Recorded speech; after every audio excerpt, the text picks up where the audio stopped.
Hello, my name is Marcus. I'm the compiler of a collection of therapy quotes entitled 1001 Windmills of the Mind. A collection of advanced self-help quotes taken from what's often called the psychodynamic or the psychoanalytic perspective, which long ago, as I understand it, was referred to by some as philosophical medicine or narrative medicine, helping one to find their complete integrated story, their narrative medicine, to be their own story doctor, i.e. when we say know thyself, the real self is sort of unknown to us. It's there, but it's been denied. It's been put into cold storage for safekeeping, called emotional hypothermia, emotional coma, emotional catatonia. So it's there, but it's frozen or petrified, or the images it turns to stone. So in a myth or fairy tale, when a character, commonly when a character becomes a statue, that's a metaphor that the real self couldn't be alive. So we feel that's the problem when we lose the real self. We don't really feel fully alive. We don't feel fully real even. And that's the story of the Velveteen Rabbit. The poor rabbit kept saying, "What does it mean to feel real? I want to feel real." That's a metaphor that with trauma, with childhood trauma, that a person is afraid to feel real, because once upon a time they did feel real, but when the baby thinks he's not going to make it, or the mother's hurting him, or so those positive feelings get zooped away. So we see this in the Disney film Inside Out, when joy and sadness got zooped away. Okay, so the quote-unquote more human side of being human, the pleasurable feelings, and even sadness, so the wide range of feelings, needed feelings, appropriate feelings, aliveness of feelings, the image is the golden ball, it radiates, it animates, joy runs the console, it's connected to our amness. Joy is the serene, inexhaustible fullness of being sometimes. So we have our beingness, and from the beingness and our ontological self, our sense of self, our psychological, I feel that for amness self, it animates the radiance of the pleasurable feeling of the existence. That radiance part is, usually we say joy runs the console. But when the child's terrified, joy and sadness got zooped away. Yeah, so sadness, actually it's a positive emotion, because we need sadness at the console sometimes to admit losses, because in reality there are losses. So joy can step aside, let sadness run the console. But both joy and sadness and all the quote-unquote more human side of being human, like the mammal, the main primary feelings of our humanness, like trust and affection and tenderness and play and spontaneity and warmth, delight and curiosity and just the joy of living, and when people become older, they have the pleasure of generativity and creativity and all this. So that quote-unquote more human side of being human, those emotions, those main core primary emotions got zooped away. Okay, that's the part like the middle brain. So we've got three brains, that's the middle brain. So what was left, we saw in the Disney film, when joy and sadness got zooped away, okay, there was like a now the baby is afraid, so now it goes back to the so-called survival brain. Now this survival brain is mainly the stress response, fear and anger and all this. Okay, the character discussed in the film was mainly about distaste and dissmell. Also sort of like a physiological kind of issue. Yeah, I'm trying out a new spot here. The other spot was taken. There's some guests at the other spot. There's no AC upstairs, there's guests in there. So I'm trying this this is the end where the peacock is. Later on, you can partially see it. Can you see them? Yeah. It's not too clear, but they got two peacocks in here. Two peacocks in there. I'm not having I'm having an off day today. I know I'm not going to speak too clearly. I'm going to make more mistakes. Whenever I'm kind of like short on sleep or something, I'm going to make more mistakes. You're going to see more of my anxiety, more overtly pronounced. So once again, I'm not a shrink or a professor. I haven't been analyzed. I don't have a PhD. I'm not a midwife, doula, nutritionist, gynecologist. I don't have a master's degree even. I just have the basic BA degree. I'm the compiler of the quotes. I'm finding them, sharing them, discussing them, trying to learn them. So yeah, my hope is that someone will find the value in the quotes themselves and not judge them by yours truly here. I haven't been analyzed. I'd love to, my God. I think most people know it costs quite expensive to do such a thing. But if I had the funds, yeah, I'd be on the next flight, you know. And do a full analysis. But you know, we're currently discussing the work of the author Arthur Janoff, and yeah. So by the way, this video is going to be part 24 of 25 on his work. So we're coming near the end to our marathon of quotes by this popular psychology author, made famous in the early 70s by celebrities and musicians and all this. And then I guess he lost popularity. So I've talked about his story a little bit previously. But let's back up a sec here. The word of the year by the Merriam-Webster Dictionary Company for 2023 last year was authentic. So the child is born with an authentic or a real self. He has it, it's a given. It's not fully developed though, that's the thing. Okay, hence the phrase arrested development. That's a phrase, arrested development, refers to this area. So the emerging authentic real self, it's partially there when the child's born, and assuming there's no prenatal trauma, assuming there's no birth trauma, assuming the delivery was okay, or he wasn't traumatized. So he needs what's called a secure attachment style. A secure attachment style. So it's sort of like a basic primal need for his development, for his authentic real self to blossom to the age of 3. Okay, it's getting windy. You're not hearing me too well, are you? I notice when it gets windy, the camera picks up the wind sounds. Okay, maybe let's check it out. Hold on a second.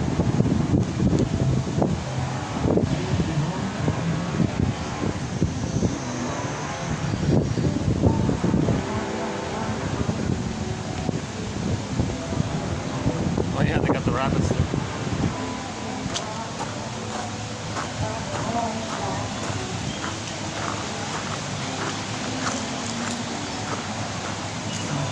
Oh, it's just gotten busier. Oh, that's too bad.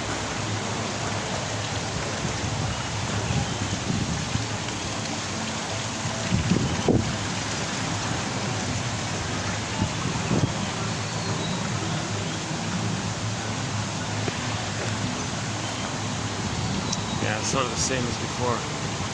Well, wait a second. I want to wait till the wind.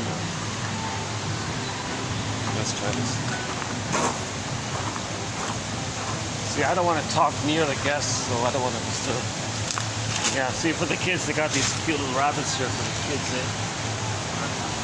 Oh, there's one, sleeping.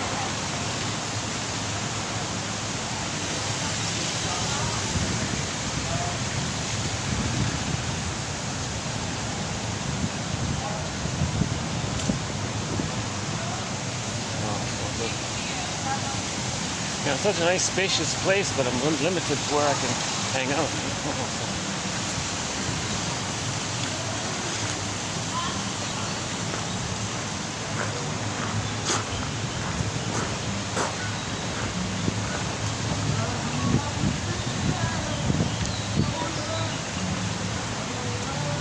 Let's see if I can do it here for a bit then.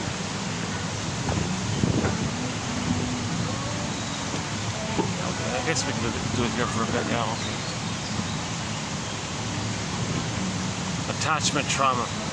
So what we're talking about is how does a person heal from attachment trauma? Jesus Christ, no baby expects to be traumatized when he's coming out. And you know, today's batch, there's even a phrase called prenatal abuse. Can you believe it? Janoff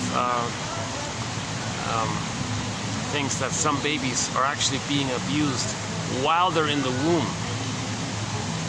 He calls it I think he called it prenatal abuse. Can you believe it? Like if the mother takes a cigarette, there's not enough oxygen for the child. In effect, he's being abused because he's suffocating, not getting enough oxygen. The vein that sends the oxygen constricts. Plus the mother's oxygen is devoted to dealing with the nicotine and the tar in her system. So the child is suffering if the mother drinks or takes caffeine or any kind of substance.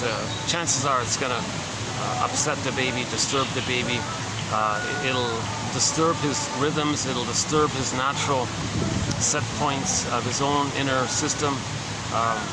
You know, if the mother goes to a heavy metal concert and the baby's scared and he's kicking around all the time and he's in a panic, he might twist a cord around him accidentally and not get enough oxygen.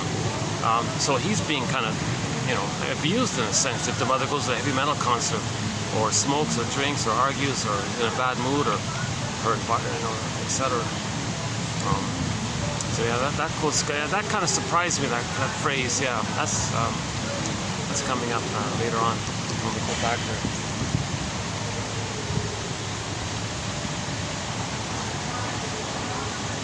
It's kind of awkward to do this in the middle of a restaurant. I'm so, you know, yesterday's video, or the last video, just got uploaded a few minutes ago. Yeah, today. That was done in a meeting room, which is good. Yeah. So I'm hoping to do more videos in that nice little meeting room there. Today's Friday, there's events taking place, so I couldn't use it. So I came back to this end here. I'll show you the swan when he passes by. Yeah, they've got 2 swans here, which is cool.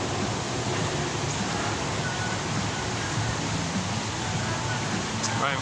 So now the baby in the uterus usually is in paradise. He's floating around in the amniotic sac in a blissful feeling. All of his needs are automatically met. Unconditional hallucinatory omnipotence, you know, needs getting met automatically. No disruptions, no problems. He's in the water world. He's in amniotic sac. His eyes are closed. He's floating around in a relaxed place. Oh, there comes the swan. I think let's see. He's making his way over this end here. Hang on.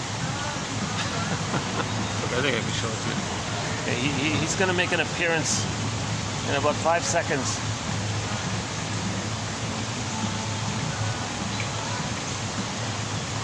Okay. There he goes. Okay, there's our star. I don't know if you saw it. I'll try again later. So that's called Garden of Eden, Shambhala, Shangri-La, Nirvana, Paradise, etc. The baby's considered to be in a happy place. He's one with everything, like the mother, basically. That's called a blissful oneness. The baby's in a blissful oneness with his mother. And he thinks that the power of the mother is his power, hence egocentricity, infantile megalomania, the glorified self, the idealized self. He's on the throne, he's a king, he's a magician, he's powerful, he's alive. Times are good, Robert Bly jokes. And hence that other joke, we spend the first 9 months of life trying to get out of the womb and the rest of our lives trying to get back in. So he's considered to be in a happy place, paradise. So again, his identity hasn't been parsed out of the merging that the baby's in with the mother. Like, there's no sense of who the mother is and who he is. There's no differentiation. It's called a stage of symbiosis, merging, fusion, undifferentiation, etc. So it's kind of like a baby cloud blurred in with the bigger cloud, and the baby cloud thinks that the 2 clouds are all him, or something like that. So his needs are met automatically, and it's all just him. Like, since there's no other, everything is him. So you see, like the universe, you see, so they call it solipsism. Everything's about him, for him, serves him. You see, if he's not the universe, is he maybe just the center of the universe, and everything around him just serves him because he's a king, he's an omnipotent little god. So he thinks he's a little god, basically. All infantile megalomania. It's nice to get the breeze, yeah. You're still hearing me okay, right? I can show you the breeze, yeah. I can do it this way.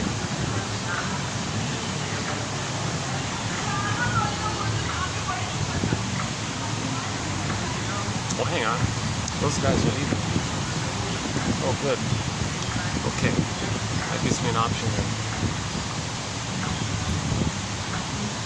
Okay. Yeah, they were quite loud when I started here. Okay. Yeah, as mentioned before, I'm having an off day today. I'm not fully rested. This is going to be one of these choppy videos, but you know, the show must go on, as they say. I want to post the quotes because I'm finding excellent quotes, and barely anyone knows of their existence. So these quotes are often from hard-to-find printed books. You know, like Janoff's, like not all of Janoff's books are even available. They're out of print.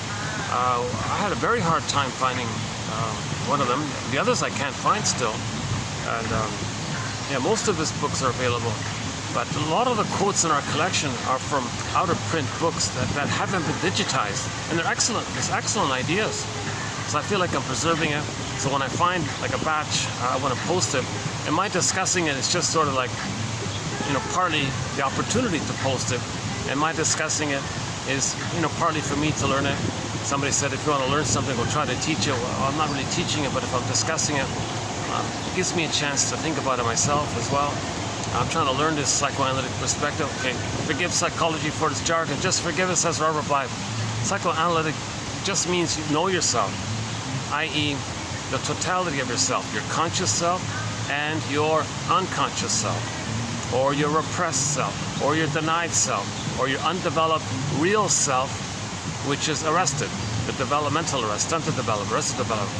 So the sense of embodiment, your feelings, that's all frozen, petrified, okay, unreal. Okay, the jargon is alexithymia, no words for feelings, emotional illiteracy, or affect phobia, fear of our feelings. So our embodiment, our animation of our embodiment, like a sense of embodiment. Janoff calls it, in today's video, a physiological connection with yourself. Like a sense that your physiology is with you, kind of thing, in a harmonious acceptance and connection with the other three brains. So we have three brains, we want all three brains to get along, and we want to be aware of the harmony and fluidity of the consciousness of the three brains and the totality of the consciousness of the first brain, second brain, third brain together. That's more consciousness. So we're in good shape if the more conscious we have.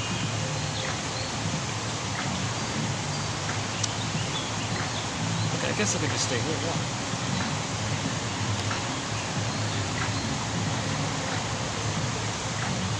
Okay, let's just hang on here for a little longer. This is sort of like a popular area where I'm in, but at the moment no one's here. Well, just two couples there at the other end. But this people will start coming in soon. Okay, enough about that. Yeah. So back to the uterus. So the baby needs what's called a welcoming womb. There is a thing called knowledge of the womb. There is a thing called knowledge of the womb. There's even a book called Knowledge of the Womb, literally, Knowledge of the Womb. Famous shrink from Greece, I forgot his name, sorry. But it's in English. Actually, last time I checked, it was available free from his own website, the author's website, if you look it up. There's Knowledge of the Womb. If the child's womb life, oh boy, because he's laying down things by his environment. So the environment is the womb life of the mother. So the mother's physiology and psychology, what's going on with her, that's going to affect the child's developing brain and all this, and his whole system and all this. So for example, if the mother is kind of stressed, he's going to perceive the environment as frightening. And in response to that, his brain will release more cortisol. So he's going to be born with a revved up sort of condition, the so-called sympathetic. The nervous system sets him too high in what's called the sympathetic place, where he's always revved up all the time. So now he's always revved up, and he's in this constant hypervigilance. He's born with PTSD, in effect, somebody said. Again, with the smoking and all this, not enough oxygen, he's going to stress and panic, and cortisol gets elevated. So some babies are born set too high in the so-called sympathetic. Now some babies do the opposite, where they want to conserve energy. So they're born too set in the parasympathetic. So they're way too laid back and kind of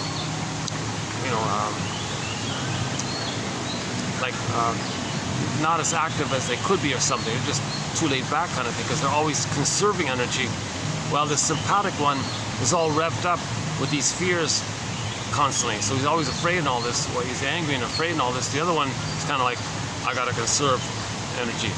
But that's also a sign of trauma, because the baby's supposed to be born with the fluid ability, like the yin-yang symbol, a fluid, natural ability for the nervous system to be a little active on the sympathetic side, and like the sun and the moon and the day and the night, that kind of flow. Same thing with the nervous system. The person's supposed to be able to have like a natural parasympathetic mode, the resting, the restoration of the self, the conserving, the healing, all that area, the being and all this. And then, yeah, maybe in the daytime more active, nighttime a little more rest. So the person's meant to be kind of fluid like that. I'm not a fan of the author, but I saw the title of his book, Easy in Your Harness. You want to be easy in your harness kind of thing. So a little fluid kind of thing. Not too revved out, not too passive or something. Just easy in your harness. Maybe I thought that image maybe captured it. I'm not a fan of that the hypnosis thing.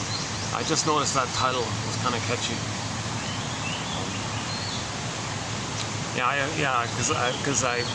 We have some quotes on the Enneagram, a few quotes on the Enneagram, so he talks about the Enneagram a little bit.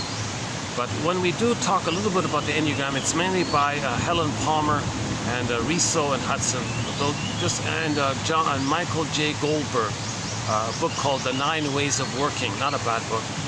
Those are the only really 3 main sources. It's not a thread. The Enneagram is not a thread. That phrase came to mind the other day. I guess it did.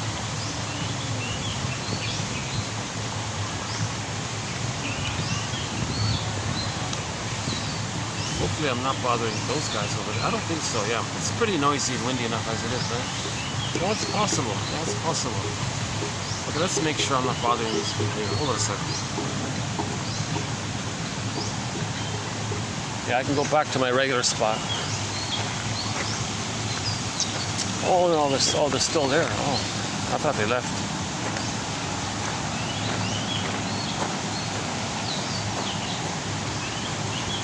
Oh, there's the swan, yeah. Can we get a better look at the swan here? Let's hold on a sec. Oh, okay. He's grooming. Yeah, he's always grooming himself like that. Once in a blue moon, you'll see him flap his wings. So if that happens, I'll try to catch it. Oh, I got some more people just beside me here. Yeah, it's always been a struggle doing these things in the public, especially when I'm sleep deprived or something. I'm a little more edgy like this. If I'm rested, I can handle it kind of thing. Okay, let's try this for a little bit. Let's go back. All right.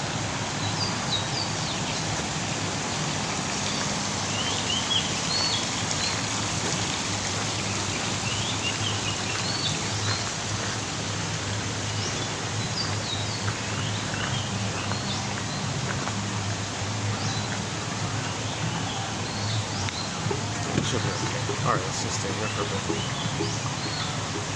No, I thought that group gone, but there was still some people.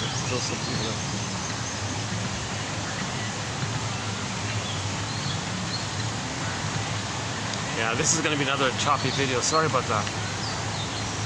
So yeah, don't listen to my video. Just click the more link. You'll see the quotes below. Pick one that you like. And that's sort of the main exercise. That in each video, hopefully there's one quote that's of interest. So the exercise is you pluck it out, copy paste it, write it down, do something with it, put it in your notebook kind of thing. And we have 1,000 videos. So if you did that for each video, one can have their own customized 1001 Windmills of the Mind. That's sort of like the challenge here. It's Robert Bly's challenge actually. He said, read psychology every day for 10 minutes. Forgive it for its jargon, just forgive it, he said. And that's sort of what we have here. In each video, there's roughly 10 minutes worth of reading in the quotes. And you pluck out the best ones. Like usually, sometimes there's none, sometimes there's 2 or 3. On average, hopefully there'll be 1. So with 10,000 quotes here, there should be 1,000, or hopefully there'll be 1,000 quotes that a person might resonate with, and really like that'd be like a good sort of nest of consciousness, and leave it alone kind of thing. Just work with the consciousness. That's not that's only part A. You leave it alone kind of thing after you understand it, and it may lead to spontaneous emotional knowing. It may need, so the main quote here, psychoanalysis looks for an egg in a basket that's missing. So these quotes are like weaving a little basket, and then maybe an egg will appear. In one fairy tale, the firebird appears, and the protagonist hops on the back of the firebird and rides the firebird. So riding the firebird, that's a metaphor for the feelings are coming back to yourself, because the firebird was in the forest, and it's going to come up like that. So we're getting our feelings back into ourselves. That's because the knowledge gave us some understanding, some identity. When there's identity, there's your amness. I feel, therefore I am. So if you have some amness, the feelings will come in. That's the emotional knowing. So these quotes seem to communicate that we want to get our amness. We want to get our real self back. These quotes communicate to the system that we want to heal, that we want to get back our real self. We lost it with attachment trauma, and now we want to get it back. Okay, so we had the golden ball, we lost it, we want to get it back, basically. Okay, Miss Core got pulled down into the underworld, she came back as Persephone, so we want to get it back kind of thing. Odysseus was separated from Penelope, he got back, he was reunited with Penelope. These kinds of things where we had it, lost it, want to get it back. I think T.S. Eliot, his famous line is, yeah, we have life's journey, and then, what is it again? You return to the beginning for the first time or something. I forgot what it was. Actually, it's the final quote. A lot of self-help authors include that one, the T.S. Eliot one. I have it in the collection. It's the last. It's actually the last quote in the collection.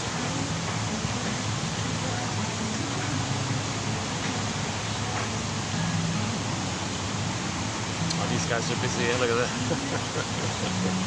These guys are busy with their ladders and gardening things.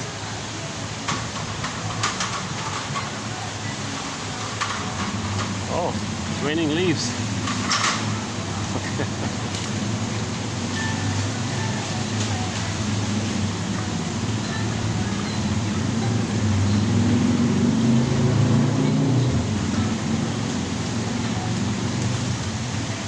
Okay, let's get back on track here. Attachment trauma. Yeah, I'm really scattered today. Yikes. Yesterday was a better video, yeah. Oh yeah, that was a better video. Go to yesterday's video. 27, what is it, 67. This is 68, right? Yeah, the last one. I think it's a 4-hour and something video.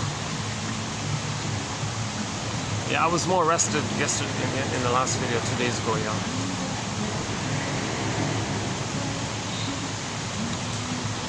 Attachment trauma. So, attachment theory. Paging Dr. Bowlby, right? So, we all know that the baby must bond to his mother, attach to his mother. Of course, this implies a normal attachment, what's called a secure attachment. Now, the secure attachment has 5 parts. The baby's not supposed to be terrified during these 5 phases. 1, inside the uterus, he's in paradise. So mother doesn't argue or watch scary films or drink or smoke or take wine or caffeine or any pills. Nope, nothing. Just natural, healthy, in good mood. That's the best thing she can do. Janov thinks that's the #1 best thing that a mother can do for her baby, is to ensure that she's in a good mood. Oh, all those guys are taking a photo of me. It's too late now. Sometimes that happens, huh? I want to take a photo of you.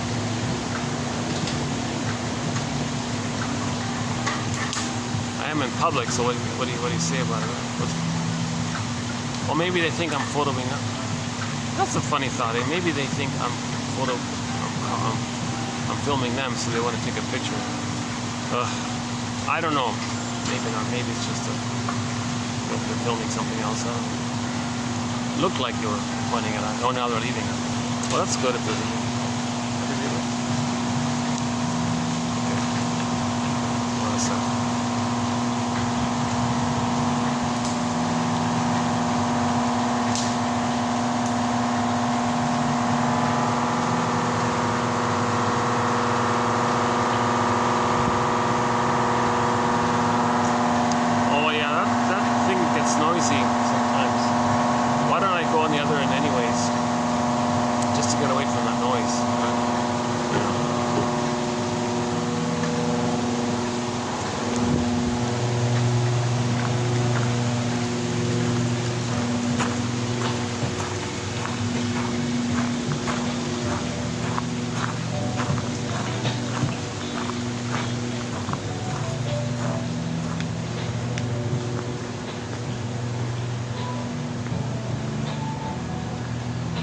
Oh, it's okay. The wind. Okay, good, good.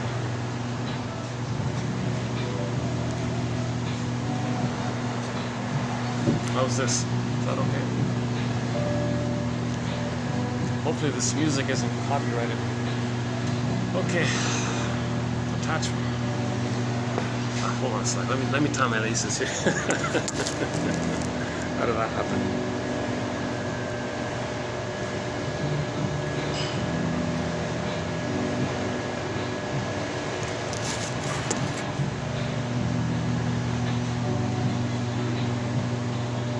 Yeah, you can. Well, I don't want to show you the guests, but yeah, the people are eating. No, you can't see. Oh, you can't see them. Oh, don't worry. Okay, enough. Yeah, so the 5 parts of the secure attachment style. The 5 parts. Janov, the author we're currently discussing, thinks this is the most important one. The welcoming womb time. Because if the mother's stressed, the child takes it permanently as an imprint. And he's stuck and cursed with this elevated stress or not enough serotonin or not enough this or too much of that, and it can affect him, kind of thing. So that's part A. Let's just that's called the welcoming womb. And the mother is meant to have like a kind of a rhythm in her body with the child, and the child senses that somehow. There's a kind of communication, and like the 2 bodies are communicating, even though psychologically, from the baby's point of view, it's all just one, but there are 2 there. It's the mother-infant dual unity. Oh, it's still noisy here. Yeah, once in a while when I'm here, there's this really loud buzzing. I'm not even sure where it's coming from.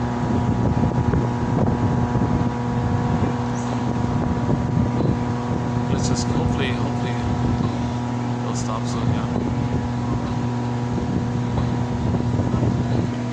Okay, 2745, the 5th quote on 2745.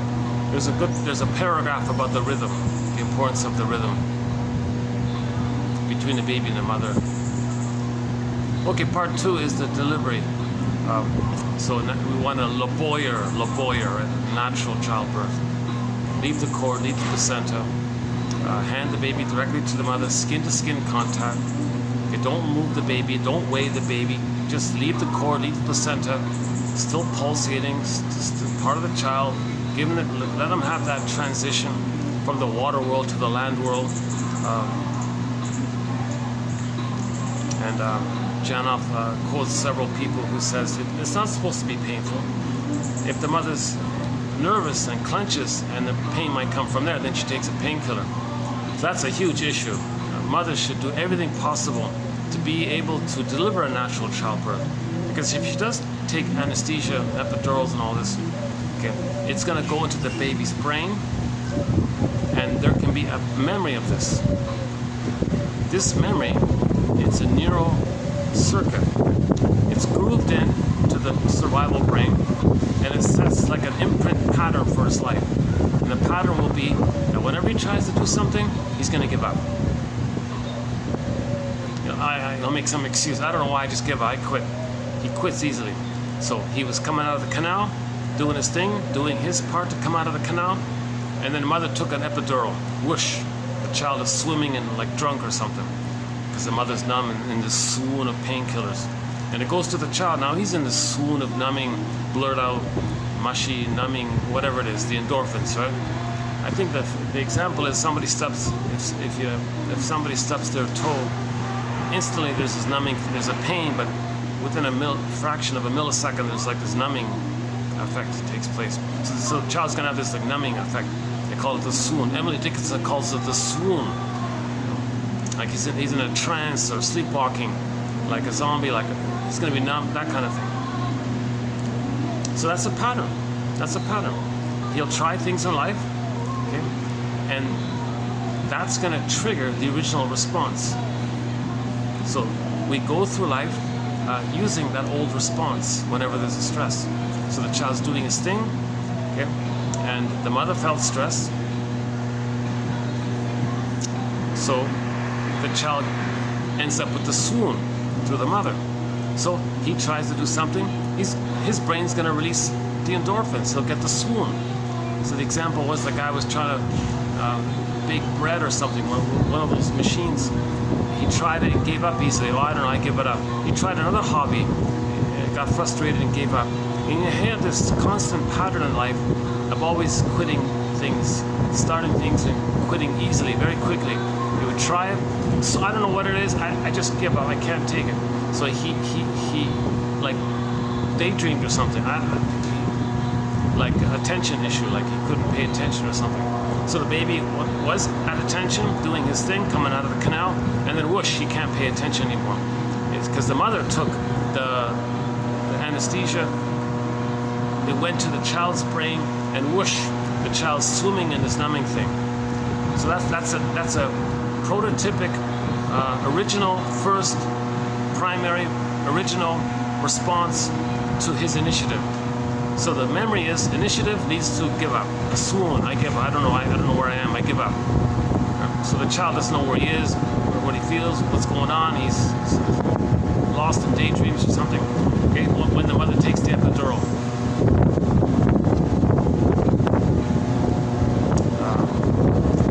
The wind is coming back here. Let's go back to this less wind here. Hold on a second.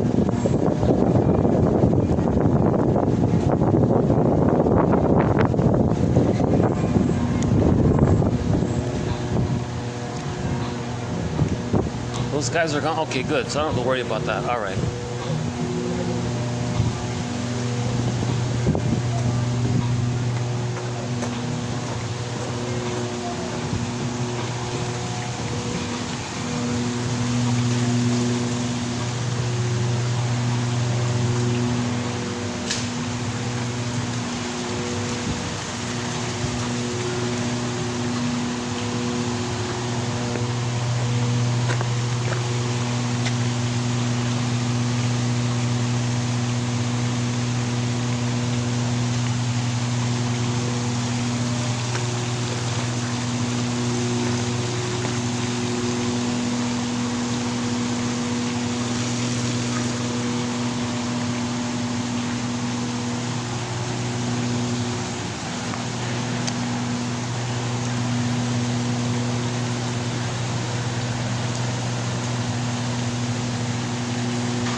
I always feel like this is the best spot for me to do the video in terms of not interrupting anybody.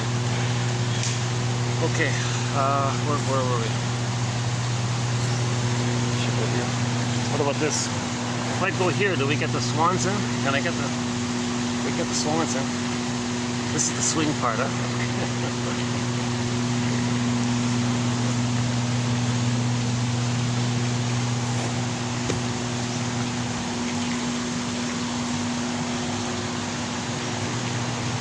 Okay, give me a sec. I'm going to bring my bag over and the coats over, and we'll continue here. Hopefully I'll settle down and pick up a little speed here. Sorry for the slow, rocky, bumpy start here. Give me 2 minutes. I'll see you in 2 minutes. Oh, let's just put this down here. Hold on a sec.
let's check the battery here. Hold on a sec. Battery's holding up. Good, good. Okay. Okay. Maybe this swing will. Let's see.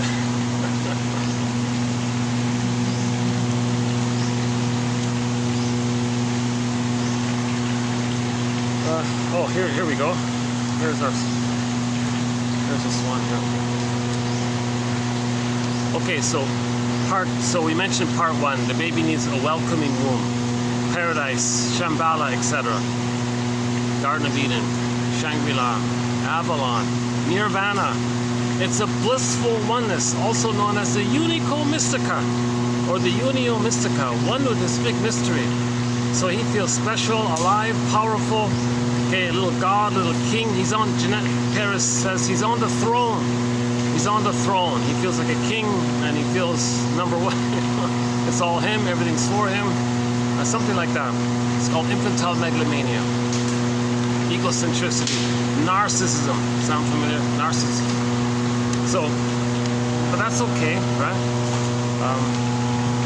Now this narcissism, by the way, continues and gradually dissipates roughly ballpark at the age of 18 months. 18 months. That's a key point here about the 18 months. So the first part is he's got the uterus life. Natural childbirth, Mr. LeBoyer there. You know, I just saw this morning, yesterday, there's a I don't know too much about her, but is she a gynecologist or physiotherapist or something? She was telling women, look ladies, you gotta do the squat thing and tilt the tailbone back to increase the space and even use a little bit of gravity to help the baby in delivery, and you catch it and you pick up the baby that way. If you lie on the back, the tailbone points up and the baby has a harder time going up around it, kind of thing. So the mothers are supposed to do like a squatty kind of thing, and at the same time tilt their tailbone away, allowing more space for the child to come through. Right? And she puts her hand on the child's head and can scoop the child up to her, kind of thing. I don't know too much about it. I got to update that one. So we don't want the baby to be scared or traumatized in the birthing. So maybe that's one thing to look into. What is it about this squatting? Is that the natural way to do it? Is that the way it's supposed to be done? I've just a question mark here. Okay. But she made a good point. She said about the tailbone. That whatever the mother's doing, she's got to like tilt the pelvis like back a little bit to allow more space to make it easier for the child to come through. But if she's lying on the bed or something, the tailbone is kind of pointed up a little bit. She made a good point about that. Yeah, I thought so. The whole issue of gravity, I don't know about.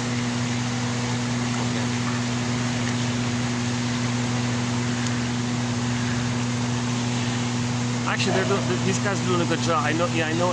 It does seem spacious. Yeah, these guys know what they're doing. It's nicer here now.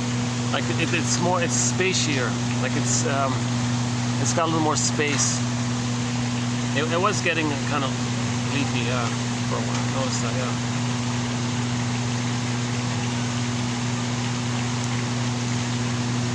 It's a little magical here at night sometimes with the lights on. It does look kind of. Does look like a fun kind of place. A lot of special events parties and events take place here. I notice sometimes companies will book it for their staff meetings and staff functions and things.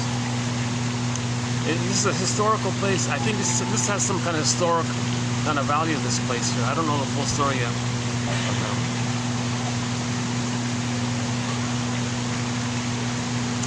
I think it said they want to preserve the ancient traditional style of gardens that they had way back. They want to kind of maintain some of that flavor of the old traditional gardens.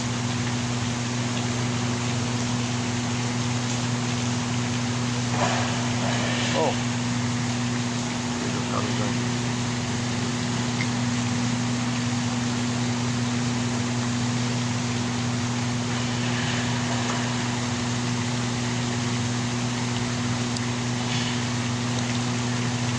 all the more reason to hand the baby to the mother directly if there are complications at birth, because she can heal the distress the child experienced. Now, if the child is stressed out in uterus, he's going to be more vulnerable and more susceptible to receiving birth trauma if he's already in a weakened state with mother smoking and drinking while in the uterus. So you want the baby to be as strong as possible to handle that huge challenge. He's entering into a whole new world, right? Water world to the land world, like a whole new world kind of thing. You want, yeah, okay. So, leave the cord, leave the placenta, hand the baby directly, place on the front, skin to skin. The baby's looking to suckle, let him, he's searching for the nipple, he'll find it, suckle, latch on, all is good. Okay, and that's part one. Part two, it's skin to skin. Leave the smells.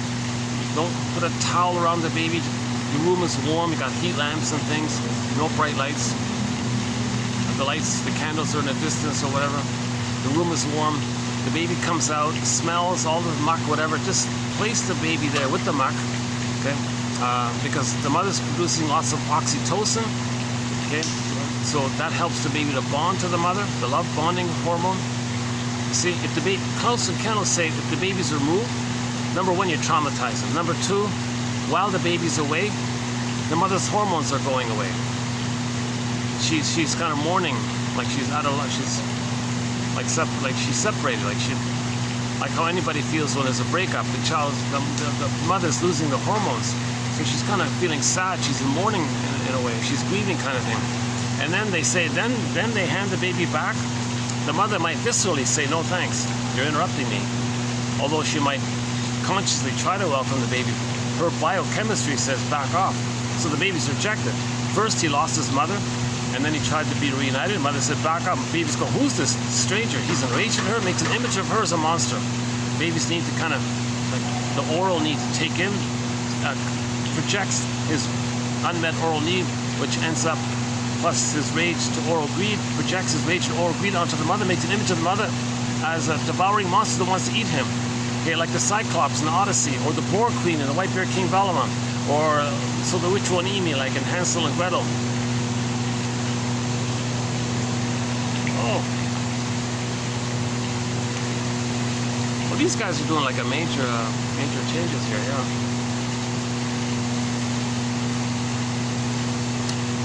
Yeah, it's no interest to the viewer here. I'm not sure why I'm telling you this.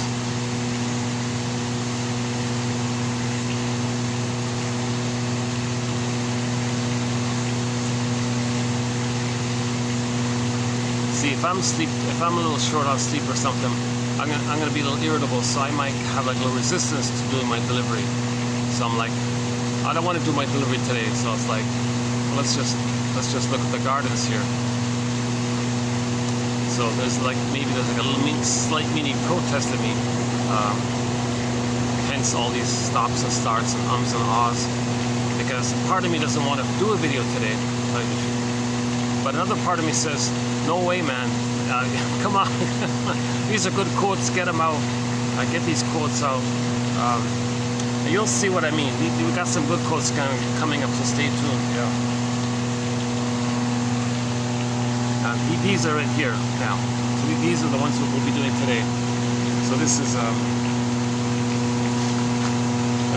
So this will be TQ. What is it again? TQ. 2768. Yeah, 2068. Oh, there it is. Child abuse occurs in the womb. Yeah, that was that phrase I was mentioning earlier. Child abuse occurs in the womb. What a thought. What a thought. And because abuse during this early period often has a much greater influence on the system than that which occurs later. So there's more of an impact, there's more of a greater, deeper wound if the child is abused on the inside than he would be if he were abused after birth. So prenatal trauma is worse than postnatal trauma, according to him. So he's the guy that's really making a big deal about prenatal trauma. we have quotes from other authors on prenatal trauma. That guy from Greece I mentioned before, Knowledge of the Womb, a guy named Frank Lake, Francis Mott, Ludwig Janus from Germany, and Nandor Boder, is that right? And a few others. We do have some quotes on prenatal trauma, but he's really into it. Like, he's really making a big thing about it.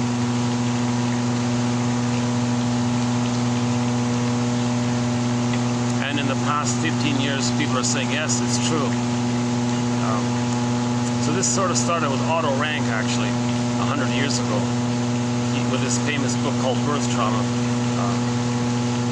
A little hard to read that book, to tell you the truth. But,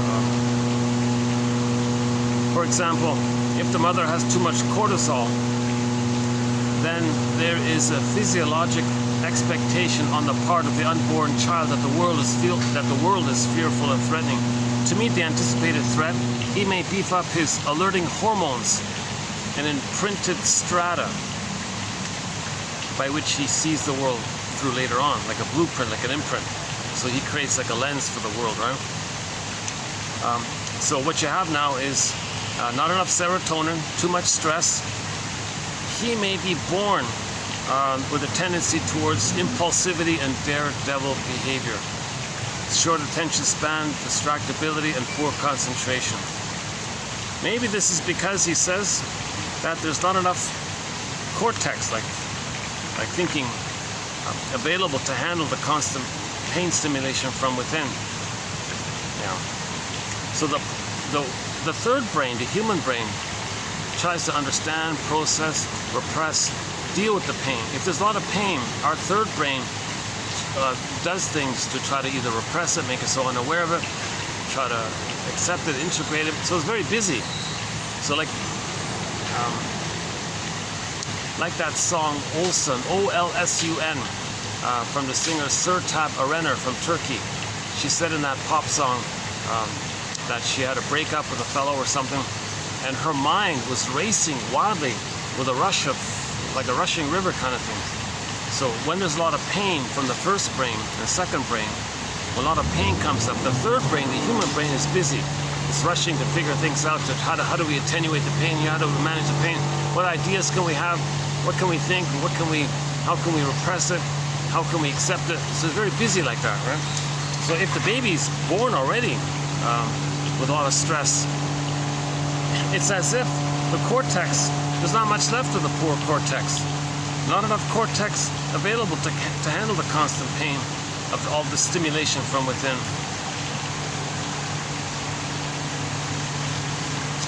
The other example was it?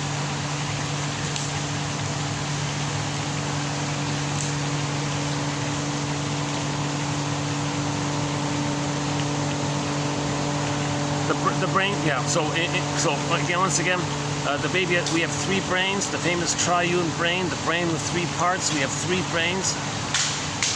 So the human brain, okay, which we developed about 150,000 years ago.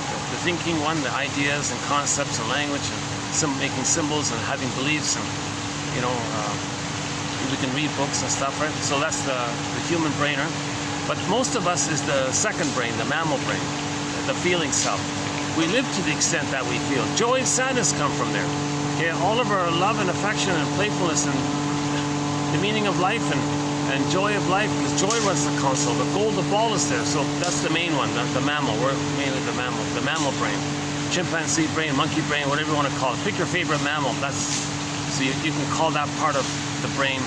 You can give it a nickname. Oh, that's the mammal brain, or the chimpanzee brain, or the monkey brain, or the moose brain, or I don't know, the cat brain, or pick your favorite animal, I guess. Okay, then prior to that, we have the old, ancient, original one. That's about sensations and visceral responses and biological automatic nervous system responses that affects our neurochemistry, our serotonin, our body temperature, blood pressure, vital signs, and the heart math issue, and does the person sweat too much? How's their posture? The whole biological kind of area. So the first brain is also only cares about survival, right? That first brain okay, only cares about keeping the person alive, right? So that first brain is sometimes nicknamed the reptile brain, the crocodile brain, the salamander brain, okay? Because that brain, like those animals, like the salamander and the crocodile, they only care about two things, okay? Survival and reproduction, right? No feelings or love or affection, no trust or care or play or curiosity, nothing like that. Okay, that's a famous reptile brain, right? So we have three brains: the reptile brain, the monkey brain, and the human brain. We have three brains. Each of these brains have their own consciousness.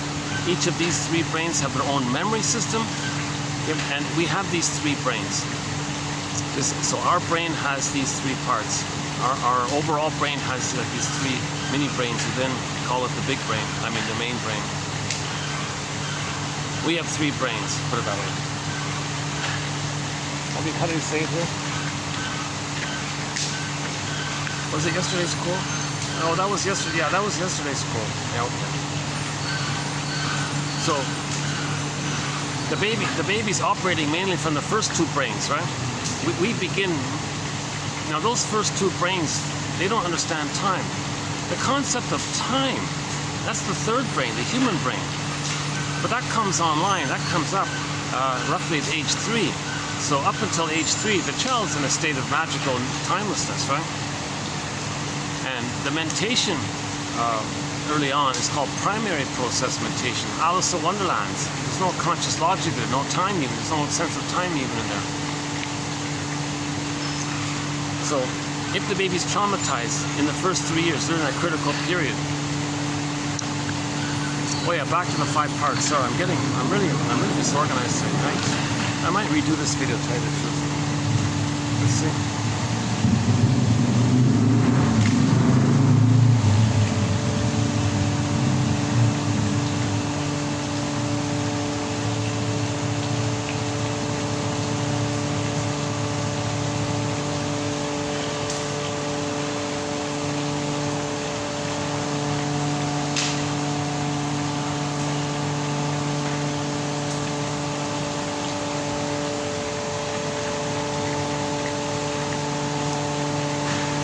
Most of the videos are pretty good. Once in a while there's a choppy video like this, so today's one of these choppy videos for sure.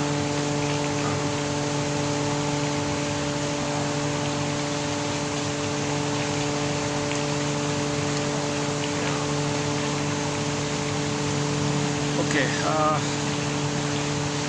so we were talking about the secure attachment style having 5 parts. So we mentioned the first 9 months inside the uterus time. Okay, number 2 is the delivery. Baby needs a natural childbirth. Number 3 is the extended blissful oneness. So that blissful oneness that the baby had inside, he needs a continuation of it, called the extended social interpersonal womb, or an extended paradise. Okay, called the positive maternal experience, positive holding environment, mother's attunement, mother's soothing, mother's reverie. It's a blissful oneness. So this blissful oneness has 3 parts: the skin to skin, the natural breastfeeding, and mother's loving eye contact with the mother's loving gaze, right? So the child needs those 3. If the child has those 3 components for the first 4 to 5 months, he's got his extended paradise. Okay, so the skin-to-skin contact, Dorothy Pines explains it, that the baby's whole affective, somatic energy, communication, feelings is through the body, and it communicates that to the mother's body, and the mother has a resonance with it, and the child picks up the resonance and the response, and the skin functions sort of like a bridge, she said. Like the skin between the two are kind of like a bridge for the emotions between the baby and the mother. So now you have the blissful oneness and mother's attunement, or mother's reverie, mother's presence. Children need your presence, not your presence. So the child has the memory and the feeling of mother's presence. Mother's saying, I'm here for you, I'm present to you, but not just with words, like with her whole body, I'm here for you. So the child never feels alone, he's not separated from his mother. He's in the blissful oneness. to maintain that blissful oneness, is skin-to-skin contact. Okay?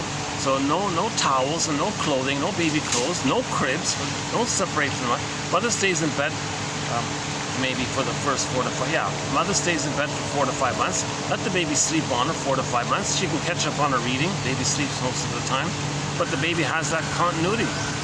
The baby's limbic system, the baby's brainstem is very safe by this. Oh my God, what a gift. So that's the third part of the secure attachment style. The skin to skin, okay, the natural breastfeeding, because the natural breastfeeding means the nerve lines in the child line up with the nerves in the mother, nipple, breast, mother, and that allows like a cable, so to speak.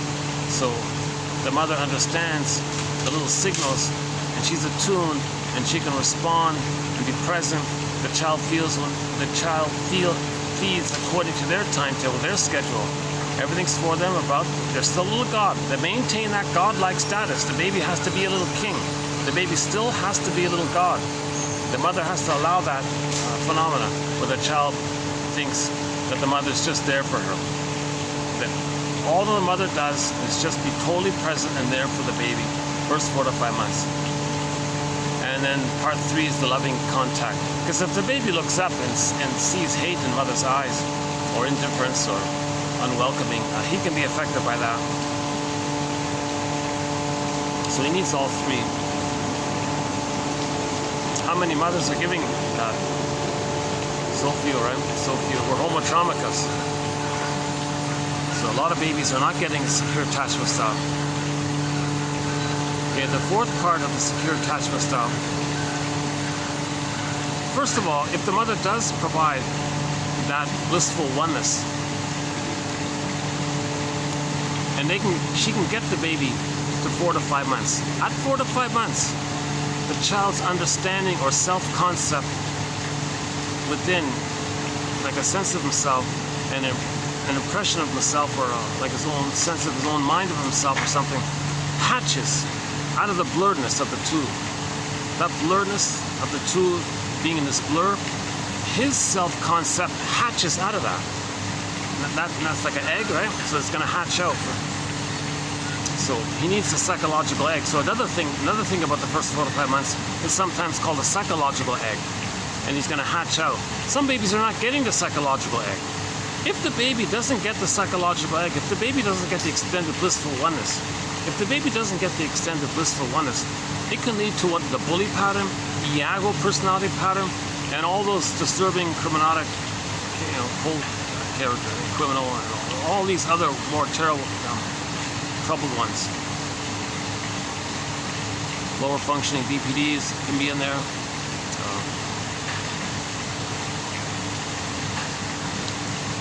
So at least if the mother can give the baby the extended womb, and he can hatch out, that's awesome. That's awesome. You won't have the bully patterns. And Iago's the one who uses bullies as proxies for them. They're like covert bullies, but they don't do it themselves. So they're the sneaky, devious, hidden ones who spreads rumors around, those types, right? So they're filled with envy. They use bullies to destroy things, and they feel gleeful because things are being destroyed, because Iago felt that their soul was destroyed, so they identify with the envy breast destroying mother. That's their connection to the mother, to have the mother. They imitate her, so mother destroyed them,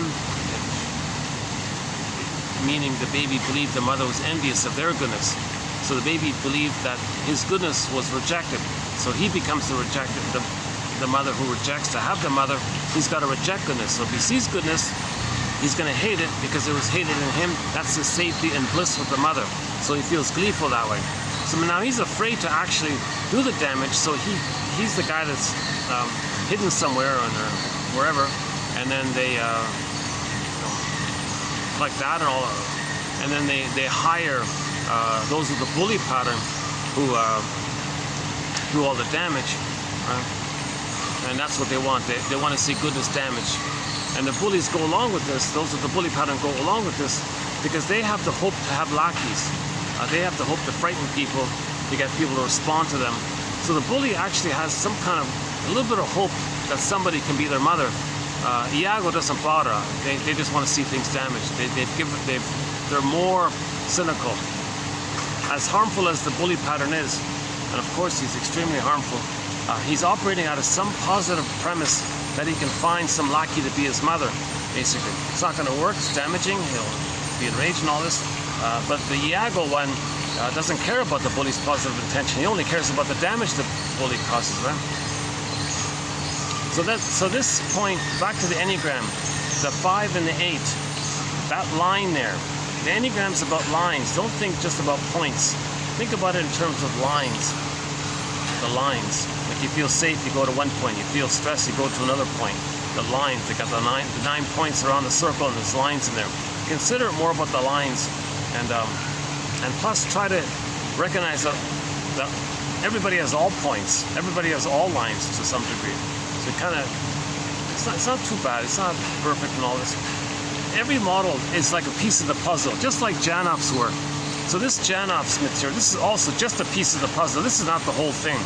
So these 25 videos that we're doing on Janoff's work, it's just a piece of the puzzle. Margaret Muller's theory about development, piece of the puzzle.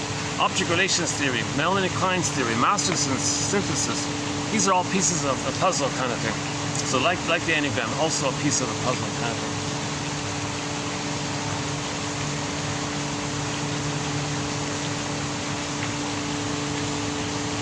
One sec.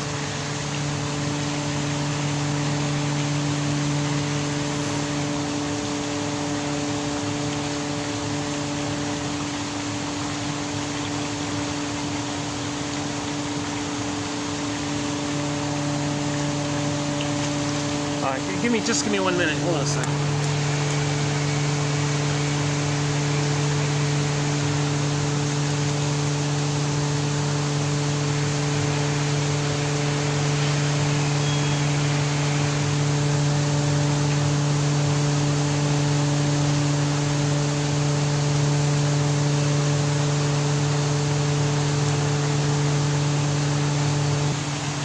Okay, so following the birth of 45 time, at 4 to 5 months, the child has a self-concept that hatches out of the egg, psychological egg.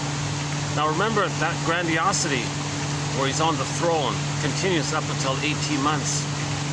So he's still meant to think that he owns the world. The world is his oyster. Everything's for him. Everything's about him. He's a little king and all this.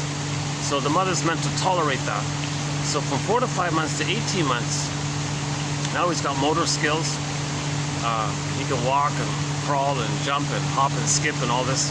So some people call it a love affair with the world. So now he's got these powers. He's a little king, and he's got these superpowers. Now he thinks he's Superman, basically. So he's in a very excited time. Yeah, absolutely.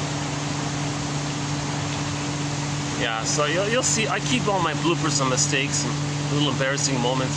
I'm not trying to look, it would be nice to present it nicely, of course. I have all this anxiety, so you're going to see a lot of little bloopers and mistakes and things. I keep all the mistakes in it. I want to get the quotes below. This is an encyclopedia. We're offering an encyclopedia of insights, 10,000 quotes, 2,000 pages, single spaced. Basically, this would be like one booklet. Basically 60 booklets. Like imagine 60 of these, maybe even 70 or 80 if you include the honorable mention quotes. So Janoff's work's just like, 1 or 2% of the collection, like maybe 1% roughly.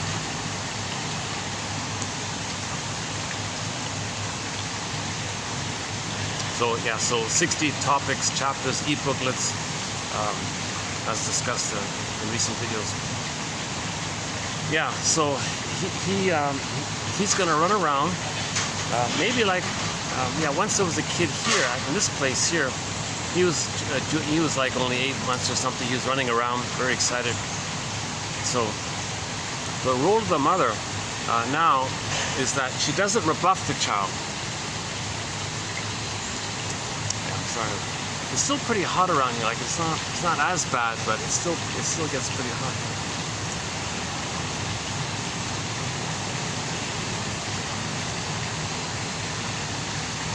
plus there's no breeze here. Yeah, funny, eh?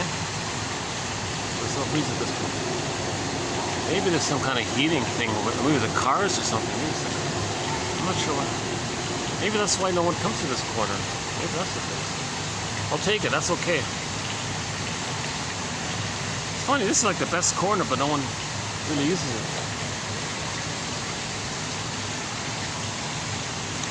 Okay, hang on. So the mother's not meant to rebuff the child. Who do you think you are, kind of thing. She just gently distracts him to keep him safe, so he doesn't put a fork in an electric socket or something. Let the child think he owns it all, that he quote unquote rules the world, that he owns it all. Hence that obnoxious song, "Everybody wants to rule the world." No, nonsense. Not all babies are traumatized during that time. But if the person is traumatized, if the person was traumatized as a junior toddler during that time, they may like that song with that fantasy that they wish they could own it all, kind of thing. That dissolves. That naturally dissolves the normal development post 18 months.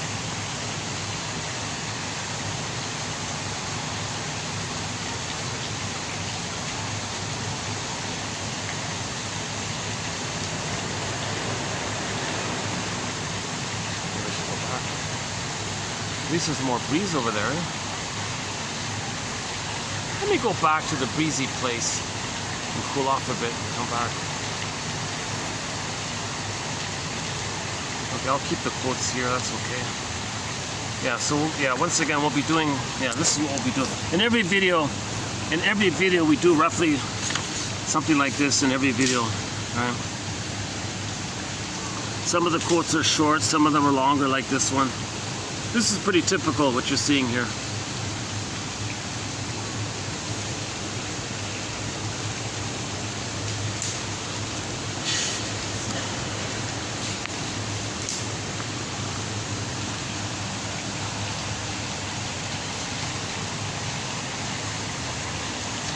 Yeah, I gotta cool off here because if I keep sweating, the flies are gonna get these little visitors.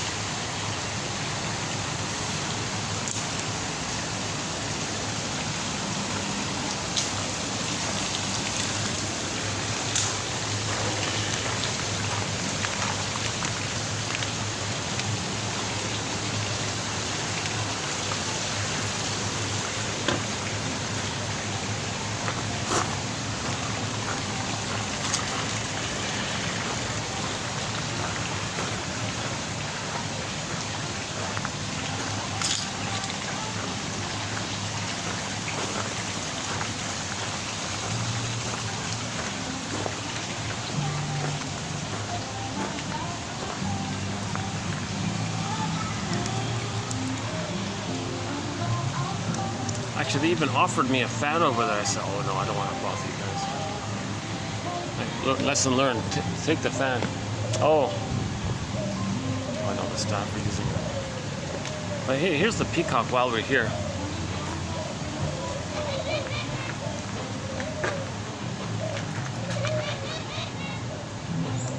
Oh, there's the rabbit.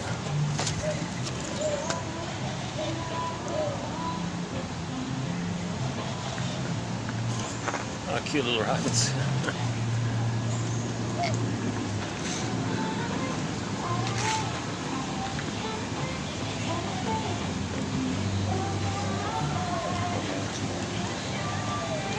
Now they're using that. They're using it over there. So let's see. Let's go back. Oh, there's the swan. Oh, there's a nice shot of the swan. You see him there?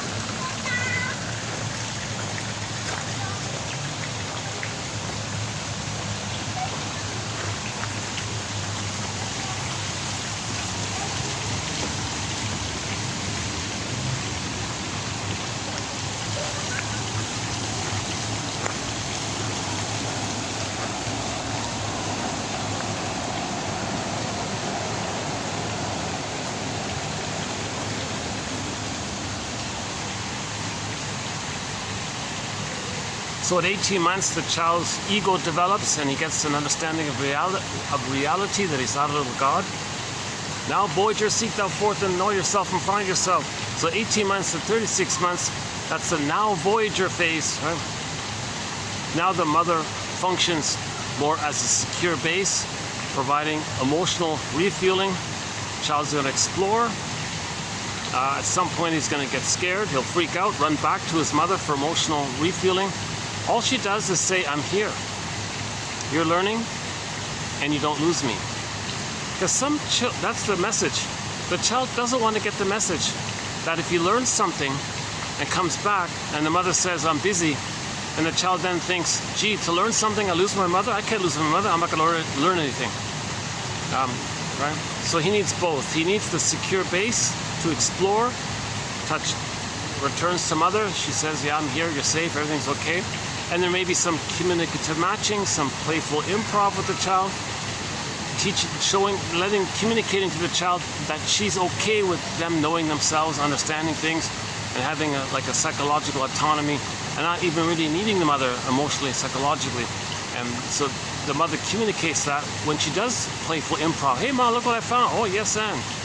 What's that, Ma? It's a swan. I got a story about swans. You want to read it? Oh, yeah, it's awesome. Right.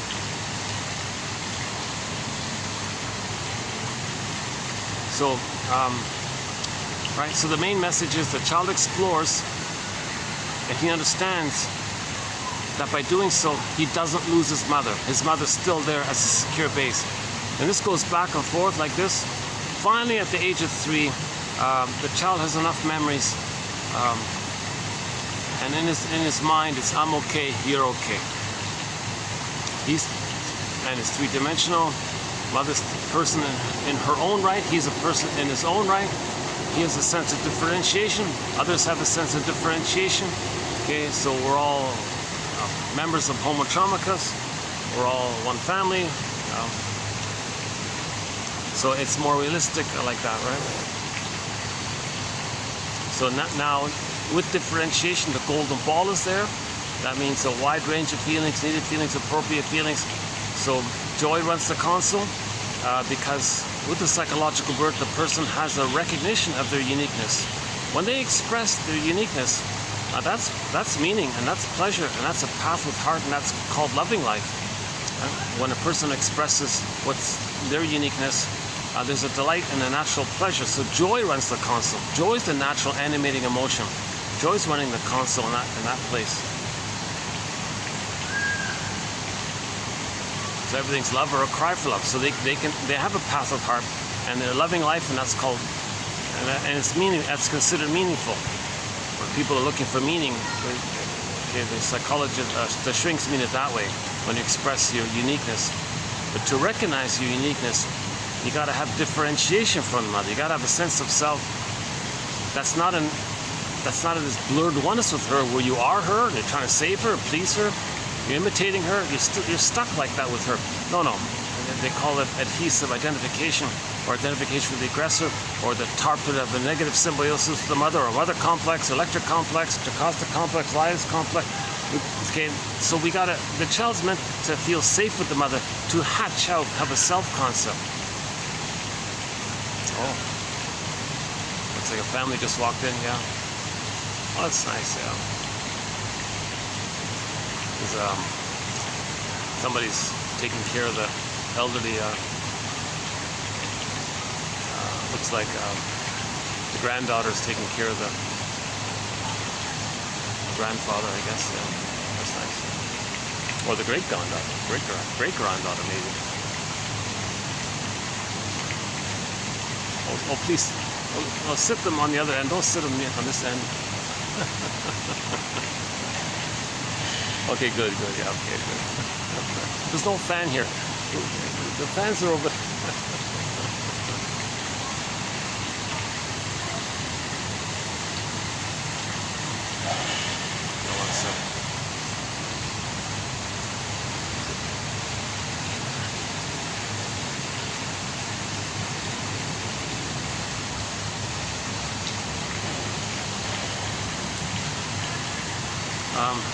Okay, hang on. So where were we? Okay, so that's a very sketchy point about the 5 aspects of the secure attachment style. That's a primal need. A primal need. If the child's primal need doesn't get met, it leads to primal pain. If there's primal pain, okay, that brain, okay, the limbic system, the first 2 brains, says to the 3rd brain, when the 3rd brain is available after 3, it says help. It says help. For example, it says this.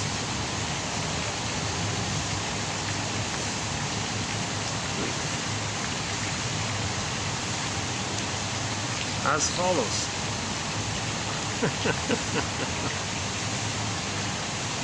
The brainstem is shouting at the, no, it doesn't say, it's shouting even. The brainstem, the first brain or the second brain or the two together. Right? In this case, he says here the brainstem. That's the first brain. That's the survival brain, right? So the survival brain, the lizard brain within, it says or shouts to the new brain, to the human brain, hey, come on. I need your help here. I need to tell you something. You got to hear this, human brain. Connect with me. We got to have a connection here. Let me communicate with you. Okay? The brainstem is screaming by way of biochemicals. So he's not using words.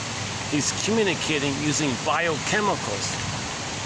For example, high levels of noradrenaline, glutamate, and cortisol that are the language of its biology. The language, okay? The language of the brainstem is glutamate, cortisol, adrenaline, etc. So this revving up is kind of like our first brain saying to the first and second brain saying to this, to the 3rd brain, connect. Let's have some relationship. See me, know me, accept me. And the 3rd brain is busy. Well, I'm trying here. Okay, what I'll do is, you were looking for love. Well, I'll look for symbolic love. It's not the real thing. It's a compromise. You want to love? Well, we want to love. Okay, brainstem, I wanted love. Well, the human brain says, okay, we'll look for love. Well, I can't get the real love because that's past that critical time. But what I can do is I'll search for symbolic love. Yes, it's neurotic, but it keeps us kind of going because it's a constant hope. It's a fantasy of connection. So you'll get some serotonin. You got so much stress. Well, I'll give you some serotonin by some beliefs that one day you'll be saved, or the televangelist says if you send them money, you'll be saved, or you know, if you read this self-help book, you'll get better.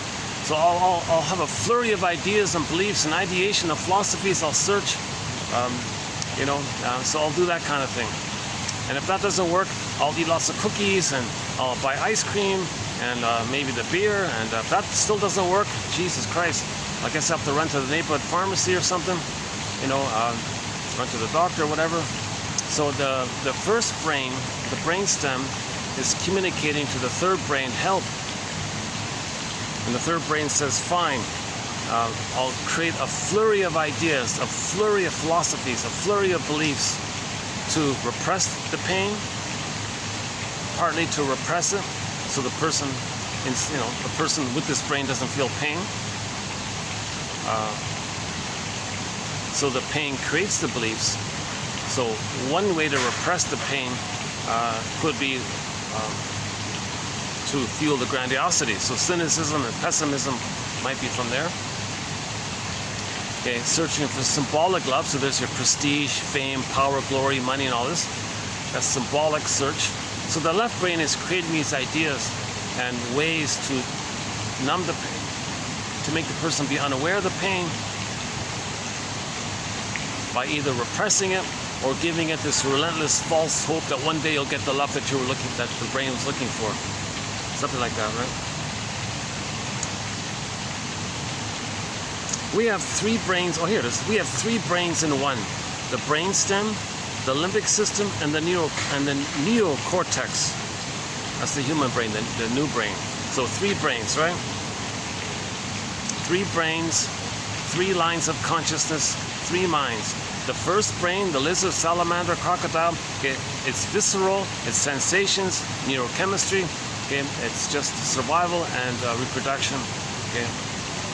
And the language is stress and cortisol and glutamate and all this stuff, and your vital signs. And it communicates through, you know, posture and all these physical issues. Okay, the second brain is the mammal brain.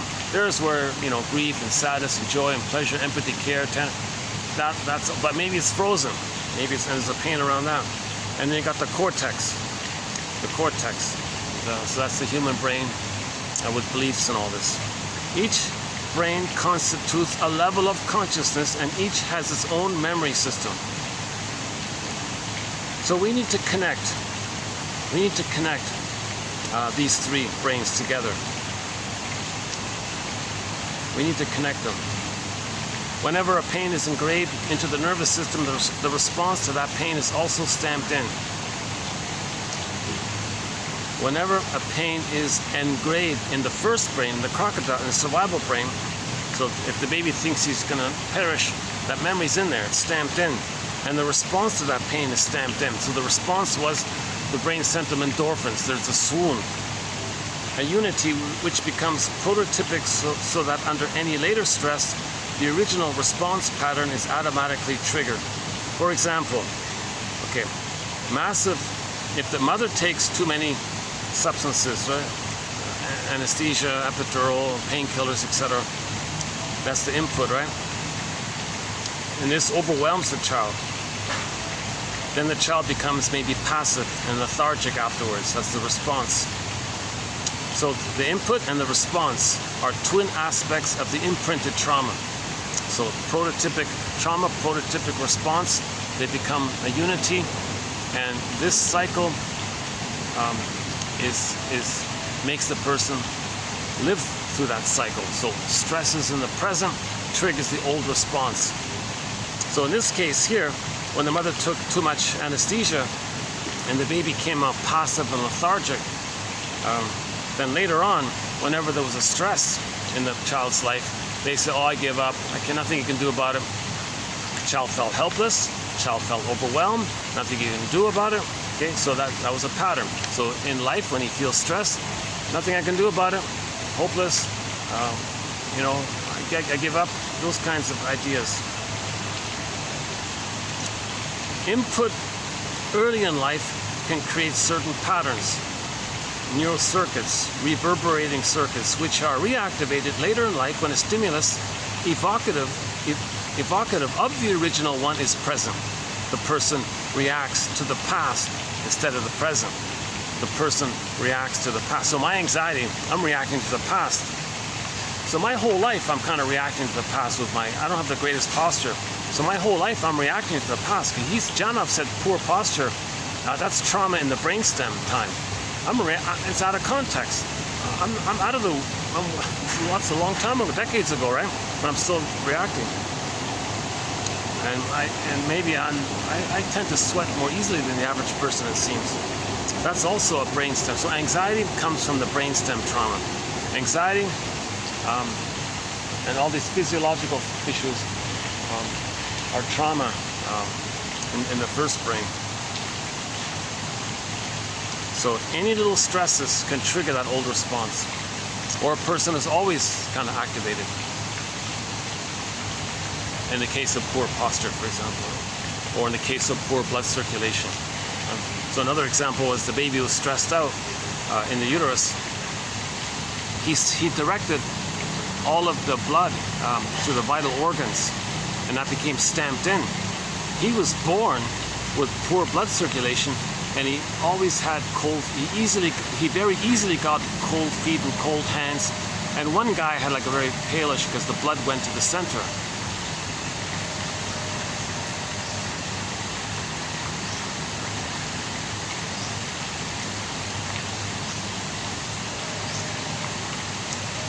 Why don't I just keep on with today's quotes here? Okay, whenever pain, oh, is that okay? So I'm reading the third one now. Whenever pain becomes compounded, much of the brain, and therefore of the body with which it is integrated, mind-body connection, integration, mind-body unity. Yeah, this, yeah, the lighting, oh, yeah, that looks better, eh? Oh, look at that, eh? The leaves, the tree, that looks better. Yeah, it doesn't, yeah, it's too, a little bit mucky back there, right? This looks better, right? Yeah, this looks fresher, right? Look at that, yeah. That's nice, eh? What if I just do this, huh? Forget about me, right? This is okay, again, whenever pain becomes compounded, much of the brain, and therefore of the body with which it is integrated, becomes altered and converted to defensive maneuvers and life-salvaging operations rather than the process of living. Okay, so joy and sadness got zooped away, anger's at the console. So fear gets overwhelmed easily, anger's mainly there. So that's just the survival mentality, either or thinking, useful not, who cares, my greedy, your greed, envy, grandiosity, okay, the typical toxic narcissistic attitude. And either or thinking, binary thinking, my greedy, your greed. So this is, he's not really living from the quote-unquote more human side of being human. He's living more from the perspective of how a reptile thinks. He's just in that brain, he's just too dominated by that imprint. There's too much pain there, and he's operating from that. So we don't want babies to be traumatized in the uterus at birth or up until age 3. So mothers have a huge sacred trust. Mothers have a huge role to provide. Paradise inside, natural birth, okay, and then extended paradise, 4 to 5 months. Let the baby play Superman, okay, and then now Voyager, 18 months to 36 months. If she can do that, okay, that's awesome. That child will love life for the rest of his life. He'll mourn, he'll have creativity, he'll think clearly, he'll be realistic. He won't be greedy or envious. He won't be, none of these aberrations will be there. He won't be sadistic, or he won't be, you know, greedy. He won't have these problems that those who are traumatized do. He'll be, quote unquote, the way we're meant to be, right? Calm, easygoing, friendly, loving, intelligent, relaxed, realistic, and you see things deeply, and you're in touch with your feelings, so you're connected to yourself, so you have your inner home. You don't have to search for fantasy mother, because you were loved, so you're enjoying the present. You're not living in the past, dwelling in the past, okay, chasing for symbols of the past, trying to change the past. That's neurotic. So the person's not going to be neurotic. Okay? So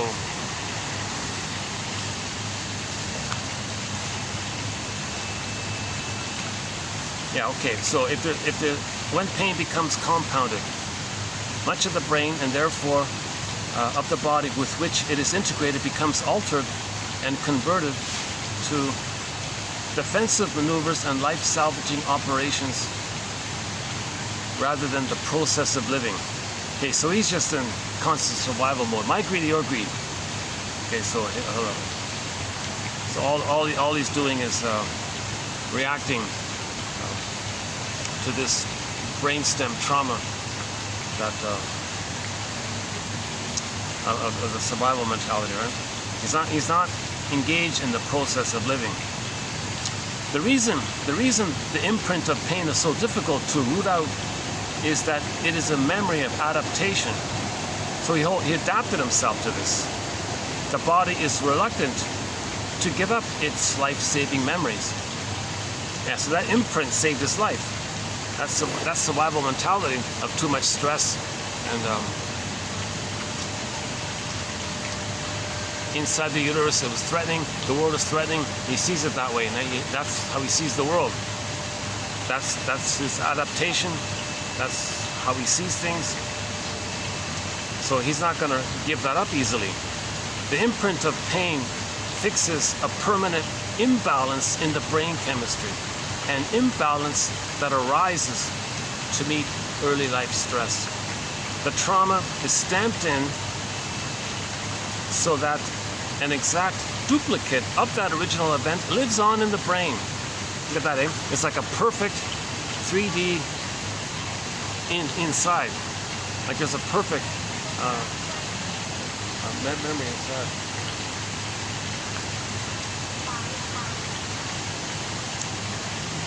The body and brain then react as if the original situation were always there. Look at that, eh? So you're acting as if the present's the past because there's no time.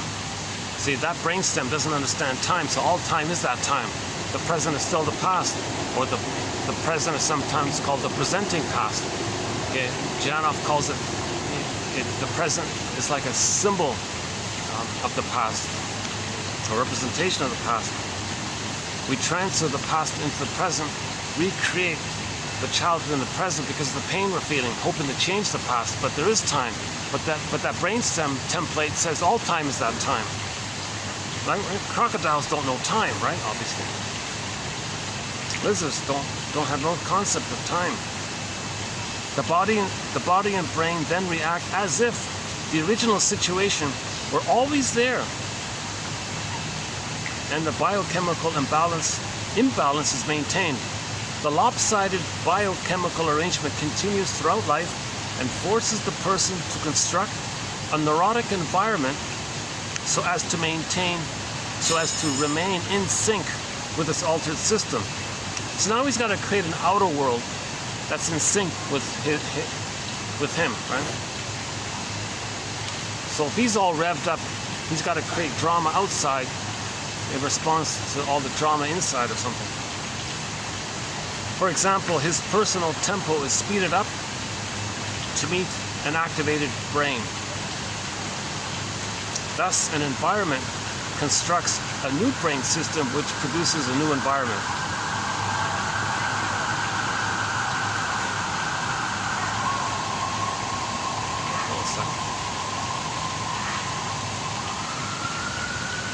Just a group of people taking photos of the swan. That swan, my God, he's a true rock star. That swan. He's a good-looking swan. He's a character. He's a very healthy swan. It's hard not to like him. Yeah. Let's see. Oh, he's got his head in the way. Once in a while he flaps his wings. In a couple of videos you can see him flapping his wings. Let's see if we can.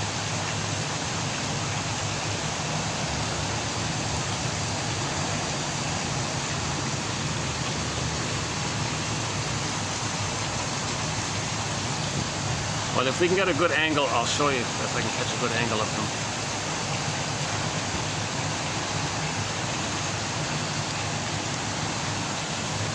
Next time.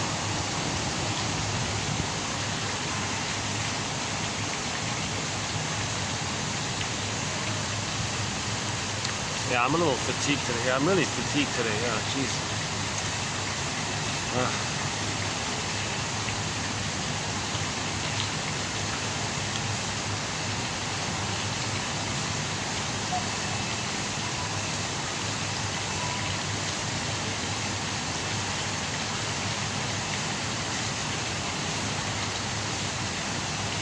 Okay, continuation here. The second one, the effect of imprinted, inaccessible memory.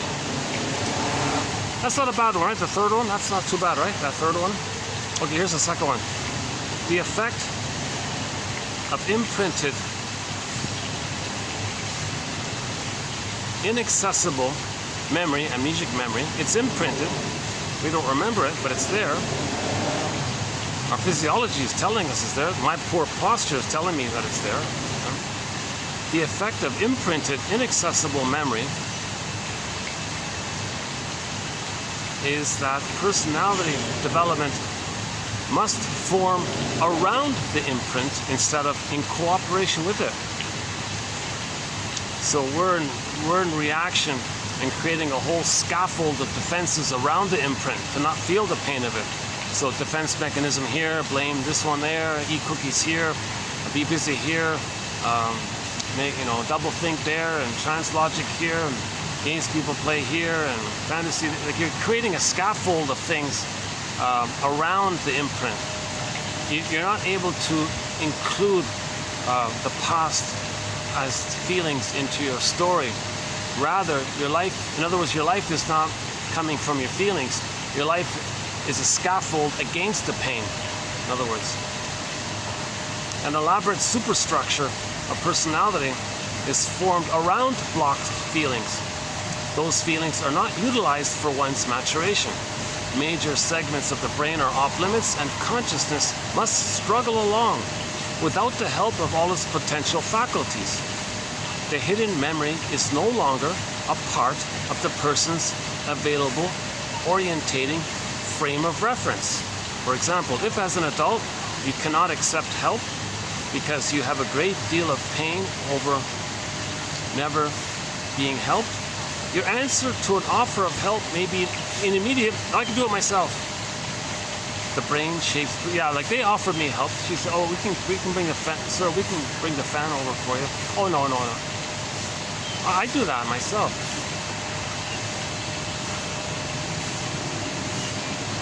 So my pain is creating scaffold. I can't use a positive experience of having been supported, or right? And then just be normal and say, oh, that'd be great. I'd love to have a fan here. I'm reacting. Wait a minute, help? Wait a minute. The last time I was supposed to receive support from my mother, look at all the pain. I don't want that pain. No, thank you. No, thank you, mother. So unconsciously, when I said no, thank you to the staff there, I'm reacting. I'm reacting as if I'm still back decades ago. No, mother, I don't want this kind of help. So I don't have a proper frame of reference. I'm still avoiding the pain of the past. My personality is to avoid the pain of the past. All right? Any personality, or most of a person's personality, is constructed to avoid the pain of the past, because we don't have positive feelings to live from or something. Our personality is a defense against the past. That's called neurosis, basically. Okay, here's Janoff's. Here's sort of one of Janoff's key points here. The first one here: a pregnant woman's mood and physiology can produce long-term effects on the offspring. So that people have been saying this for a long time. Only now it's starting to catch up. There's a whole branch of psychology called perinatal psychology, just specifically devoted to this point. A pregnant woman's mood and physiology can produce lifelong effects on the offspring. We are historic beings, imprinted neurophysiologically with our past. Any proper therapy must address that history. So if we're going to do any kind of proper healing, we can't forget the first brain. But most therapy, like CBT or whatever, or magical thinking, New Age, it's to repress the pain. Most therapy, he says, is actually just there to create a scaffolding against the pain, to get you away from the pain, using ideas and CBT ideas or something. Not all of it, but a lot of it is there to repress the pain, and we're ignoring the imprint.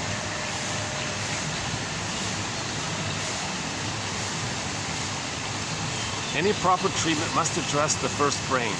Now again, the first brain is visceral, it's sensations, right?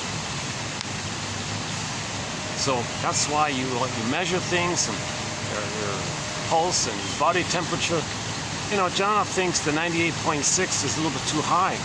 It's supposed to be, what do you say, 97.9 or something. Because if you interview 1,000 people who all have birth trauma and measure their body temperature, and the average is 98.6, and say that's normal, well, you're saying that's normal only in terms of that sample you're interviewing. What if you measure the body temperature of people who had a natural childbirth? It'll be cooler.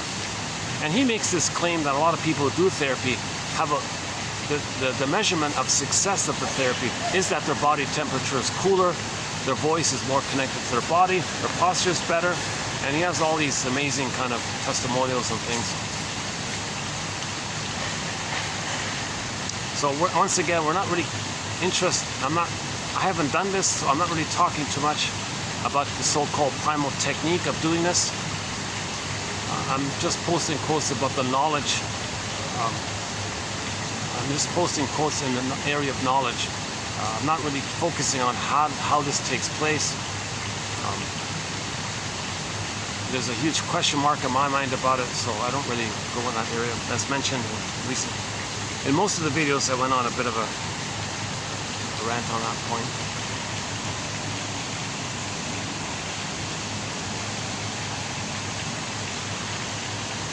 Yeah, this is the freshest, sort of spaciest I've seen this place. Yeah,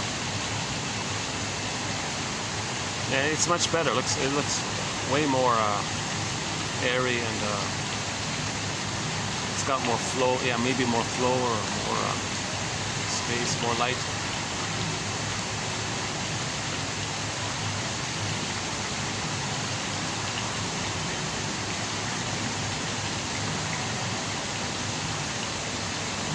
And if you are, okay.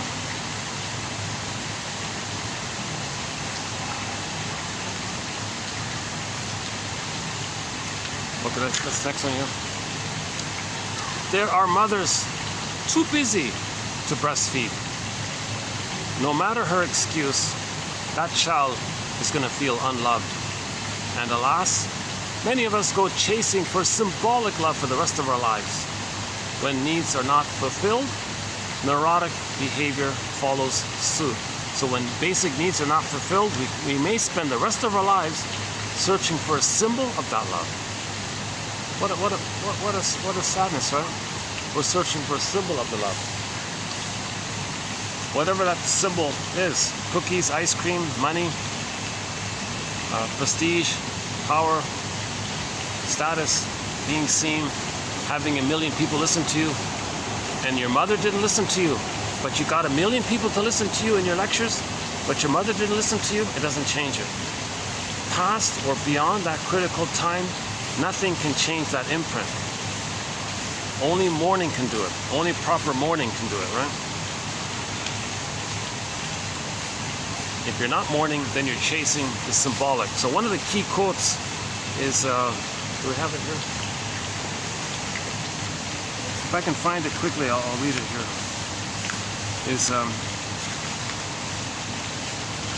Okay, if you go to yesterday's video, we spent some time on it.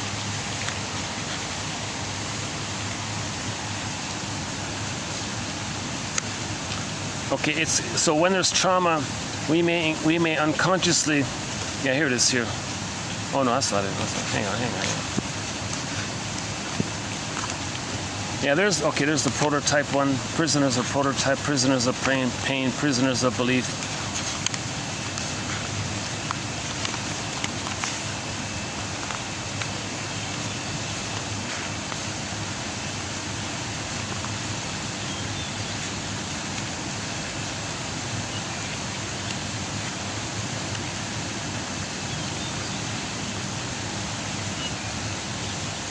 And here's a good quote. How the human brain can take "love me, mama, I feel so unloved," and twist it into "they don't like me, they've got something against me." The "they" in his head really is mother who doesn't love him.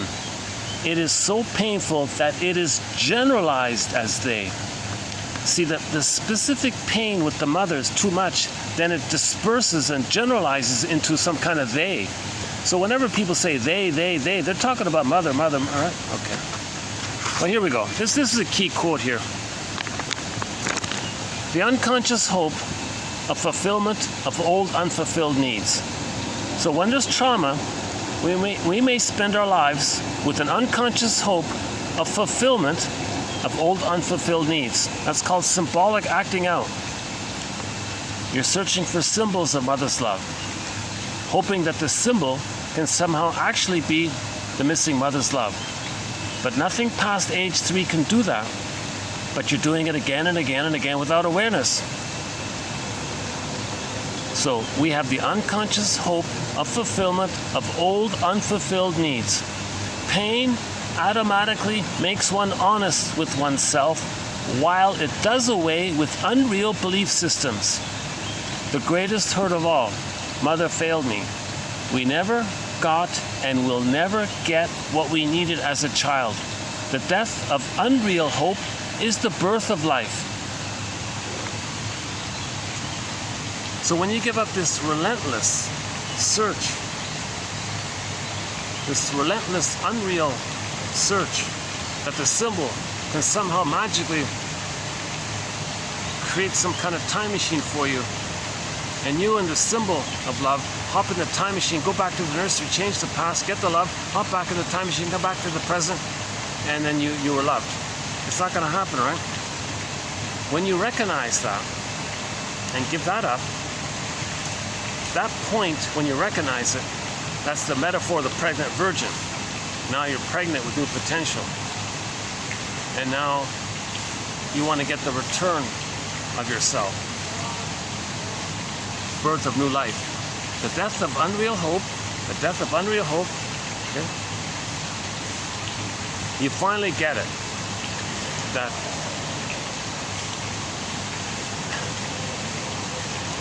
thinking something or somebody in the present can change the past and give you such that you got the proper wiring with the mother. Okay, this kind of thing. The death of unreal hope. When you finally get it. People are stubborn. People can be very stubborn. They'll try again, just try hard, no, let's try it again, At some point you're going to realize no person or thing or can change that imprint. It's a grooved in the survival brain. It's timeless, and it's sealed in with some chemicals. They even named the chemicals that press in and seal in that neural circuit. So once it's set in post age 3, whatever you're doing afterwards, that sort of symbolically represents it. For example, the baby needed mother's sweetness, maternal sweetness. If they didn't get it, and they post age 3 eat cookies all the time, thinking that physical sweets can be mother's sweetness, it's not going to work. Okay, the baby needed mother's maternal spirit. Didn't get it, post age 3 or post age 20, whatever. They think, oh, run to the beer store, buy spirits. Alcoholic spirits can be maternal. It's symbolic. Because what happened is, the imprint goes in the survival brain. When the human brain comes online, it shifts into there. So the circuit, okay, repetition compulsion. So the baby can't live without mother's love. So he's still looking for it. So it goes to the third brain. Hey, third brain, here's the memory. It's up to you now.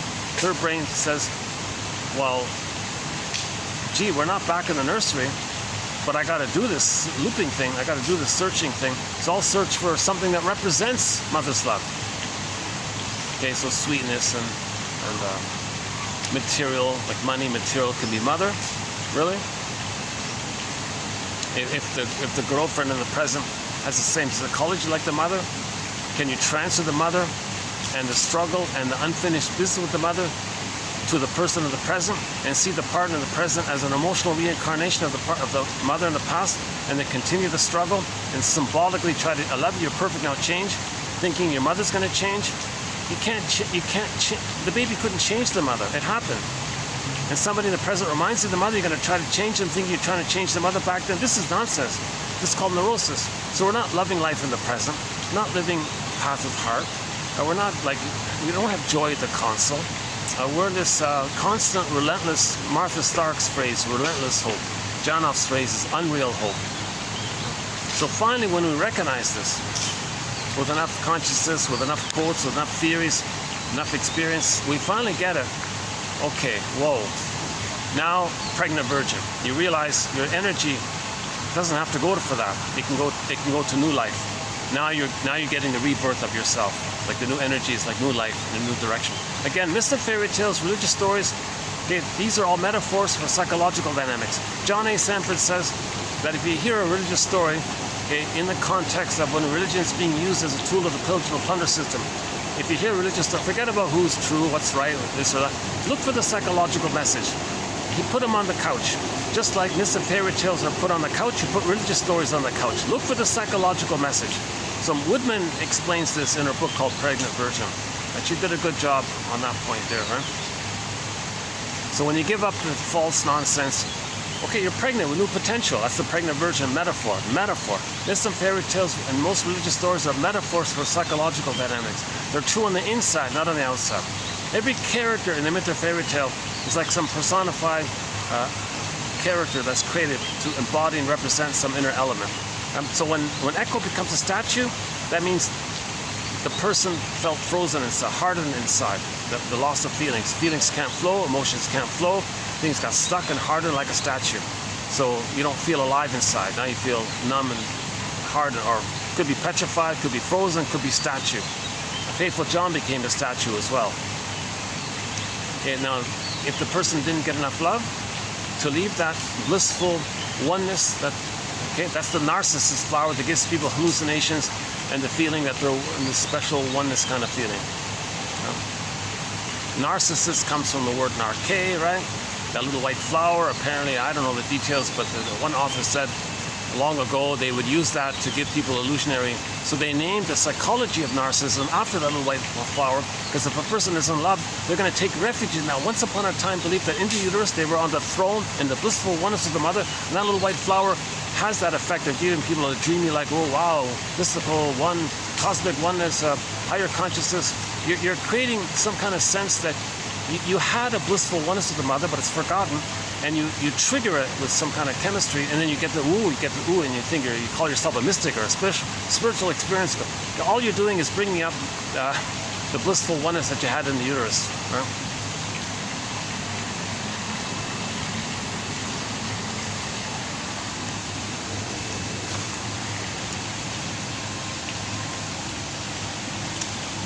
Okay, again, there are mothers too busy to breastfeed.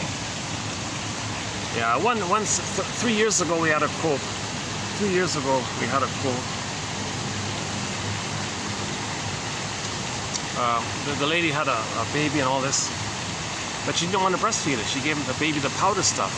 The husband said, "What the hell? What are you doing here? Why aren't you breastfeeding? That's the essence of mothering. Why aren't you holding our baby and breastfeeding? What are you doing here?" "Oh, no, I want to go to the office and jiggle around and have some power over the guys. They're all gaga, and now I finally get my revenge on the guys." And he sunk inside. You're going to traumatize our baby, give our baby lifelong pain, and search for real mother's love symbolically, just because for the moment you got some petty issue with some fellows at the office. And he said, he didn't say it out loud, but he thought to himself, the bubble was, "I had no idea what a rotten mother his wife was." So one book is called Seduction as Power. Men usually have power, but women use seduction as power in this area to get back at the men. To not be abused by the men, they want to have power to fight back, so they use the sex appeal. So the woman had this very sexy appearance, I guess, but didn't want to lose it. So she refused to feed her own baby so she could walk into the office with a bountiful appearance, okay, and then the guys were all gaga, and then she felt, now she can tell them what to do. You don't boss me around. Okay, you're hypnotized, you're spellbound. Now you do what I say. And so she's getting back at the guys. Meanwhile, that poor baby is scapegoated and sacrificed. And the husband said it actually led to the end of their marriage, he said, that kind of thing. Because it revealed how he couldn't take the pain of it all. He couldn't see that kind of thing. He didn't have the empathy to realize that mother, that his wife was unloved and was seeking symbolic love via power. Right?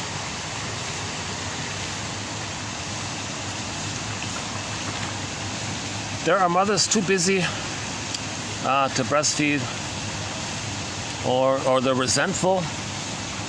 Some mothers say, "What? Give love? I never got it. I'm supposed to give it when I never got it." They're resentful of it, so they won't do it that way.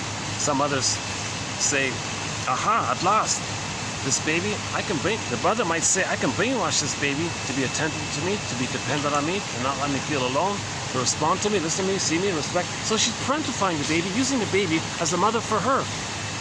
Wow, right? So that poor baby inside, his embodiment will become frozen, okay? The authentic core in the Greek myth, Miss Core with a K, representing a person's core with a C. Earth opens up, this core with the K gets pulled down, meaning the person's authentic core gets pressed down. Okay? There's a pain so utter. It swallows substance up, And then the person goes in a swoon, the endorphins. When there's pain, there's endorphins. Pain, endorphins.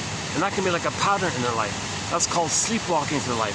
Going through the motions of life. Feeling that you're living the unlived life. Feeling that you're living some kind of provisional life. When does life begin? Kind of thing. Life's not supposed to be a dress rehearsal. Those kinds of things. And his whole life is a trance. And he's just maintaining the status of the endorphins. His whole life is just to numb the pain, So he can recreate the disappointment. He can express his anger at it. He can make others as proxies for them and make them cry for love, and they be the mother who says no to themselves, and they see themselves into others. So they can do this neurotic repetition compulsion of replaying the interaction with others, either by finding others to play their innocence, called evocation of a proxy, and the others will do the crying for love for them, while they play the shaming mother who said no to them. They say no to others, to replay how the mother said no to them. This is neurotic, to express your anger at not getting the real love, or still benignly expecting others to give you that kind of love. So the repetition compulsion can take two forms. Your anger around it, that's treating others the way you were treated, and show up the mother by that, or just play yourself and expect others to reject you and have too much expectation on people. No one in the present can be the good best mother that was needed back then in the nursery, so that's unrealistic, but people are doing it. People think, oh, if I get one more this, or if I get one more that, just got to do this, they have this relentless, unreal hope. I've got to get mother's love, because the baby needs mother's love to develop.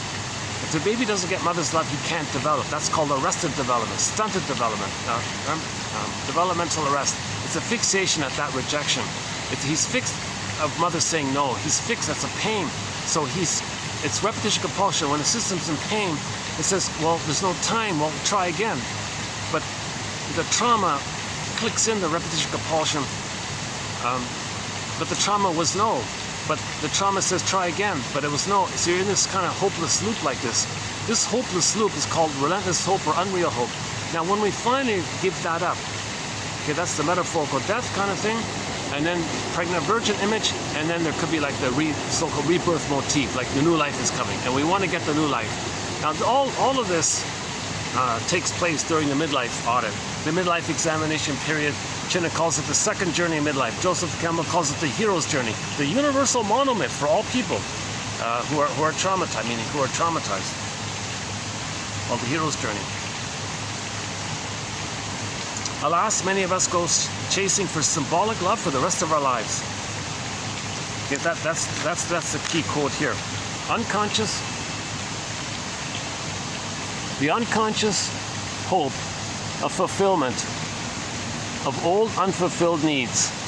Okay, that's called symbolic acting out, transference acting out, repetition compulsion. Okay, so you transfer the past into the present and do like an acting thing, like actors. The person can play the shaming mother who shamed them. Too painful to always be reminded of mother hurting them, so they find others to play them and hurt them, replaying how the mother hurt them. So get them to cry for love for you, and you're the mother that says no to your or the more benign ways, you play yourself and coax others to reject you, to say, gee, mother didn't love me. Others rejected me. Mother didn't love me. In the more perverse way, the prior way, they get others to do the crying for love for them, and they're the shaming mother who says no to them. What a mess, right? So when we stop this, now we become the pregnant virgin. There's like a new seed there, like now new life can come. Right?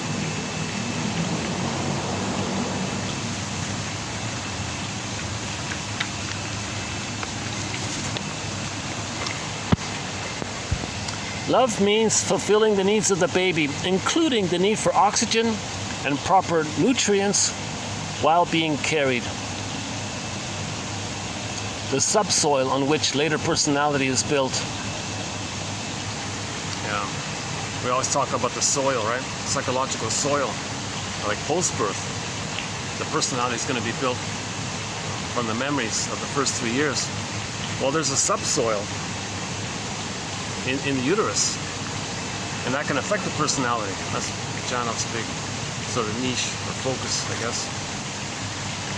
So I don't know why Janov does this all the time, but it's common sense. If the baby's needs aren't met, we say he was unloved. He was improperly loved. One of our songs on our soundtrack is Katie Lee's song. Katie Lee has a song called Improperly Loved.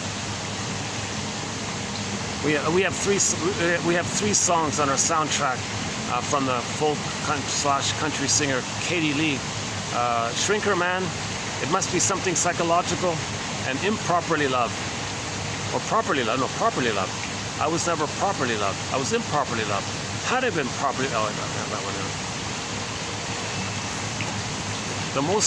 The most recently new added song to our soundtrack is Olsun, mentioned earlier, O-L-S-U-N, by the Turkish singer, or the singer from Turkey, Sertab, S as in summer, E-R, T as in Tom, A, B as in Bob, Erener, E-R-E-N-E-R, song called Olsun.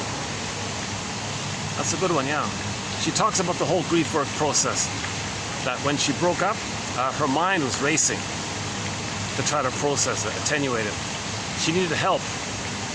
She needed some soothing, so she went to the pet store and bought a cat. Then she did some kind of little ritualistic kind of things, and then she said, okay, let's admit it.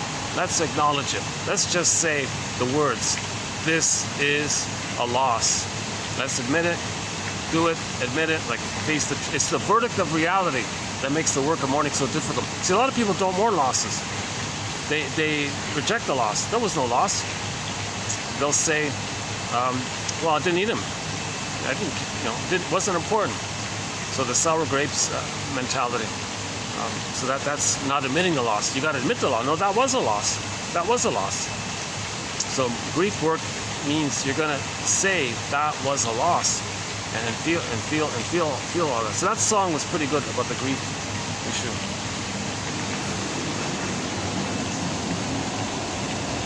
Yeah, here it is again. Child abuse occurs in the womb. That's the first time I've come across that one, that phrase there. We've heard about child abuse. Child abuse occurs in the womb. If the mother smokes while pregnant, she's abusing her child. Can you believe it? She's abusing her child. If she drinks alcohol, she's abusing her child. Unknowingly, probably. And the harm during that time is much greater than any harm she may inflict post-birth.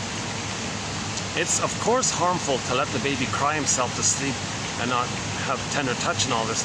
But Janov thinks if the brain chemistry is so whacked and he's born with PTSD,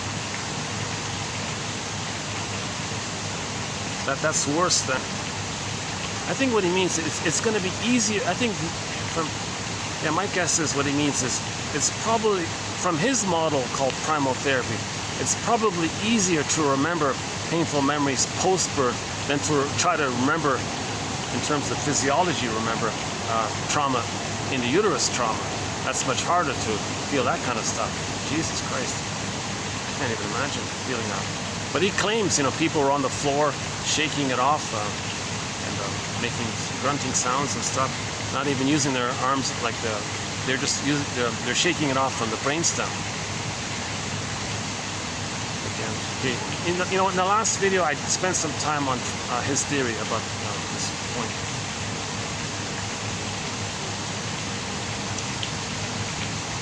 Okay, Janov uses the word consciousness and connection sometimes synonymously.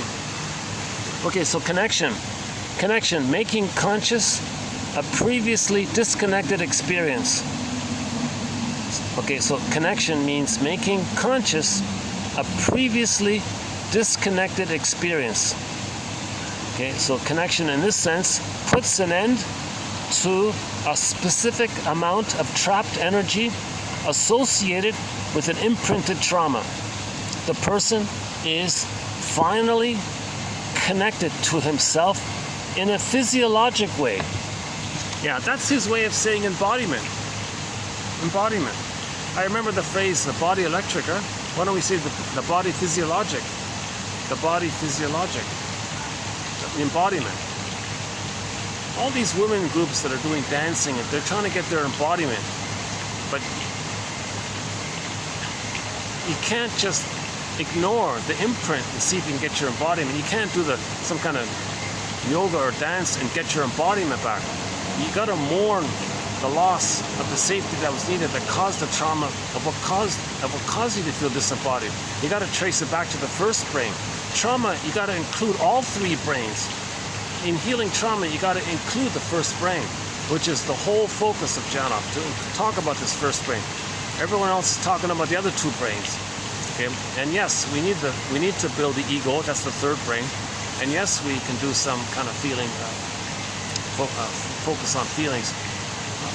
But a lot of those feeling therapies, Gestalt, I think that somatic one, some so-called SE, somatic engineering, I think it's also probably trying to repress the pain of the first. So the positive side of the third brain therapy is to build the ego, strengthen the ego. That's what we're doing here, trying to give a scarecrow a brain. We got to know stuff. The middle stuff, you can't get back your feelings if you don't have a brain. Okay, the Tin Man, you can't coax the Tin Man to feel, and the Scarecrow doesn't know what's going on. You got to link the Scarecrow and the Tin Man. You got to have a connection there between the Scarecrow and the Tin Man. You can't ignore the Scarecrow and give the Tin Man his feelings and get back in your body. And if you know, you need the consciousness. You got to have all three brains. Okay, Scarecrow, Tin Man, Lion. It's kind of like the three brains idea.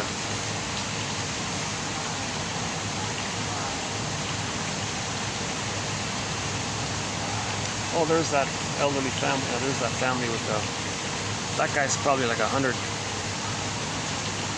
That guy's probably over 100 years old. My goodness, he's on his cane.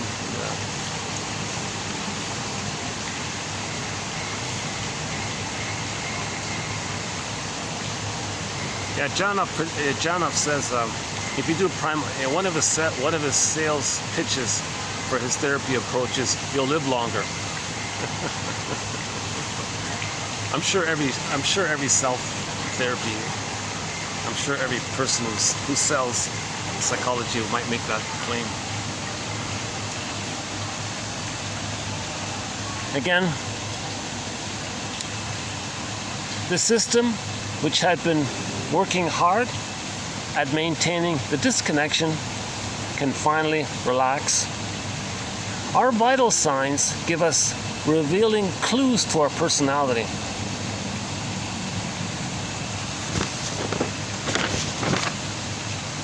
Well anchored in the present, we need to connect first with the third line neocortex. Okay, that's giving the Scarecrow a brain. Before we reach back earlier in our history. Yeah, so first connect. Okay, first weave a basket, give the Scarecrow a brain. Okay, so in the children's story, the straw house wants to become a brick house. So first, make a brick house, or give the Scarecrow a brain, or weave a basket or a nest for an egg to appear. You got to advance, right? So that's what these 10,000 quotes are for. And then you can go back to feelings in your second brain, and finally, hopefully, in the first brain, the visceral sensation area. In other words, respect evolution. Some clients weep all the time and make no progress. Well, the crying must be connected to the original source.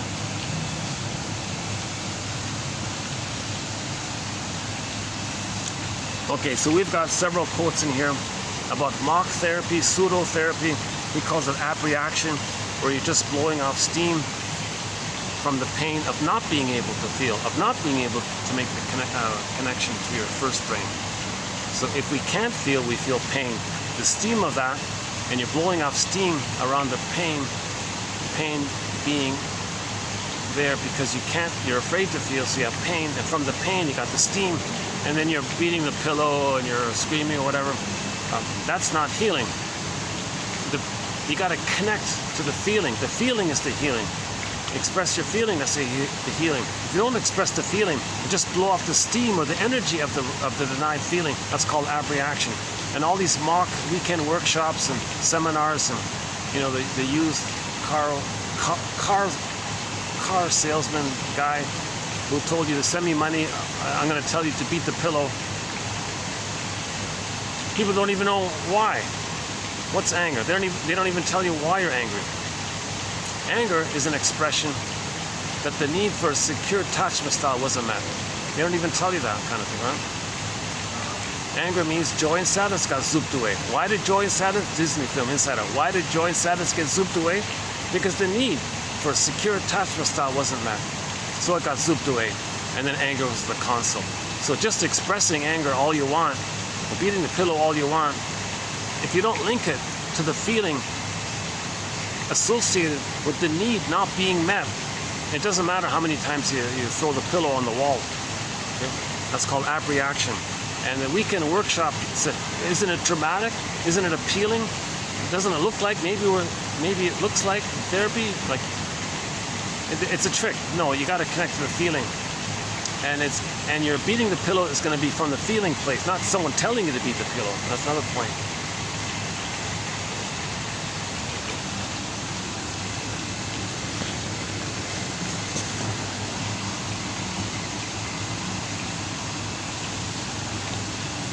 We have three brains in one: the brainstem, the limbic system, and the neocortex. Okay? The salamander brain, okay, the chimpanzee brain, and the human brain. Or the thinking cap with the ideas. So the first line, consciousness, is about sensations and visceral and neurochemistry and biologic. Okay? The middle one, okay, that's the golden ball area and your embodiment, the mammal. That's where the loving life comes from, and mourning, and the limbic. Right? And then the cortex is needed to heal the trauma in the first two brains. But if there's too much pain in the first two brains, then the third brain can numb the pain for you. So the human brain has a two-parter. The human brain has a dual purpose when it comes to pain. If it can process it and integrate it and connect and heal it, you need the third brain to heal the pain, to integrate the pain from the past. If there's too much pain and you don't have enough ideas or constructs to do so, then that human brain will create elaborate ideas of relentless hope, of symbolic love to keep the pain at bay, so to speak, repressed, denied. So the human brain will do some tricks to send you some endorphins, or some tricks to send you some momentary hope of serotonin, pain, endorphins. Like if the cortex turns on the TV and sees a televangelist say, "Oh, send me money and you'll get saved," that fantasy that you're going to be saved can trigger the safety with the mother. So you get a blip of serotonin. Okay, it didn't work, now you feel pain, but the pain is numb, so you get the endorphins. So serotonin, bliss, pain, numb it. Okay, so happy, pain, numb, happy. So you're just kind of repeating the kind of thing. So the human brain will try to compromise and do something to not make you feel the pain with tricks and eating cookies, etc., or these crazy beliefs, etc., whatever. The crazy beliefs are meant to get you away from yourself. The pain is creating these beliefs, and these beliefs are placed in by the pain. So the beliefs represent the pain and conceal the pain. They reveal and conceal the pain. So the human brain can do that. The human brain can create beliefs to conceal, but also sneakily reveal, but at the same time conceal the pain. Or if the human brain has enough quotes like this, maybe the ideas and the brainstorming and questions and theories, and okay, I think I understand what's going on here. I can allow some feelings to come in. But you need first you got to give the scarecrow a brain. Right? So Dorothy's like the part of the psyche that's trying to heal things. Or we can kind of say, be like Dorothy maybe. So being like Dorothy would be like you know, the recognition that the person doesn't feel kind of fully embodied, kind of thing, right? They feel like they're sleepwalking through life or something. Like they don't feel connected to themselves. They don't feel their inner home, kind of thing. Then that's the cowardly lion one. Meaning not meaning in an authentic way, not in some kind of reactive, aggressive, angry way. And then the second part is, gee, why aren't they loving life? Why don't they have meaning and pleasure and a path with heart? That's the Tin Man. Okay, well, first things first. First things first. Give the scarecrow a brain.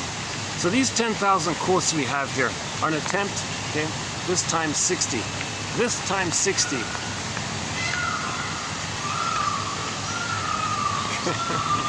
is an attempt to give the scarecrow a brain. The more of a brain the scarecrow has, the greater the chance feelings will come back. If the feelings come back, it's linked to the embodiment. I feel, therefore I am, and you're good.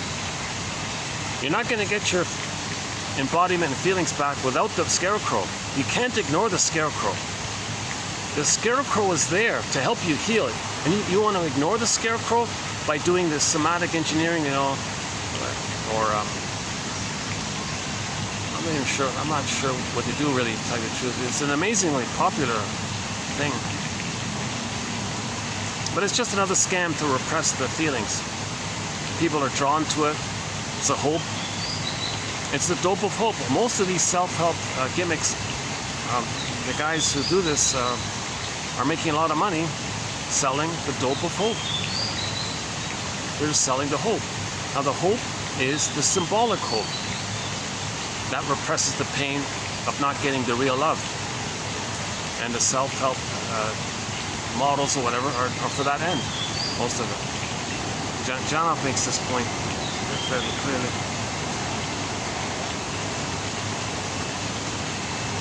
It's in the same category as the televangelists and the cults and all this stuff. Janoff's final book, called Beyond Belief, written at the age of 92, by the way, 2016 I think, was called Beyond the Belief. Beyond Belief. Very hard to find. Jesus Christ. His books are out of... His later books are either too expensive or not even... You can't even find them. His earlier books, yes, they're available easily. Prisoners of Pain, Imprints, The Feeling Child, of course the Primal books, Primal Scream, The New Primal Scream, Primal Man, Primal Revolution, and Primal Healing. Those are all available. And The Biology of Love is the other one. Yeah, well, so these 25, so we're gonna, with tomorrow's video, we'll have 250 quotes. So these 250 quotes, in my humble opinion, offers an excellent 101 introduction to Janoff's 6 decades of research in this area. A very good 101 introduction, a very good, clear overview, I believe, can be found right here. Okay, the link is below. Okay, so you can see it below, right? It's just for a minor admin fee. It's actually, believe it or not, it's less than the price of this copy was. It's less than it. It actually is half. It's half the price of this. Can you believe it? Yeah. Yes, it's half the price of this copy. Can you believe it? So it's just a minor admin fee. Or of course you can just click the more link for the past 25 videos. This is number 24. So for the past 23 videos, plus this one 24 and the next one 25. If you click those 25 videos, and you'll see the quotes there. If you read those, on average 10 per video, you get 250 quotes. If you read those 250 quotes, I think you'll get an overview. In the last video, I did highlight some of the key points from this theory. Today was kind of on the general end. Today's quotes weren't so bad actually, but the heart of this material was presented already. I feel like we're kind of winding down here with this work here.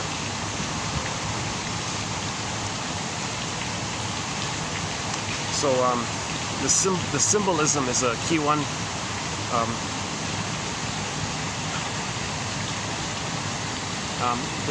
And this pattern, he makes a big deal about this pattern of the baby's original first response to pain.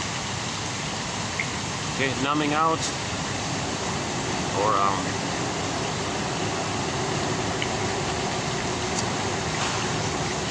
staying too revved all the time, or being too in conserving mode all the time. Whatever the response was in the uterus, however the child responded to the womb abuse. What was it called again? Child abuse in the womb. Womb abuse. Unborn child abuse. Child in the womb abuse. What do we call it? Child abuse in the womb. What's another way of saying that? Child abuse occurs in the womb. What do we call that? I don't use the word fetus. I never use that word. It's a child. It's an unborn. It's a child. Developing child. It's a developing child. The developing child in the womb abuse. Abuse to the developing child. Well, you might as well just say this: child abuse in the womb. I'm not sure if there's a good phrase for this. I don't want to say fetus abuse. Don't say that. I've never liked that phrase, fetus. It's a child in there. Right? Obviously, it's a child in there. A baby in there. Baby abuse. Baby before birth abuse. Pre-birth baby abuse. How's that? Pre-birth baby abuse. Pre-birth baby abuse. Prenatal baby abuse. How's that? Pre-birth baby abuse. Child abuse in the womb. So there's going to be an imprint. In the imprint, there was the trauma and the response, which means they're going to go through life using that first response.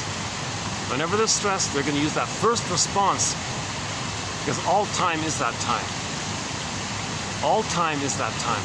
So the past is the present. So the present is still the past. Right? We had that one here today. The present. The person reacts to the past instead of the present.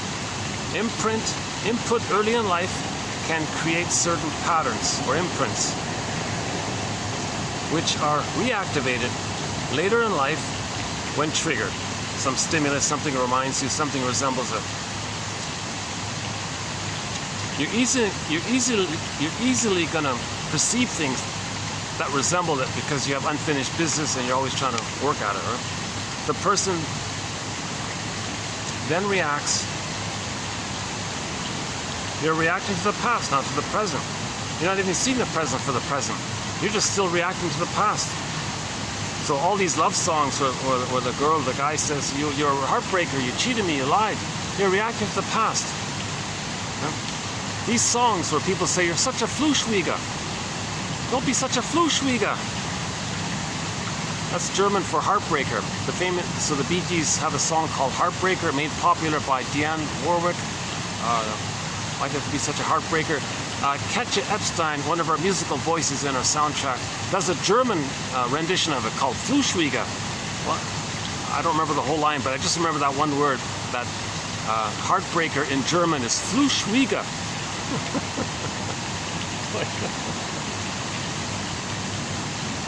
So,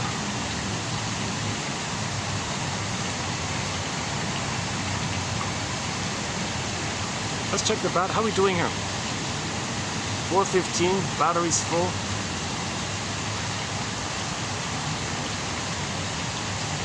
We got off to a rocky start here, but it's starting to pick up a little bit, right?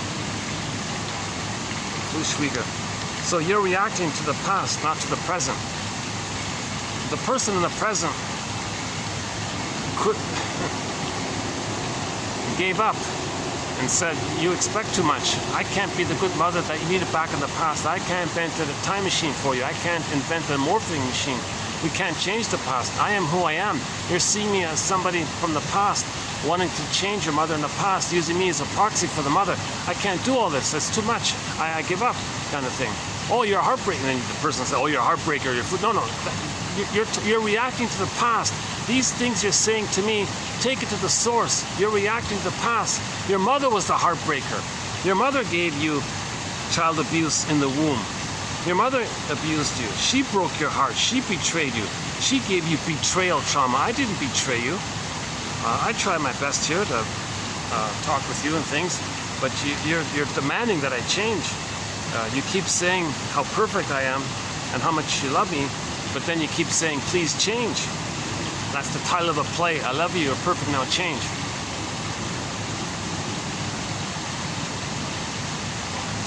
And if he were to speak honestly, he would say, oh yeah, okay, well, yeah, your personality reminds me of the mother.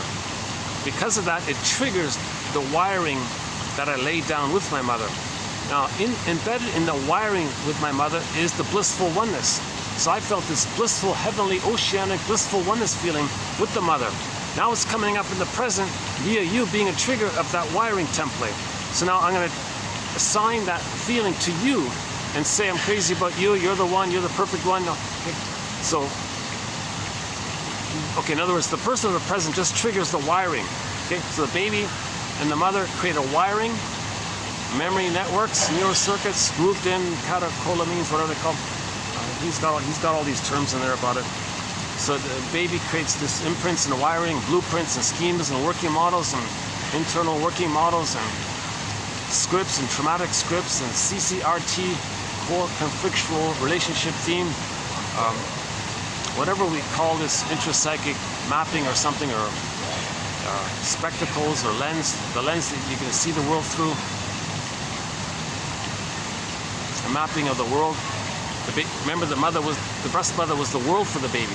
So he understands the world through the first experience of the world, the mother, and then uses that to relate to the world. That's the world. The world, the mother was the world.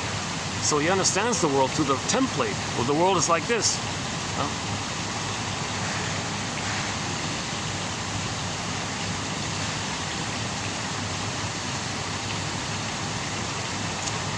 Yeah, so let's back up a sec. Let's say the famous, you see somebody across the room, right? Across the room or something. And it's like, wow, the sparks are there, right? Love at first sight. You're excited, you're blissful, you're in heaven. Like, what incredible feeling. You don't even know that person. What's going on?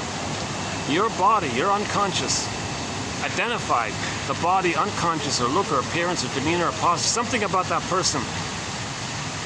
You recognize, your unconscious recognizes that that person has an unconscious that's similar enough to the mother. If that's the case, then the wiring with the mother, the unfinished business and the struggle with the mother is flared up.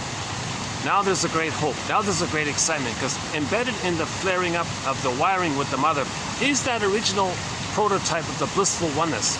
That's called falling in love. And you transfer that to the person in the present. That's called transference love. So transference love is called infatuation, puppy love, passionate love, romantic love, love at first sight. Okay, transference love. You're transferring the past love with the mother to the person in the present, seeing the person in the present as an emotional reincarnation of the mother in the past. Now you're back in the oneness of the mother. Now you got this hope at last. You were one with the mother. The trauma froze it. Now she's there again. Now there's this great hope that you're going to get the love that you needed. Okay? So one guy said that we have one quote where the guy said, I get it now. I get it now.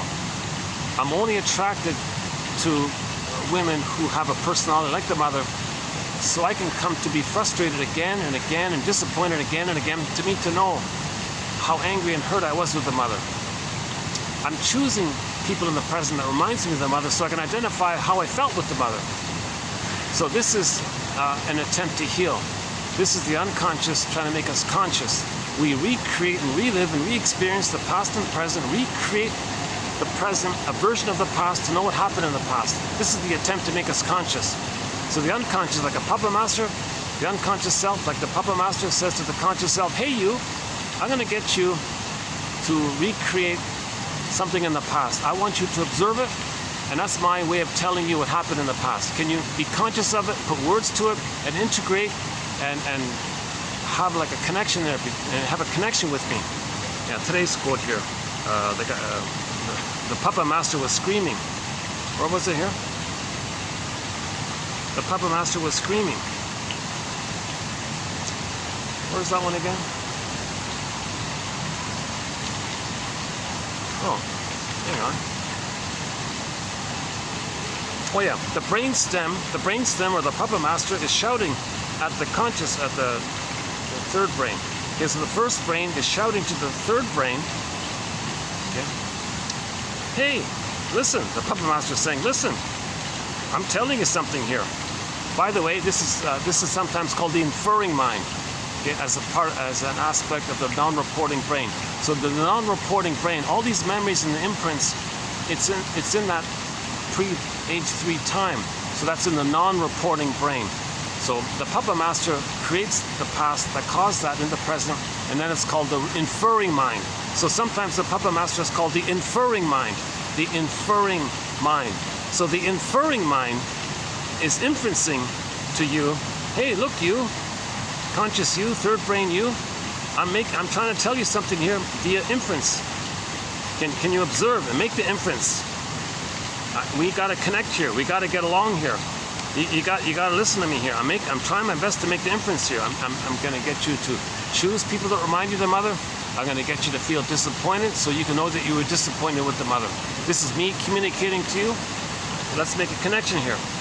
Now, this way of communicating is called transference acting out, and embedded in the transference acting out, there's a lot of stress, a lot of excitement, a lot of serotonin, glutamate, cortisol, noradrenaline. Okay, these things are the language of the biology of the brainstem. So the puppet master is also connected to the brainstem. We did a 5-video special run on transfer and stuff. The linked song was the Doobie Brothers' song, What a Fool Believes. Oh boy, that was over a year ago. That's a great song, What a Fool Believes. Check out the song, What a Fool Believes by the Doobie Brothers. Huh? There's a very good cover of that song by a band called, is it HSCC, is that right? What's the guy's name, Jason or something? He does a very good cover. I played both of those songs are on our soundtrack, the original and their cover.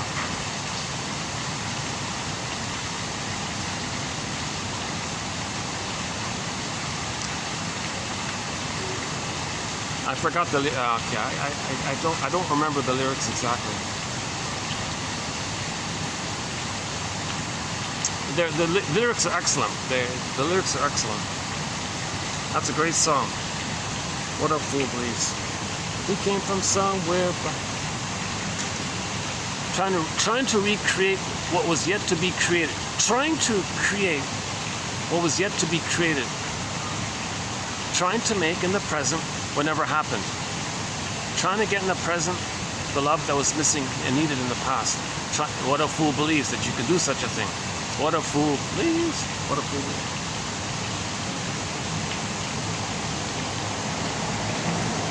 Okay, I'll leave it to the viewer to look up. It's called, yeah.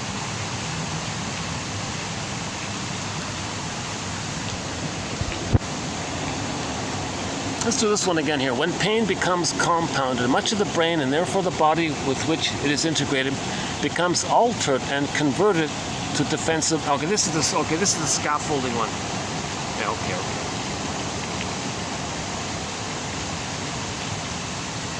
Yeah, so if he's all revved up, okay, and then he's a daredevil, and then he's impulsive and just ADD a bit. He may have ADD, poor concentration, impatient, impulsive, and then he wants his environment to offer that. So he's going to create an environment that reflects it. Okay. So similar to this point is the interpersonal between the baby and the mother. The interpersonal leads to the intrapsychic, which then reveals itself or shows itself or communicates itself somehow to you in life, in your dealings with others throughout life. So it's inside out, as above, so below. So if there's a problem with this intrapsychic, so psychoanalysis looks at this whole thing. Okay, psychoanalysis, or what's now called object relations theory, is a study of all this. Object relations theory, like the object just means, the jargon is something's important to you. They call it an object. So the baby's first object is the breast mother. So it's like a part of the mother. The baby doesn't see the mother as a full person. He's just relating mainly to the breast part, the nipple and the breast. And he doesn't understand that it's connected to a human woman who's his mother, who has feelings and needs and a whole history and a whole person identity. He's just mainly in a utilitarian relating to the breast mother.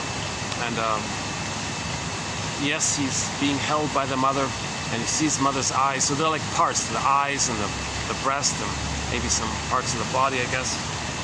So he doesn't get the fullness of the mother as a full, they call it whole object relating. So in the beginning it's called part object relating. So the first object is, right? So that's why they came up with the term object, to distinguish it between part object relating and whole object relations. And later on, people are attached to things that are, and a thing can be an object. Like usually a pet is considered like an object. If you have an attachment to something, a place, a thing, an idea, if you have an attachment to whatever it is, including places and things and books and your book collection, if you have an attachment to something, that's considered like an object kind of thing. So the baby's first object, so it's called object relations theory. Okay. Object relations theory is the internalization of interpersonal relationships. We study the internalization of interpersonal relationships. Now, if it's healthy, then he's free to love life and relate realistically and love life with his gifts and capacities and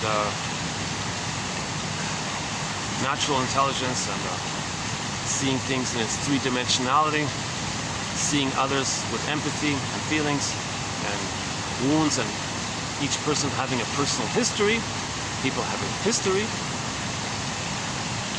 People have memories, people have childhoods, people have families, people have dreams and hopes to heal. We're homotraumicus, we're all one family. So it's more three-dimensional like that. It's not just either or, useful or not, you know.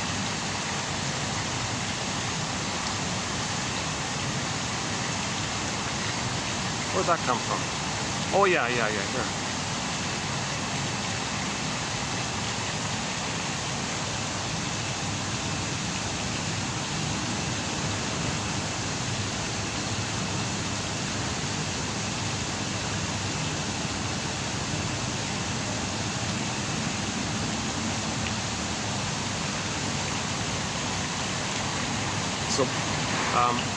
So object relations theory or psychoanalysis makes constructs, just imagine constructs of what might be helpful to conceptualize this intrapsychic map, this internal working model. How might it look?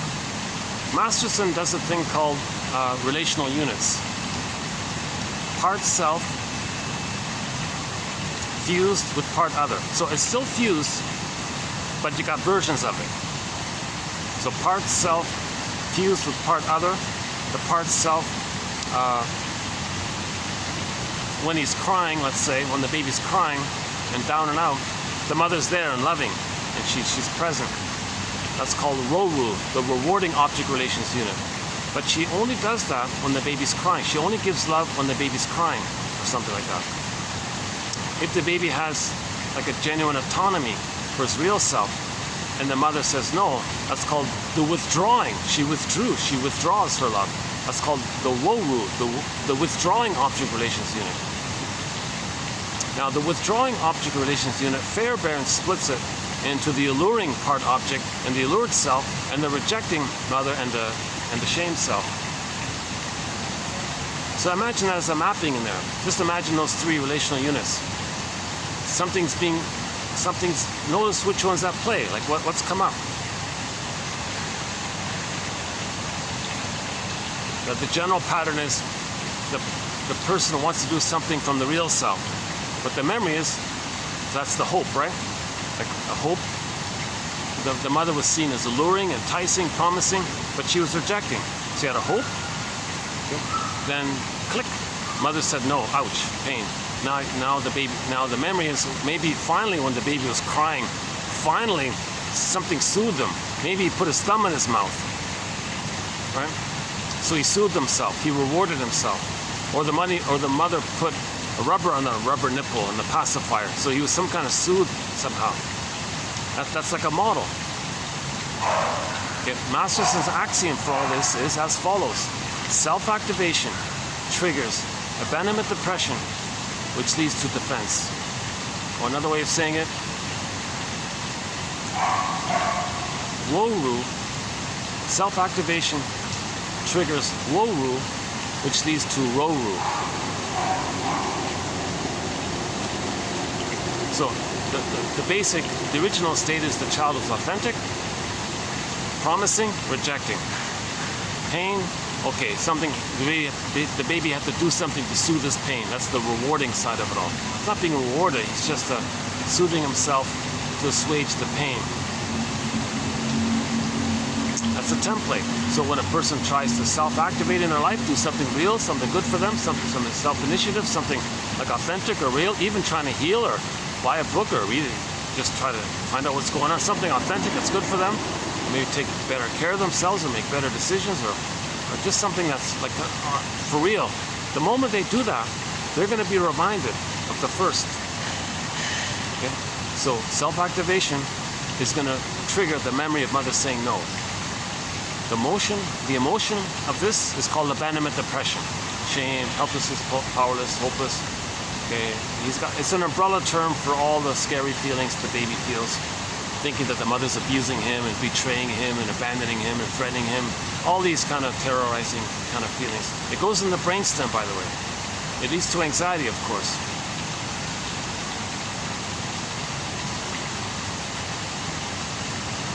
Oh, there's the swan. Let's see.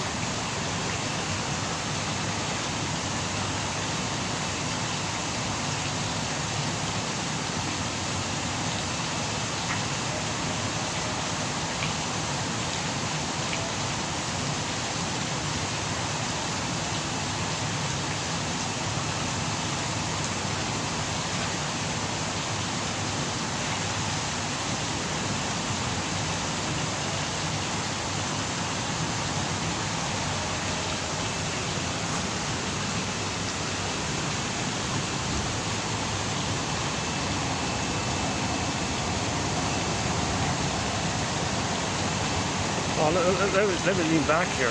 Yeah.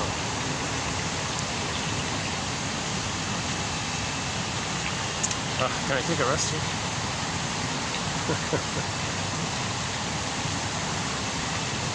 My anxiety is tripled, quadrupled if I'm short on sleep or something. My anxiety just goes through the roof kind of thing. So my brainstem,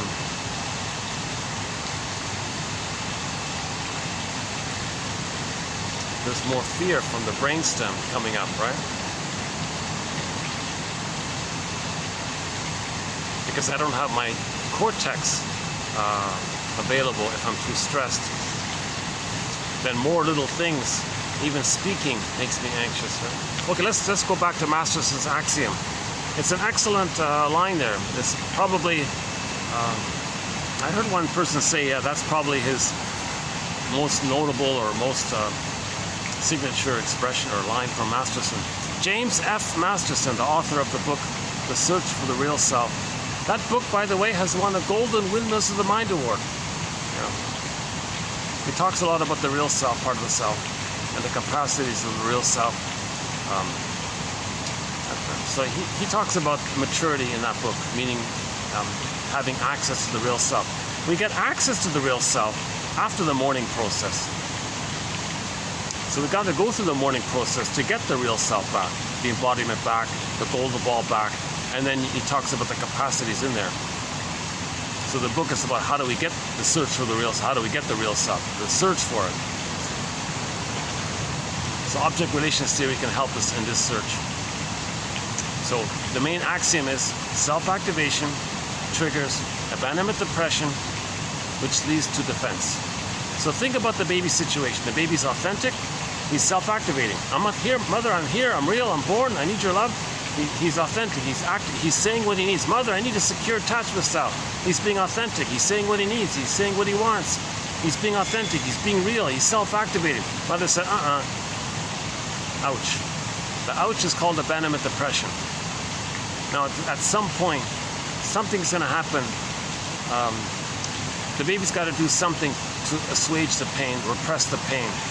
So either his brain will send him endorphins, or he'll suck his thumb or something, or maybe the mother does come in. So something happens.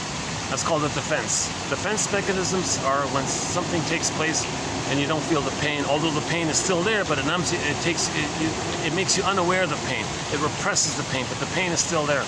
Okay, that's a template. That's a template. Imagine that. Think of that template. So if a person does something authentic for themselves,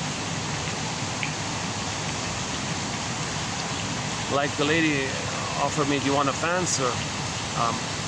Now an authentic would have been, gee, that'd be good. I could use the fan here. But to do that, I'm reminded of the pain with the mother. So I said, oh no. I was polite about it, but I said, in effect, I couldn't. So my defense was, I said no. So the moment she said she offered help, I felt anxious, and I said no, as a defense against the pain. Because if I were to follow through and say, oh, I would like that help. That help would be helpful. That would be helpful to have the fan here. I wouldn't be sweating all the time, right? Flies and all that. That'd be helpful. That'd be a realistic help. They know this. They know this place better than me, right? They know this is the hot corner, it seems. I don't know what it is. Maybe it's because I got 6, 7, 8. What is that? How many floors? 1, 2, 3, 4, 5, 6. 6 floors of cars parked right beside me. There's obviously going to be heat from there, and the fans the heat must be coming from there. Plus, that building blocks. I'm like in a. Plus, there's a building in front there.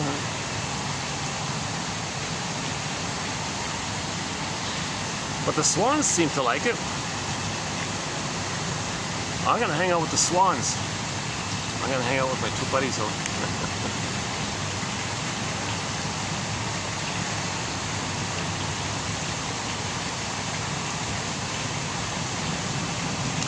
You know, the Karpman triangle from the 60s makes a point about this as well, the Karpman triangle. So you got the child, wants to do something, the persecutor, no. The mother was the persecutor. And then the rescuer, that's the defense. So you got, what is it? The victim, persecutor, rescuer. So that's simple, that very simple little triangle by Mr. Karpman from the early 60s called the Karpman triangle. Huh? Eric Byrne talks about it, and the guy who wrote the book I'm Okay, You're Okay talks about it.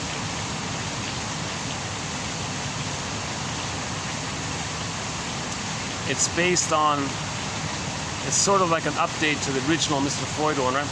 You got the feelings, the inner critic. No, let's forget that old one. We don't cover that old archaic convoluted English translation of Freud. We have no Freud quotes because of the English translation problem. It's all messed up. It's not even Freud. If you ask me, it's not even Freud anymore. Because Freud might have been referring, he might have been making a simile or an analogy, or maybe a little play, a little joke or something, or a little reference here to make a point. And the translator used that as an opportunity to mess with people. So everyone's been bogged down with this convoluted translation. So I've avoided that whole thing. The only time I'll include a reference to Mr. Freud is if a German speaker, if Edmund Bergler or Karen Horney or Heinz, if any one of the German authors say Freud said such and such, fine, I'll include it then.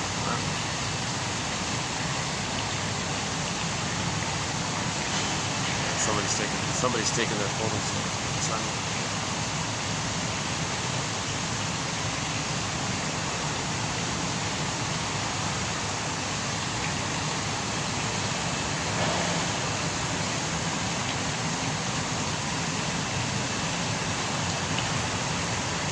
Self-activation triggers abandonment depression, which leads to defense. So the defense can be eating cookies, yeah. Or the defense could be turn on the TV, right, watch something. Or it could be blame somebody. Okay. It can be cynicism. The list of defenses is quite long.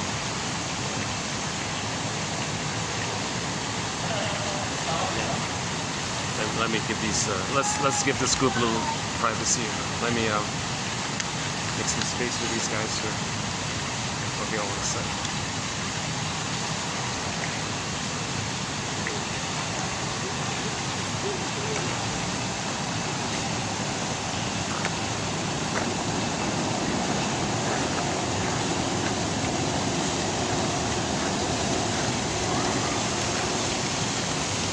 It's funny, once in a while it's quiet here. Oh, look at that, eh? Look at that. Just a handful of guests inside and outside. How about here?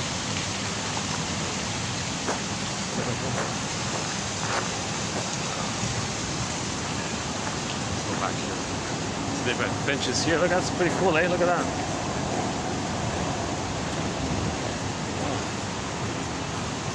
This is right by the entrance. I kind of avoided this area. Oh, see, I'm glad I made space for them now. Now they're right where I'm sitting now. Let's hang out here for a few minutes. Oh, look at that. Oh, the swan he's barking or whatever. He squeaks. He's squeaking or something. They must be feeding him or something. How about over here? How about this? Oh, these are, hey, here's a new one. All right. Oh, another swing. Oh, look at that. Oh. The wheels. Yeah, look at that, huh?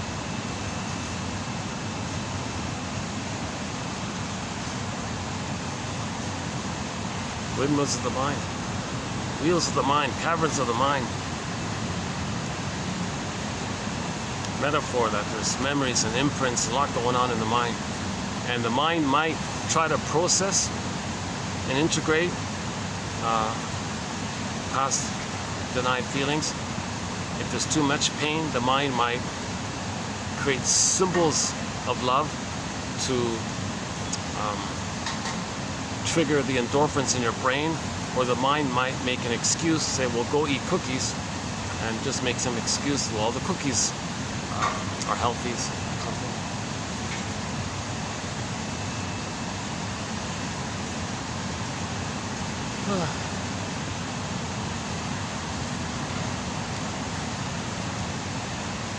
Some days I'm fresh, some days I'm refreshed. I can speak clearly and more smoothly.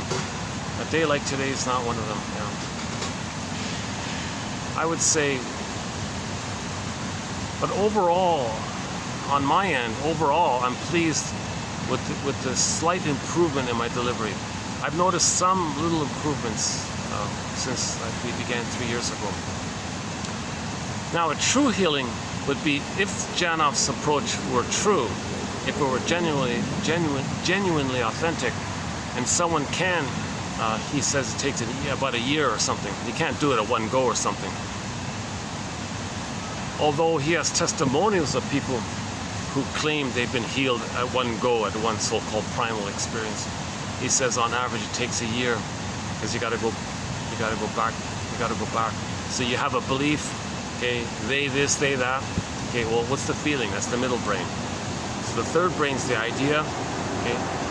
So you take your idea, it's usually a they this, or it's prejudice or something like that.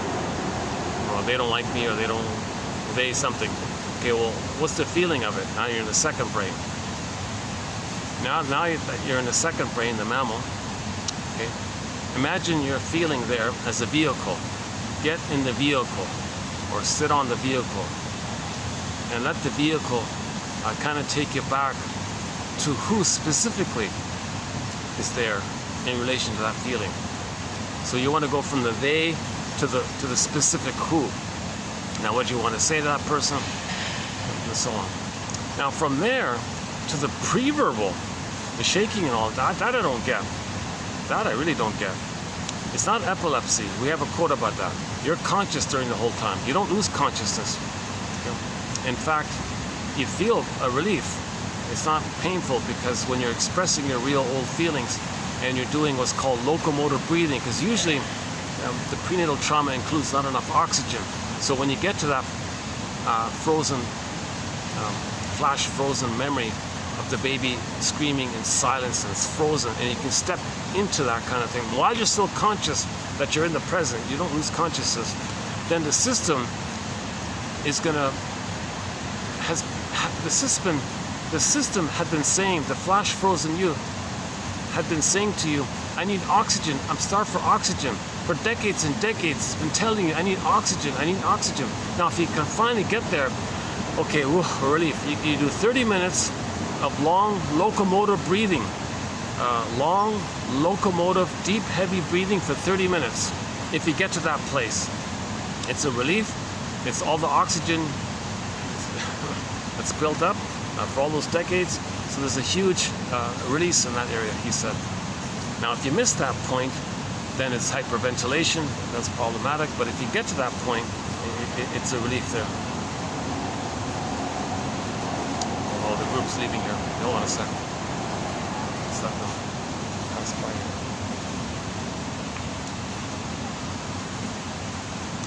Actually, I just noticed, I'll show you some flowers in a couple of minutes. The trees beside me here have a full white flower blossom on the trees.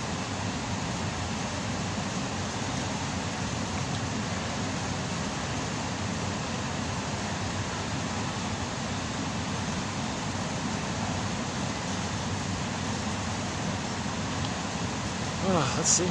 So I've got this end. I've got this little end here to myself for about an hour, right? Less than an hour, right? 5 o'clock. I've got about an hour of light here before it gets too dark.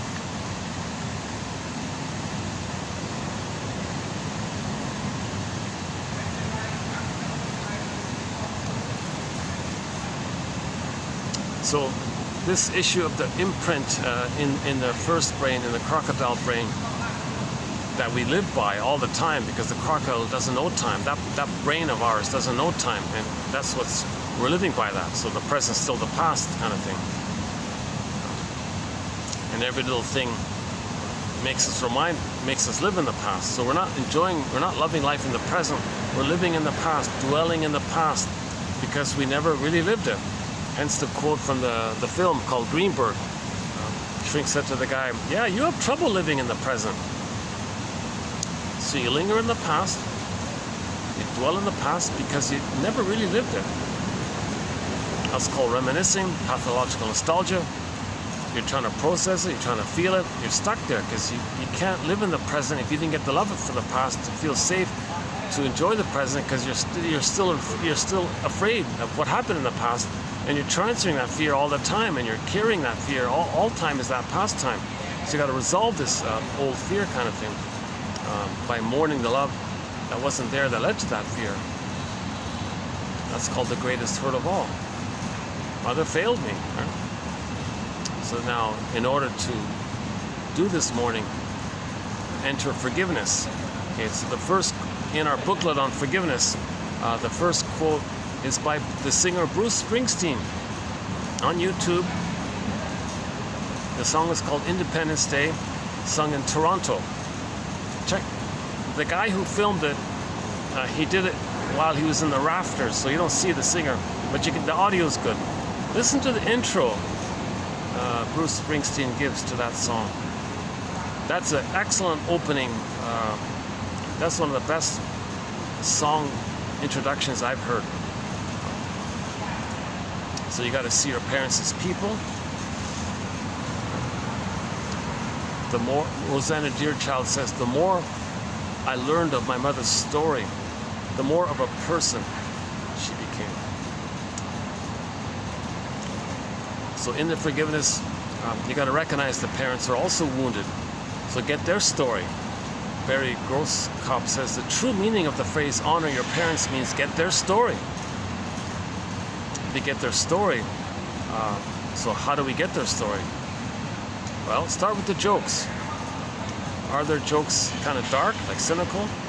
Is it put down humor, shaming humor? Like what sitcoms do they like? You know, kind of thing. Unfortunately, most sitcoms have that kind of negative humor. Unfortunately, that might not be the best one. But if the jokes tend to be what they call put-down jokes and all this, well, that's trauma before 18 months. If the jokes are more playful or innocent or more helpful, that's trauma post 18 months. If it's more innocent like that. If there's a lot of bitter banter and witty bitter, if they're cynical and sarcastic, well, pain is cranking it out. So check out the quote on pessimism in our collection. Okay, pessimism isn't just like from your third brain; it's from the limbic system. It's from the first brain. The pain of it is churning out these little barbs and shards, verbal shards, and these negative zingers and all this kind of thing. The pessimism is coming from the pain. So, what about one of the parents? Are they pessimistic like that?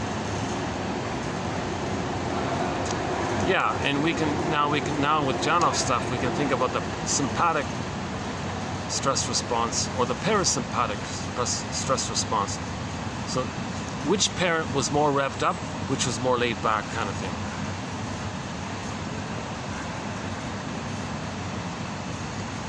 Find out your parents' first three earliest memories.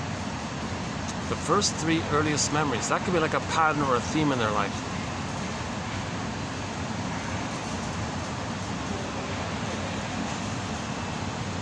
Which parent is more gamey or manipulative? Okay. Duplicity and all this. Doublethink and all this. Games people play and all this.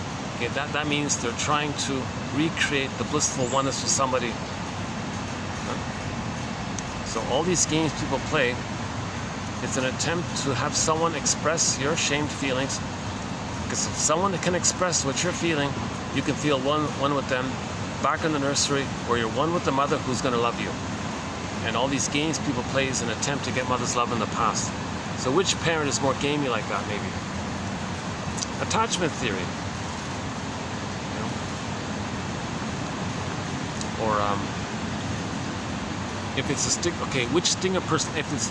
Do the parents both have a stinger personality pattern? Iago, bully pattern, narcissistic pattern.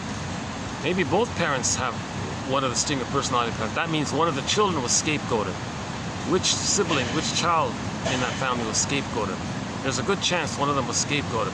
If the two parents both have a stinger personality pattern, the tendency is they're going to scapegoat one of their children, at least. That's the emotional triangle phenomena discussed by Murray Bowen, which we discussed about 2-3 months ago in our collection. Type in Bowen in our collection. Likewise, like what we did with Janoff. Janoff was 25 videos. With Bowen, it was only 4 videos. Yeah, it was a shorter one.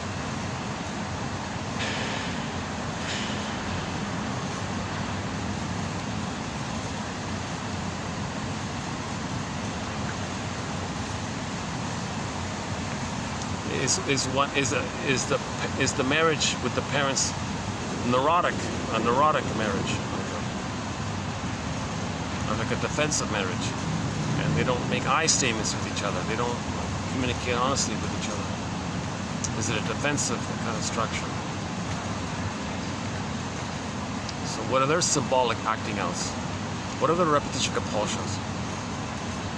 In the repetition compulsion, do they imitate the mother and treat others the way their mother had treated them?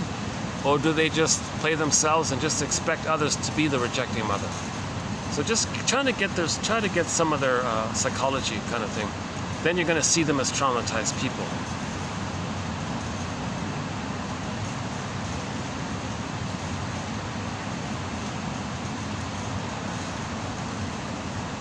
Oh, yeah, I'm finally calming down a little bit, eh?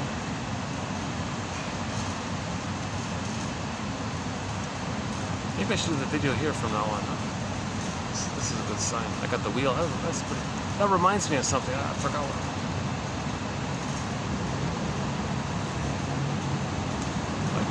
Like some kind of mill, some kind of milling thing.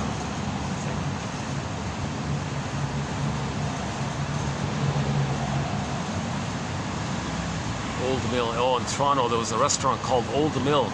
Old Mill restaurant in Toronto. Yeah, they had that there.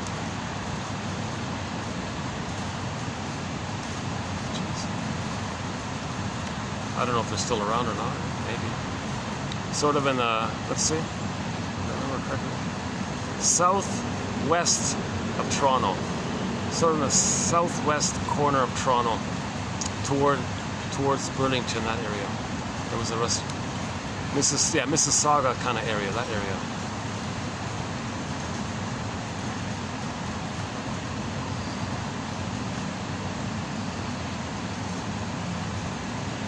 Yeah, it's a nice view here. Check this out. I got what a nice little place here. Look at that, eh?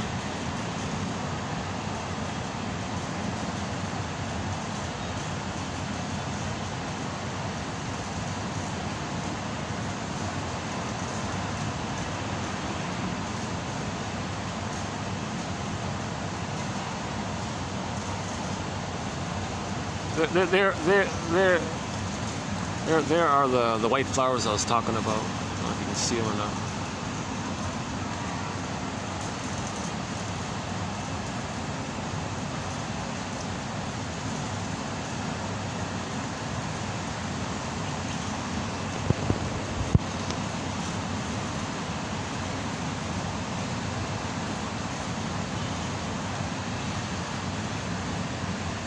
Oh, here it is here. Yeah, this is it here from the tree. With the same one? That's the same one, right? Yeah, it's the same one. Yeah, these trees here, they're producing these little white flowers here. Yeah. And so yeah, there's a smell. They smell. They're fragrant. Yeah, that's awesome. That's awesome. Yeah. They're doing it.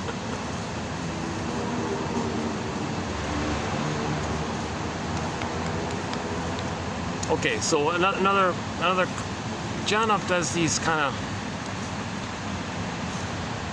it sounds kind of simplistic. I kind of hesitate with it, but he has this real focus on the generalization of life by that imprint. So for example,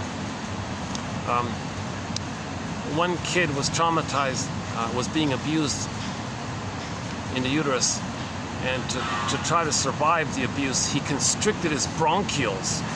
Like he tightened up his bronchioles, right? So later on, whenever there's any kind of stress, he had an asthma attack, reacting in the present as if he's still in the past. So a little stress would trigger the original prototype first response.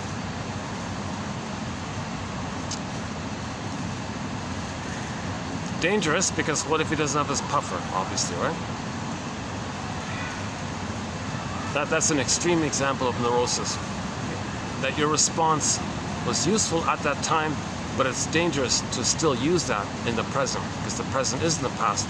You were in the water world before, now you're in the land world. There's oxygen all around, but you're acting like there's no oxygen, and your brain is reacting that way. So much for the nice fragrant smell. The truck just passed by with all the fumes coming up. Yeah, I can smell the carbon.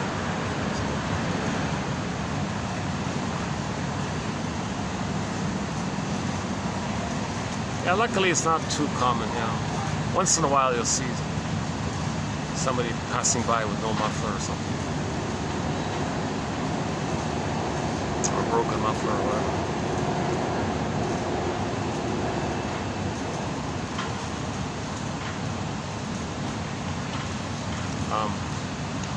Oh yeah, one kid was kicking the cord, and he got to the point where he said to himself, don't move, don't make a move, right? Because he kicked and kicked.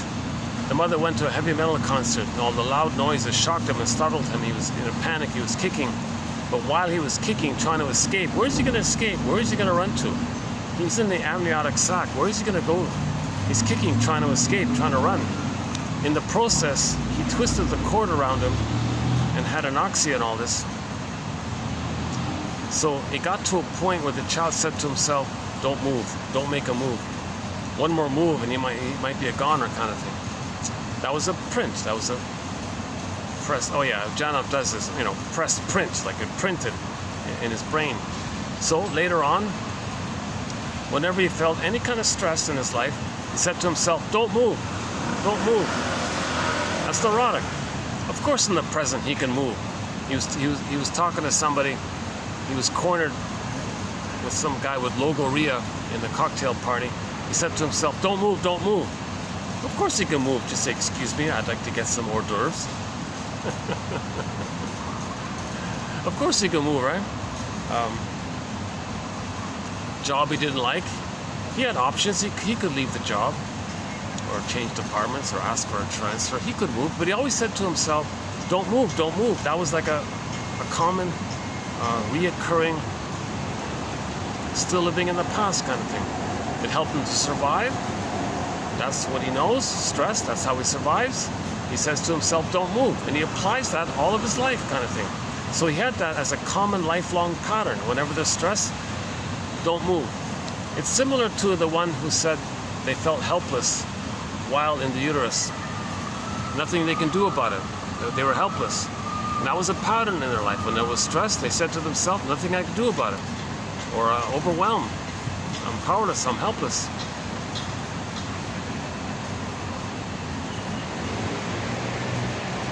One lady kept saying that she felt stuck in her life. Janov said, well, maybe you were stuck in the canal. You spent a long time in the canal. Mother clenched maybe, and you were stuck there. And you had that as an ongoing feeling in your life, that you carried this feeling like stuck in your life. Another one had like feeling overwhelmed easily. Like any slight little example was the husband said to the wife, oh, the bus is leaving in 10 minutes. She felt triggered. I'm overwhelmed. Like she was overwhelmed in the uterus with all that was going on in the uterus. That's called prenatal distress syndrome. When the baby's experiencing prenatal distress syndrome, the child feels overwhelmed. So that might be like a like a stamp. Janov does this on the printer, press printer, prints in the brain or something, imprint. So then they live with that. So she lives with this constant feeling of always being overwhelmed in her life. The other one was stuck in life. The other one said, don't move in life. The other one said, well, if I try something, I give up easily.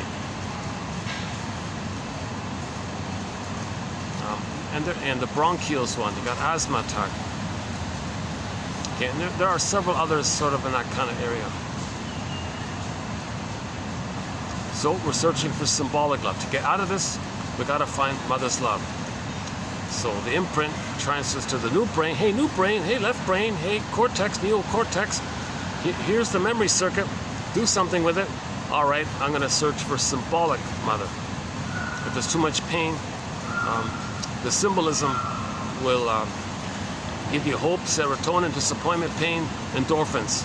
So the searching for symbolic love is what they're doing. So the new brain, the human brain, gets the person to spend their lives searching for something that can symbolize mother's love. Search for the symbol, chase for the symbol.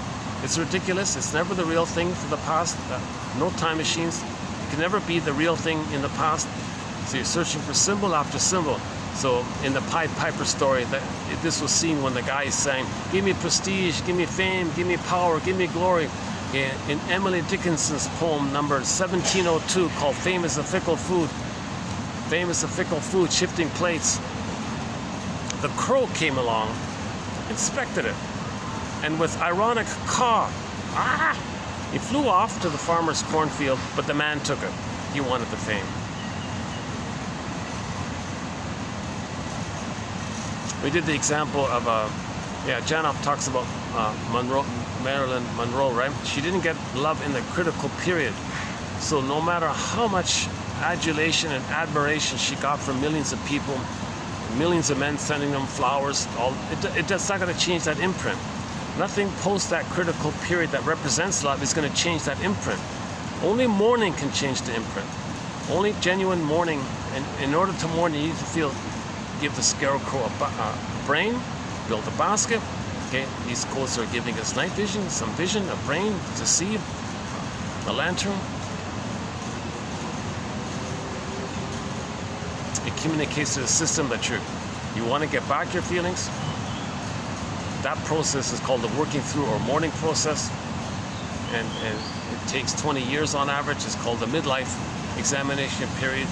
The hero's journey, the Odyssey, was 20 years. It's a metaphor for all this, the Odyssey. So first things first, Odysseus went into the underworld. Who did he see in the underworld? Jocasta, his mother. Okay. When a woman uses the baby to comfort her, okay, in whatever way the mother uses the baby to try to meet her unconscious needs, okay, that's called the Jocasta style of mothering. So Odysseus saw his mother, Jocasta, in there.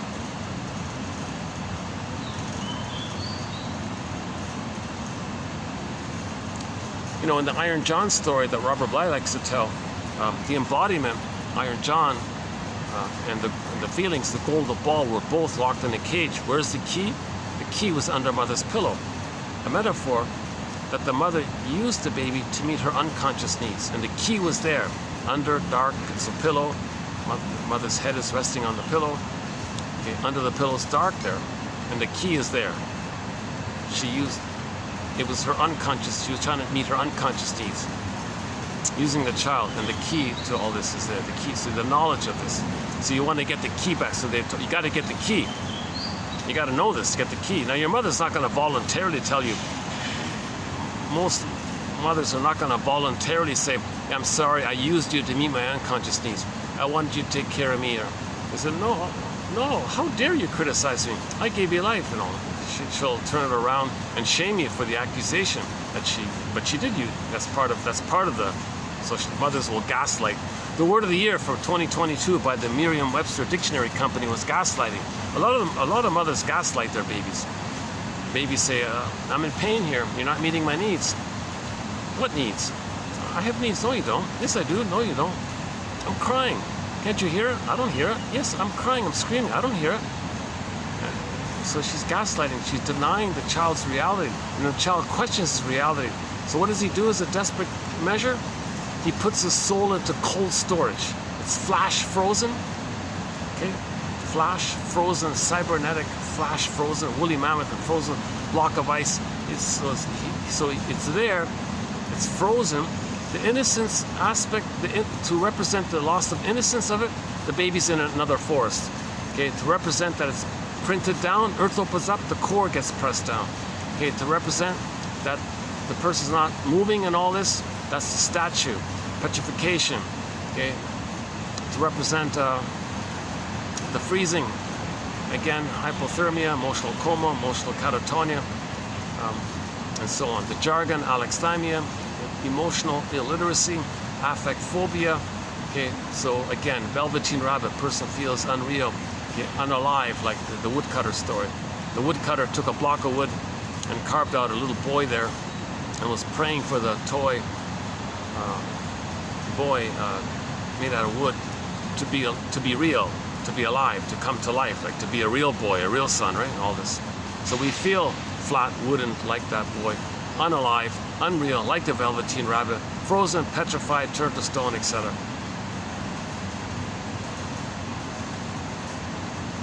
Now the recognition of all this is at midlife. At midlife, we get a hunch that something's off. Something's wrong here. I'm missing something. Where's my embodiment? Where's my feelings? Okay, then now you begin. Now you begin your second journey. That's called the second half of life. You have begun the second half of life once you get that kind of idea. Now this idea, if you ignore it, if you ignore this hunch, like for example, one form the hunch can take is that the person says, "Gee, one billionaire says, oh, I've got $1 billion, but I don't enjoy anything.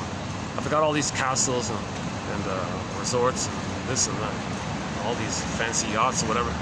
I don't feel any pleasure." Well, that's a clue. Something's wrong. The other guy said he was married for 20, 30 years or whatever, and then with the divorce, he acted like there was no loss. He said to us, "Aren't I supposed to feel sad?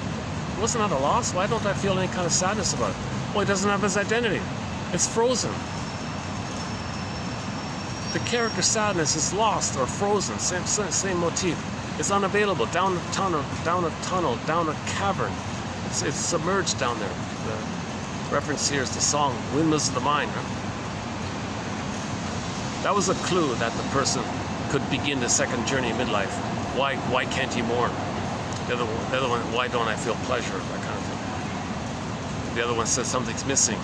And as mentioned at the beginning of this video, living the provisional life, feeling that life is passing you by. That's Zaz's song. Another song on her soundtrack is the song "Et Boule Parni" by the singer Zaz. The protagonist in the song was saying, "Gee, life is passing me by." That whole image. So that then you begin.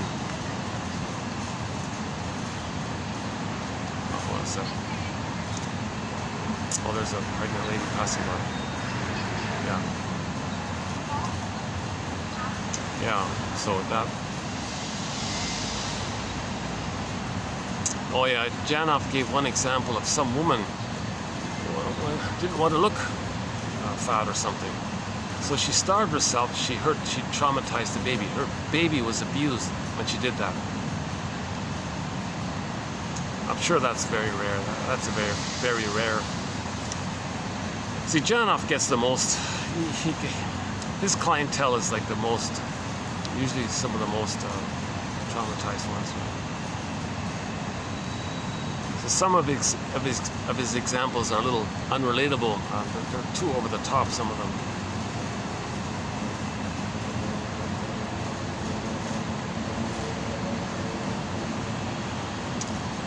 Oh, there's a taxi. Did anybody call for a taxi?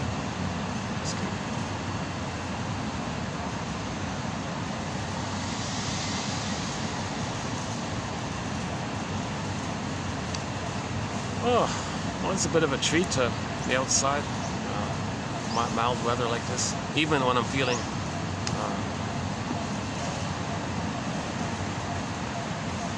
oh, taxi dropped someone off. Oh, I see.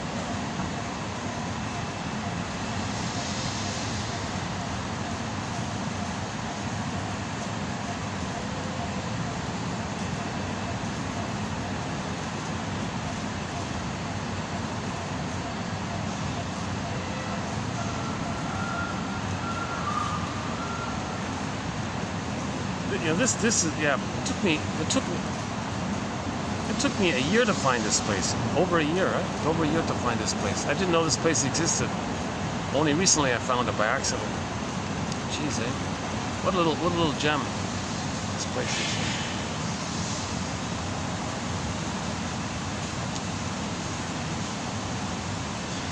And nice, yeah, very nice staff and all this.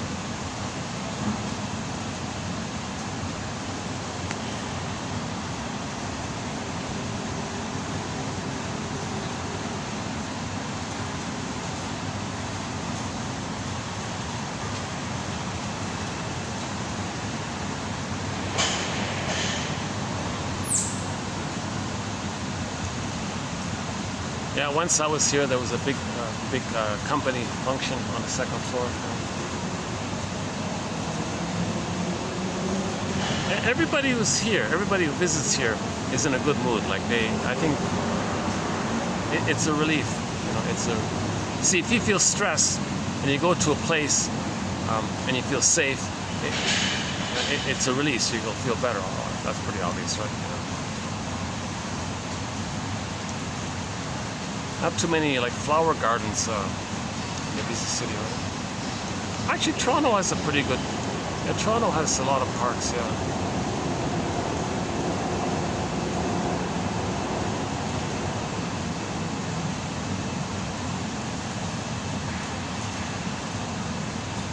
Oh, a great place to. Oh yeah, my God! If you're in Toronto, yeah, check out Center Island. Center Island, if you're in Toronto, yeah. You got to take a 20-minute ferry. It's well worth the 20-minute ride on the old clunker ferry. But it's a massive park. That's Central Island. Oh my God! It's a spacious, open feeling. It's a nice place. Yeah, That's my number one spot in Toronto. Central Island, yeah. The ferry terminal is close to, not too far of a walk from the CN Tower and the Sky and the Sky Dome. Well, they changed the name. It's not called the Sky Dome anymore, right? They changed the name.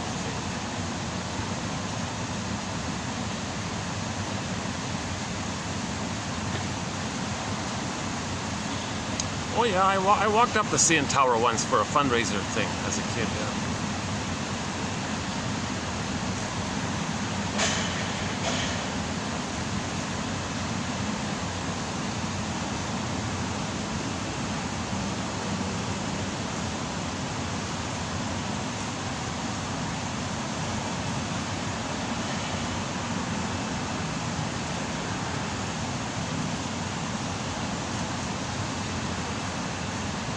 And we mentioned briefly about the whole thing about the beliefs. That the beliefs have the power to trigger endorphins in the brain.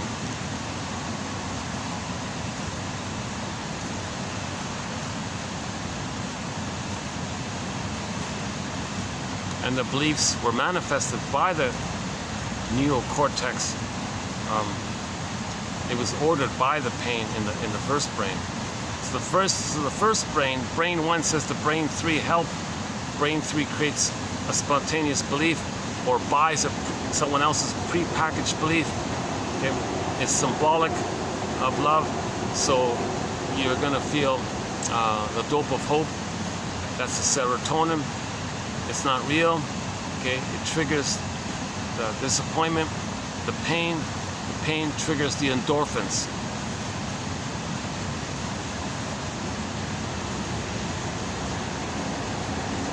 Why don't I bring let's see. Let's enjoy this spot here as long as I can. Let me bring over the quotes and let's just randomly pick some of the quotes. But before we do that, let's check out while there's light here before it gets too dark.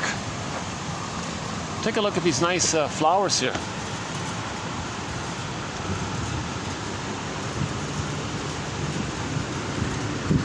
Are we getting it here?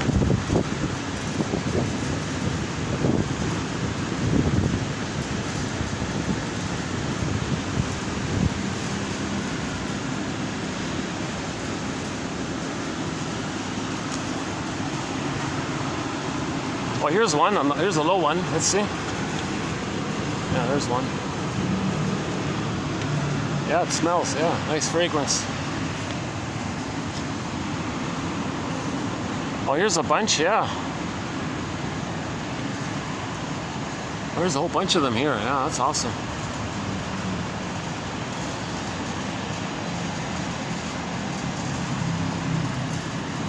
Oh, here. Oh, this tree's got a lot. Oh, this tree's awesome. Look at this one.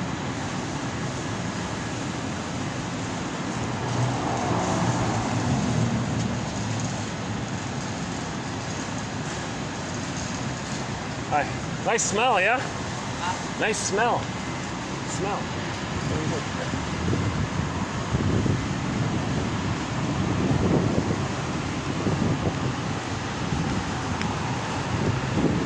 Oh, he must be the guard or something.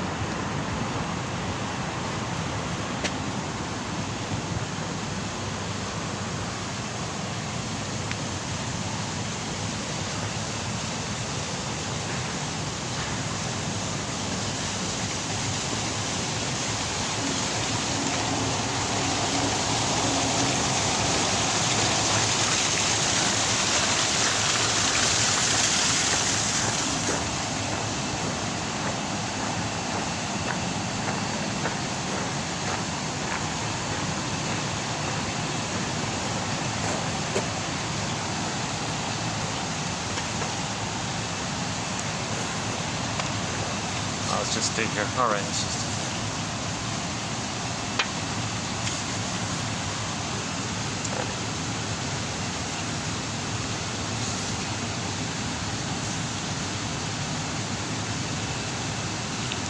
Yeah.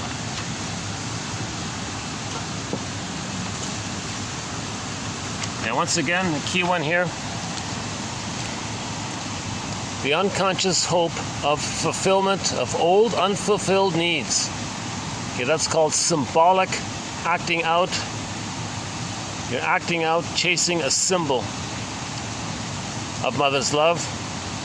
Well, see if you can let yourself admit the pain, i.e. be honest with yourself, right? So neurosis is all about not being honest with yourself. If you can be honest with yourself, that'll do away with the unreal belief system. So what honesty are we talking about? We're talking about this. We never got and will never get what we needed as a child. It was a one-way ticket. It was the song here is One-Way Ticket by the pop band, what's her name again? Eruption? No. Wilson, Darlene? I forgot her name. There's a pop song, a disco, like a one-hit wonder disco song called One-Way Ticket, One-Way Ticket, that one there. It's a one-way ticket. The death, okay? Finally you realize it's not going to work. Okay, that's called the death of unreal hope. Now at that moment, there's a pregnant virgin image. Okay, now you got the birth of new life. You're getting back yourself.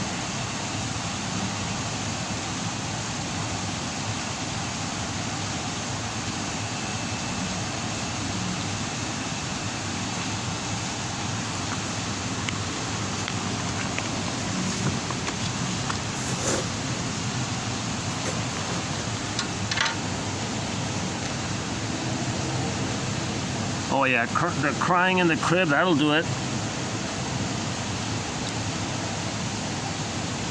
Yeah, here's how some mothers can be soul blind to their children. For example, children can shout, "Mommy" and "Mommy" for hours. And the parents go on talking to other adults or looking at shop windows as though the children didn't exist. They wouldn't think of treating other adults like that. But to neurotic parents, children have few rights. Some neurotic parents enjoy children when they just perform, but few of them enjoy themselves in a relationship where the child is just himself.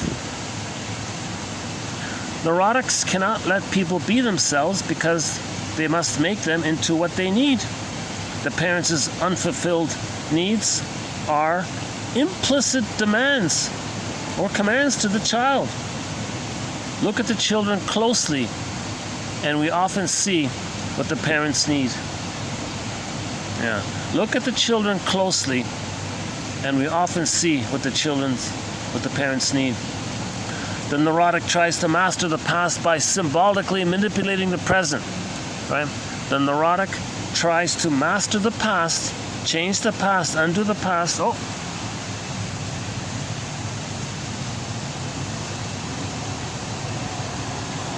Trying to get, I don't know if you can see it, he's got a blue beak, I don't know if you can see it.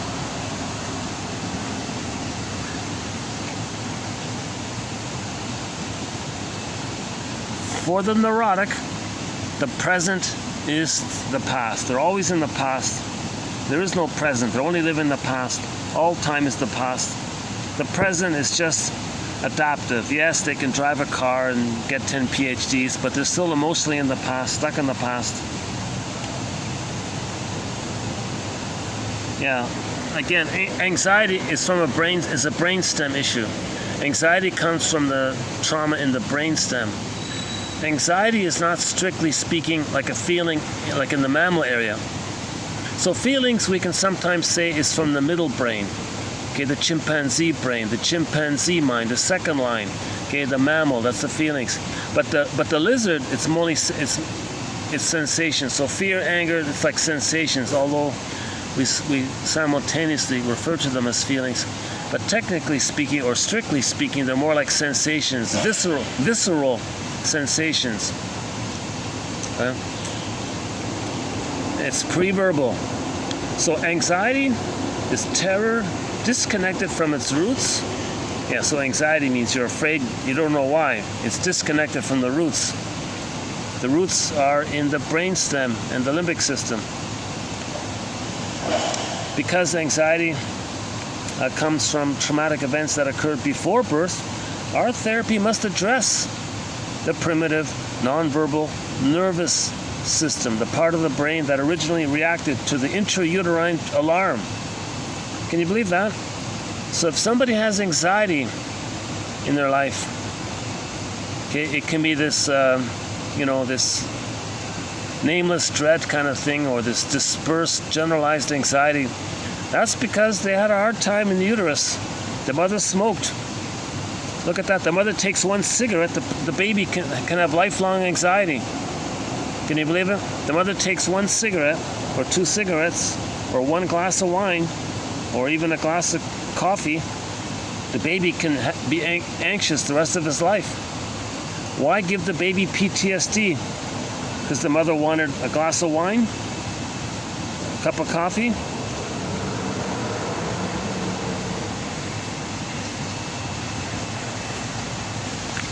So Janoff might be overemphasizing a point, but I think we need it.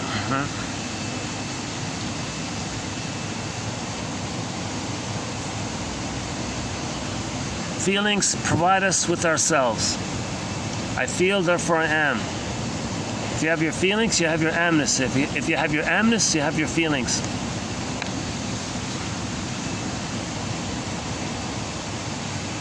So, okay, if you have the idea, like you wake up in the morning and you had a dream, and you have the idea or the experience that you lost something, well, if it's just like an idea that you lost something, well, hang on, take it back to the second brain. What's the feeling? Okay, now you're in the second brain. So the idea or the image, I lost something. Okay, well, second brain, what's the feeling? Okay, well, and now you get it. Oh, I feel lost. No, it's me. I feel lost. I'm a lost little boy. I lost my mommy. Mommy, come back, mommy. Okay, now the dream symbol has been transformed into the feeling it is. You see, if we can't feel it, we get like ideas and symbols. But we're trying to feel it. So the symbols are defense against the feeling. So if you get a symbol, that's the manifest for the underneath latent feeling. So to get the underneath, you just ask yourself, well, I had this belief. What's the feeling? Stay with the feeling. It links you to the unloved with the mother, basically. What did you want to say to her? Mommy, come back, mommy, don't leave me, etc.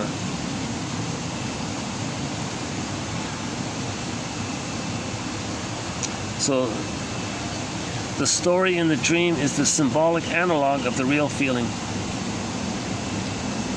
Symbols rush in before we have to recognize the feelings. It is also the case in the true believer who has adopted belief systems so as not to feel his love deprivations. Yeah. So the quote-unquote true believer, he believes this stuff in order to not feel his original love deprivations. The formula is, I'll believe in anything as long as it does not lead me back to myself.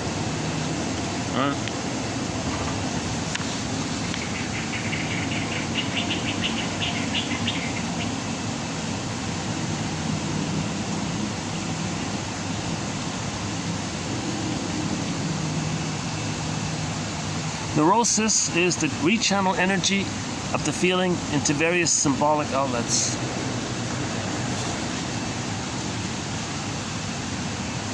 Set points of biologic states. Describing someone as not feeling good in his skin is a figurative way of saying something is wrong with the set points. What happens in the womb while the person is getting organized can affect him or her for a lifetime. A lie of the mind means a hurt of the body. If there's a hurt of the body, your mind will create a lie,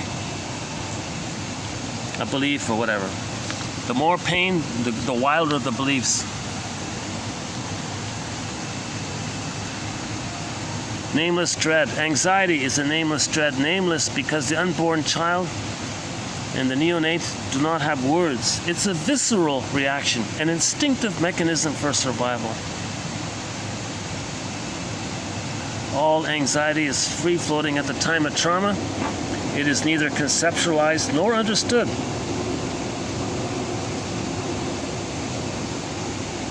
Feeling anxious is feeling the perinatal trauma out of context.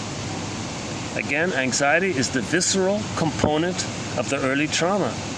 Anxiety is the visceral or sensational or biochemical, etc., component of birth trauma or prenatal trauma. One becomes an emotional eater when there is a past anillage of pain that cries out for salving. Cigarettes act as tranquilizers. Yeah, so the cigarette is a symbol for the nipple, right? First, the cigarette can be a symbol for the thumb or the pacifier, and the thumb and the pacifier were stand-ins for the nipple. Now, the nipple would have soothed the baby, so the cigarette has chemicals which releases endorphins, but cigarettes which do that, it's only symbolic. So 1 hour later, you need another cigarette, it doesn't, etc., whatever it is. Don Juanism, a young child looking for mother's love. Tears are the agent of memory. They are the most eloquent expression of the past. Yeah, here's a tough one. The neurotic mother is too often trying to get the love from her children that she didn't get as a child.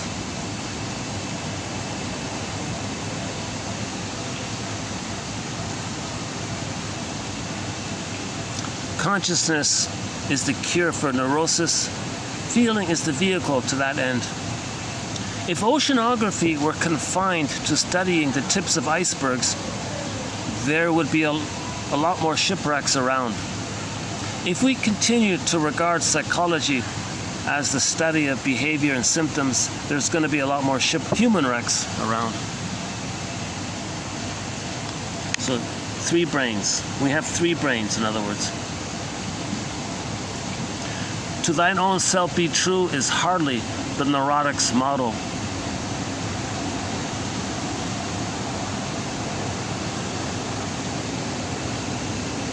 There is also an important physiologic memory that existed before we had thoughts or words. There are predictable long-term effects of prenatal, neonatal, and infant experience.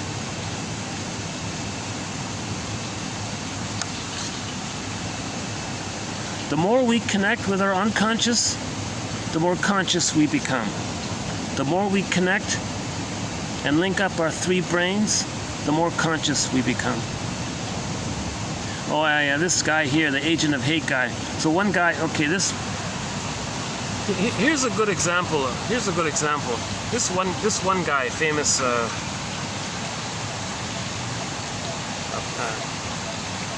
person who advertises aggressively for prejudice, right? He was called an agent of hate. It turned out this guy, lifelong, needed to take painkillers. So all of his life he had pain, and he had to take painkillers all the time, right? It wasn't enough. He needed more of an ability to numb the pain.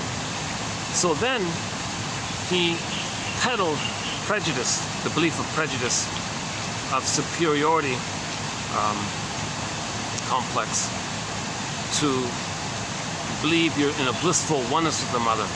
So you create the belief, if I'm okay, you're not okay. And he's doing this because of the pain.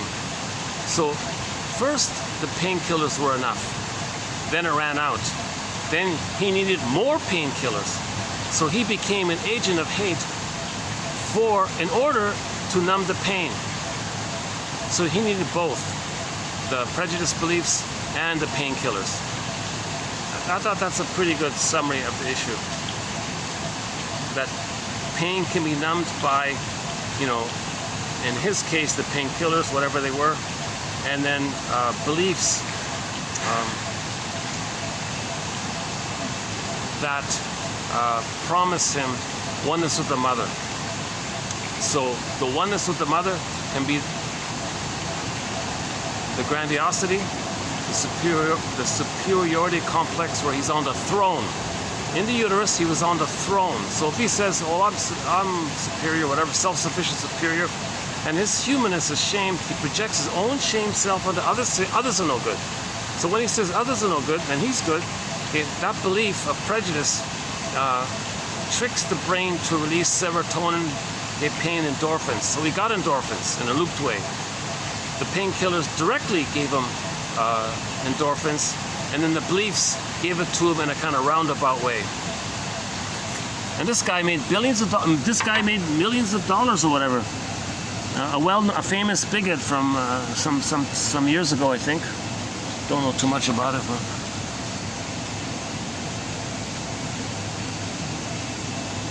Well, but the point in terms of empathy, the point is, if somebody's making these strong-minded philosophies, okay, they are anchored to feelings which he is not aware.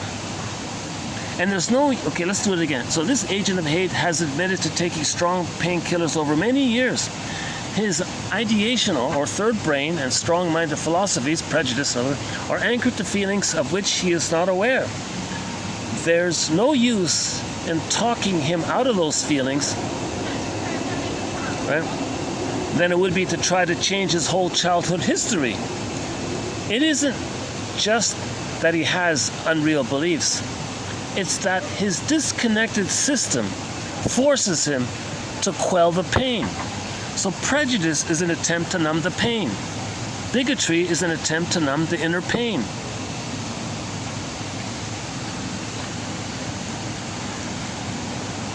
My guess is that most people who smoke or drink never really realize the connection between pain and their habits.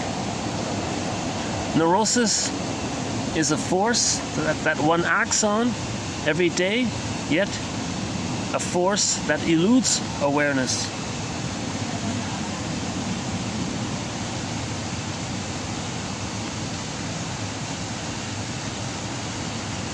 Yeah, so the baby needs human touch. Okay, very early human touch, but with the mother, skin-to-skin contact is central to a healthy brain. Lack of love changes the chemicals in the brain and can eventually change the structure of that brain. Like the little sapling that has been warped in its childhood, the warped brain deviates thereafter.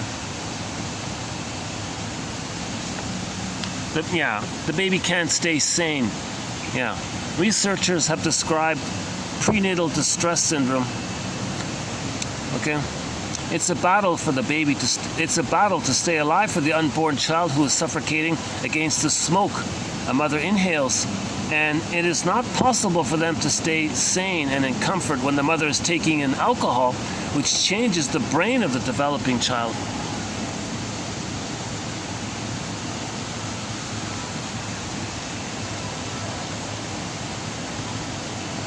We need both the feeling aspect of an experience and also its comprehension. So second brain and third brain. If it's prenatal trauma, it's first brain, second brain, third brain. So we need the visceral aspect and the feeling aspect, and also its understanding. That's an integrated feeling. Okay, once there's an integrated feeling, the system shifts and restores your nervous system to balance.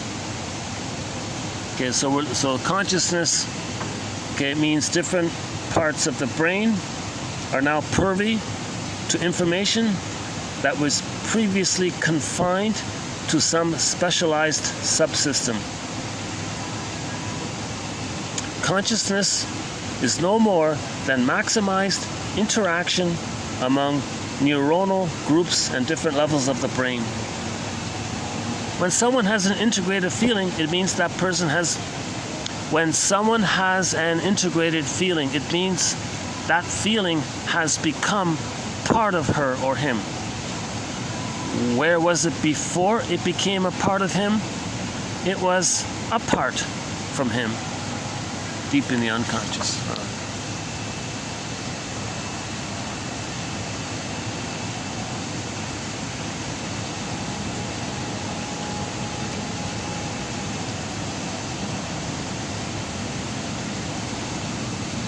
Denying feeling is what makes the neurotic act out symbolically.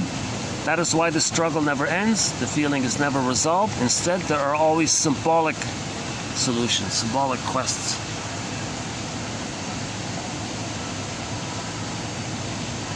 Anxiety means that the lower brain is at work. The brain we have in common with the salamander. The salamander reacts immediately without reflection. Yeah, so if you're triggered, it just happens, right? When you're triggered, your salamander brain just jumps up, kind of thing, right? The reptile just snaps, kind of like that. The snake just, whatever. That's anxiety. Our anxiety comes from that brain in us.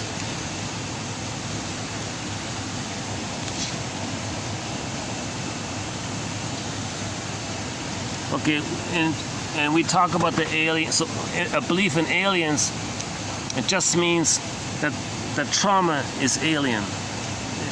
No baby should be traumatized. That's an alien thing. When early trauma during the critical period of development is great, it becomes an imprint and it takes on a life of its own in our nervous systems. Some people perceive alien forces in the world. Well, these are no more than their own terror projected externally. Right? So you're trying to get in touch with early trauma. So early trauma is a strange thing. It's not supposed to happen. No baby's supposed to be traumatized. It's a strange thing, quote unquote alien. So the way to get in touch with that is you find yourself believing in these strange outer things, because being traumatized is a strange inner thing. As above, so below. Okay, projection is the means of bringing repressed material to consciousness. Okay, so this repressed material is that trauma is a quote-unquote strange alien thing. No baby's supposed to be traumatized. It's an alien thing. Plus, the person is going to be alienated from their real feelings. Now their real feelings are away from themselves. So it's so much, right? So then how do you get in touch with this? Well, the puppet master will say, I want you to believe in aliens. Why? Well, that's code. I want you to see that your belief in aliens, it's to link you to how you feel alienated from yourself due to perinatal trauma being something that's alien for a child.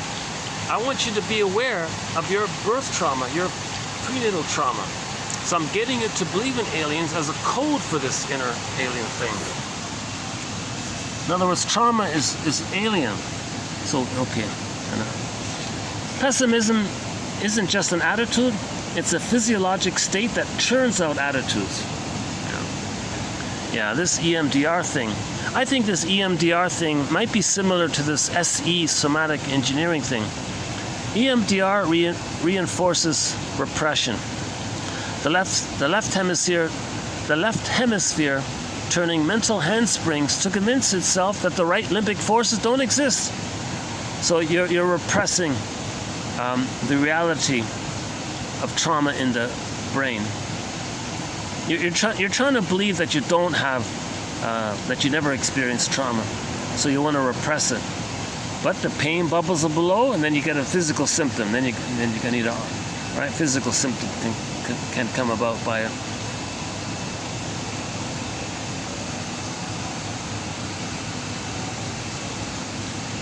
Oh, the monkeys, yeah.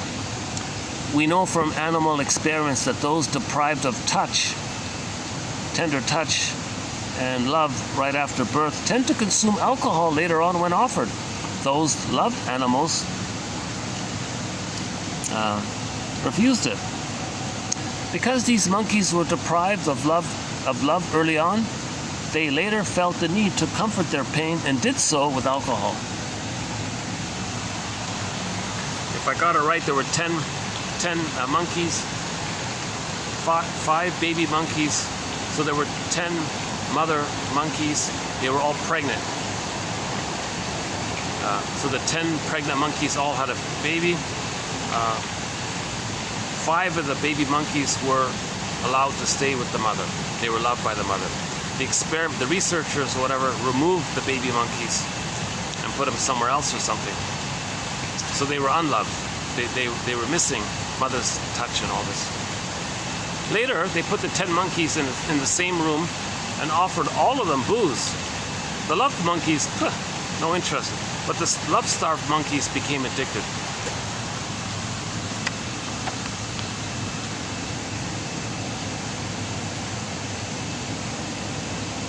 There is a biologic need to be whole and to reconnect. A memory of wellness, of what we once were, lies in each of us. If the body normalizes after the re-experience of early feelings, i.e. mourning, then we can assume that it deviated from the original experience of that pain. Back to the body temperature. He says people who do the mourning process, i.e. primal therapy, including the first brain, the body temperature cools a bit. The posture might be better, all these things.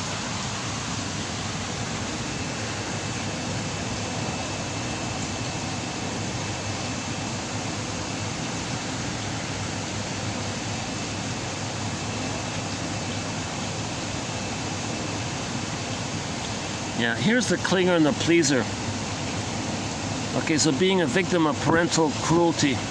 In later life, one may take the role of victim as an unconscious demonstration of this cruelty. Through her attitudes towards others, the person is saying, I'm being abused, help me.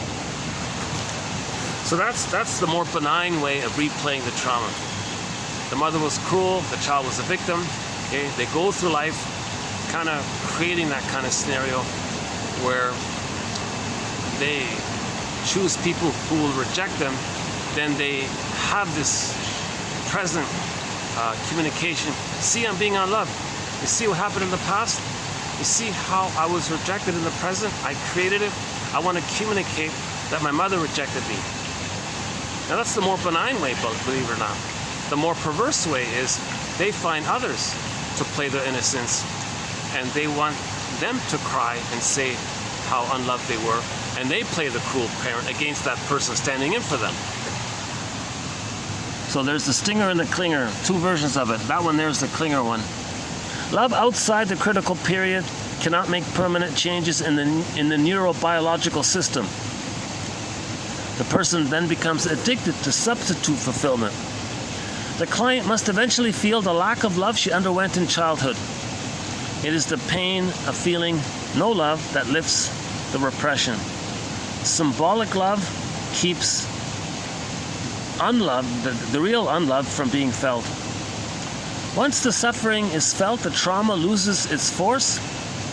If there were any way that an imprint can be erased, it would be in bringing the trauma up to the third brain, to the human brain, for integration.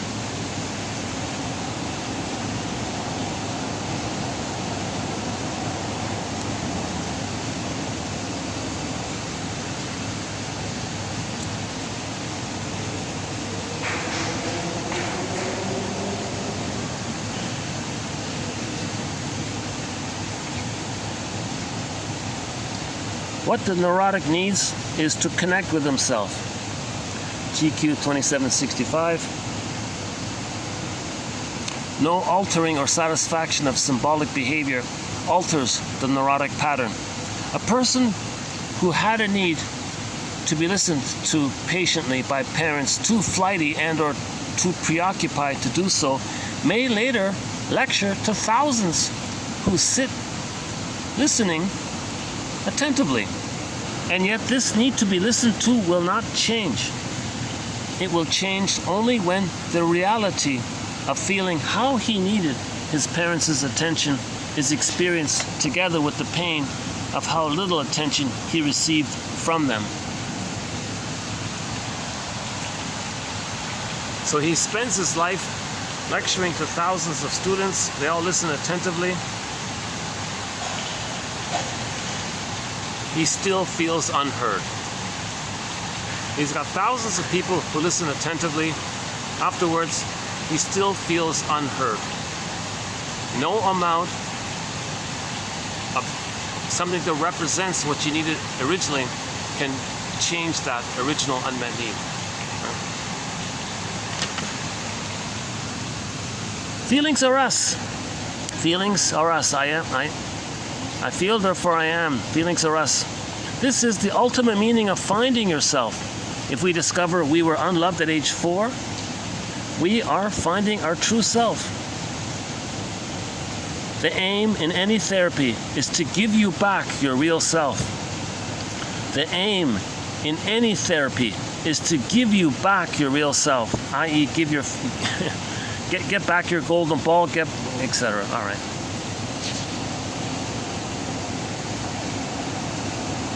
Breastfeeding, an absolute essential for a healthy child. If we don't get it when we need it, we can spend a lifetime looking for symbols of mother's breasts in a vain attempt at unconscious fulfillment. Okay, so once again, don't let the baby cry himself to sleep. That's trauma. No cribs in the first 4 to 5 months, up to 4 months. Mother sleeps skin to skin contact. Yeah, so discharging the energy of feelings is not the same as expressing your feelings. So we want to express our feelings.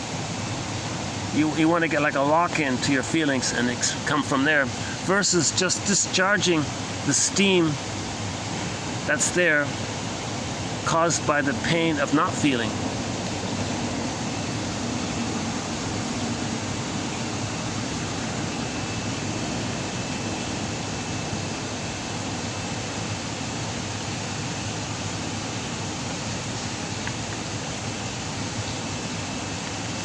Yeah, a pipe smoker may spend his adult life sucking on a pipe and never feel his early oral deprivation.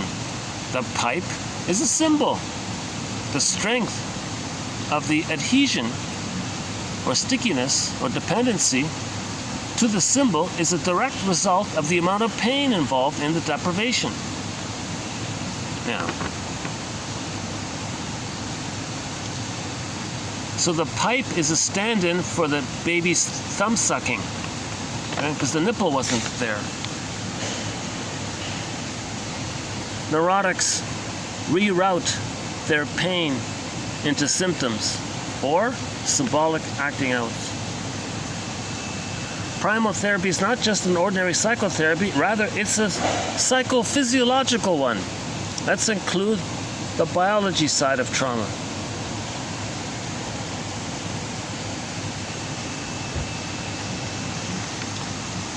Okay, so primals, or mourning from the first brain, accessing the first brain, okay, that's called a primal, are spontaneously occurring changes in one's entire physiology. So if your physiology improves, that means you experience the so-called primal, a true mourning, not an abreaction. In 1977, Dr. Janoff sued the publication Psychology Today for $7.1 million in libel damages for describing his therapy approach as Jabberwocky.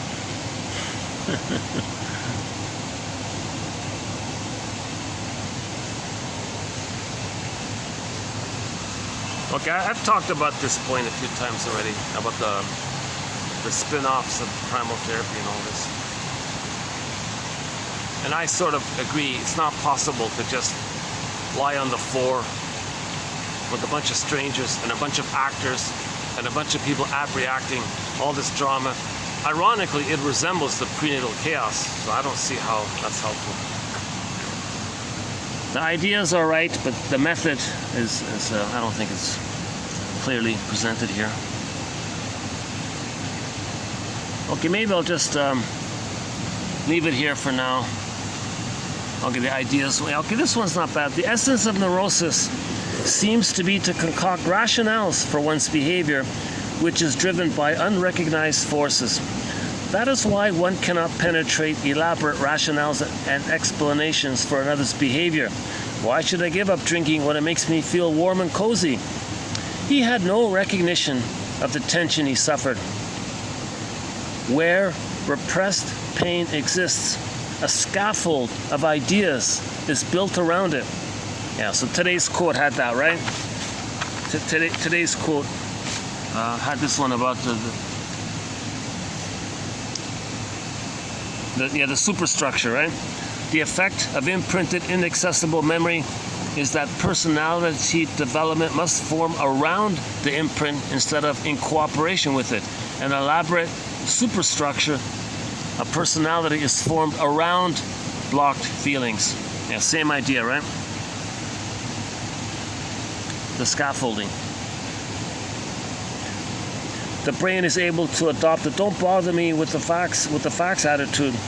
You can't be open-minded when you have heavy pain. Yeah, like that bigoted guy. He's got heavy pain, taking pills, and he's got to peddle the prejudice. That's due to all the heavy pain. He's not going to be open-minded. When imprinted pain is so massive that the internal producers of blocking agents cannot secrete enough supplies to quell the pain, the person needs something external to tranquilize her. Comfort foods are sometimes summoned to do the trick, or a good belief system will help. It adds to our internal drug supply. The brain is a wonderful pharmacy dispensing the necessary drugs on demand. Who is doing the demanding? The crocodile, our biologic system, right? The terror of prenatal trauma, our biologic visceral sensation, first-line consciousness, our biologic system. Our pain, this pain, orders and reorders whenever necessary until we're out of stock.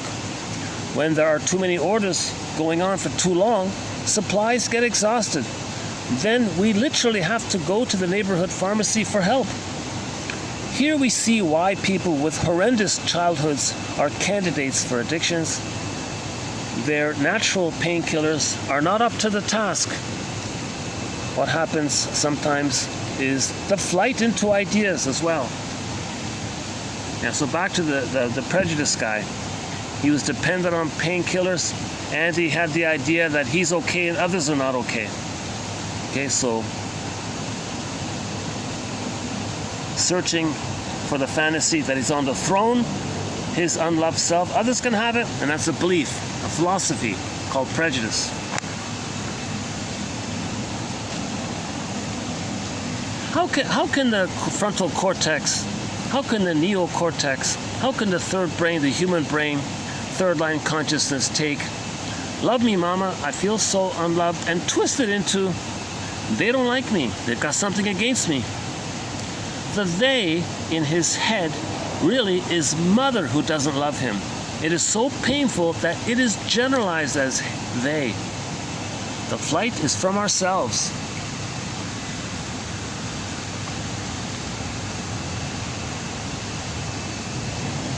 Neurosis is like a continual shot of the brain's endorphins. And Morpheus is the supplier, right? Morpheus, the Greek god of dreams and sleep, has dulled our sensibilities and made life gray. So Morpheus, right? The Greek god Morpheus comes from the endorphins, which is a kind of a morphine in the brain. They call it Morpheus. There's that rhythm quote I was talking about. Yeah, that's a good one. And the one about the asthma, that's this one here. Yeah, here's a good one. With deprivation, the system remains continually under stress because there is an electrochemical sign inside that flashes "unloved" on and off. Danger, alarm, pain, unloved. Needs not met, unloved, beep, beep, right, in the child's mind, in the child's body, mind. That sign gives a string of orders. Okay, secrete this chemical, reduce that one, stop this one. Okay, give me more stress hormones. These deviations are the compensating mechanisms. The lack of love is unfulfilled need that sets off the alarm. The initial birth experience may be prototypic of how the child will respond to stress later on. The notion of prototypic trauma and prototypic defense. If ever a woman should take care of herself, it should be during pregnancy.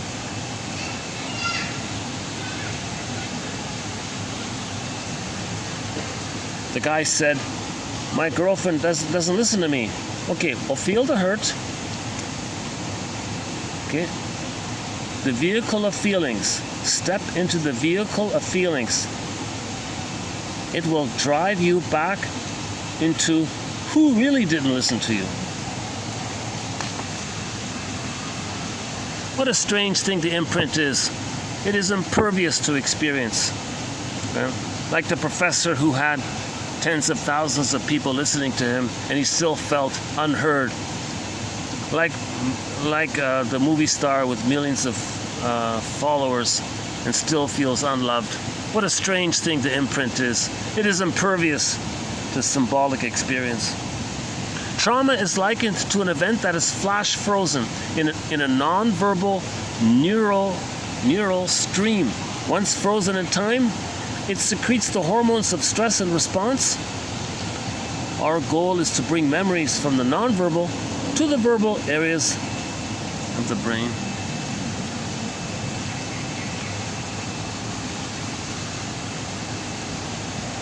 Transference is just another symbolic act out which old feelings from the parents are transferred to somebody in the present. Feel its source, and the symbolism and the symbolic acting out will go away.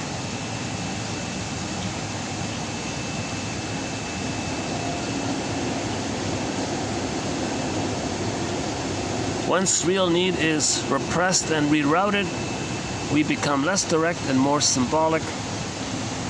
Early trauma, including pre-birth trauma, alters serotonin and other neurotransmitter levels in the brain.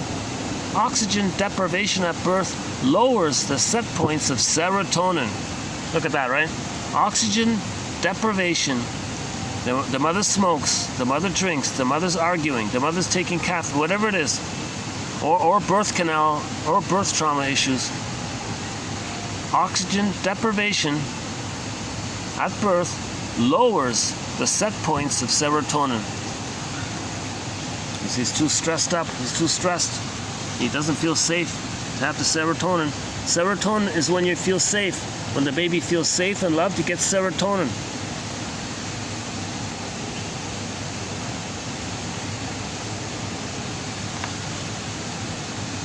The law, okay, from the TV show Drop That Diva, the law is the wisdom of the ages wrapped in the opinion of the moment, a reflection of society. Okay, so this one is added to our self-help thread. So apply this like as a self-help exercise. Apply this quote to yourself, right?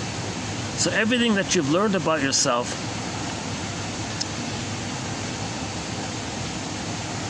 okay, wrapped. So your understanding of yourself, your self-awareness is everything you've learned about yourself, wrapped in the opinion of the moment, a reflection of your life. Okay, you got a little work on that one.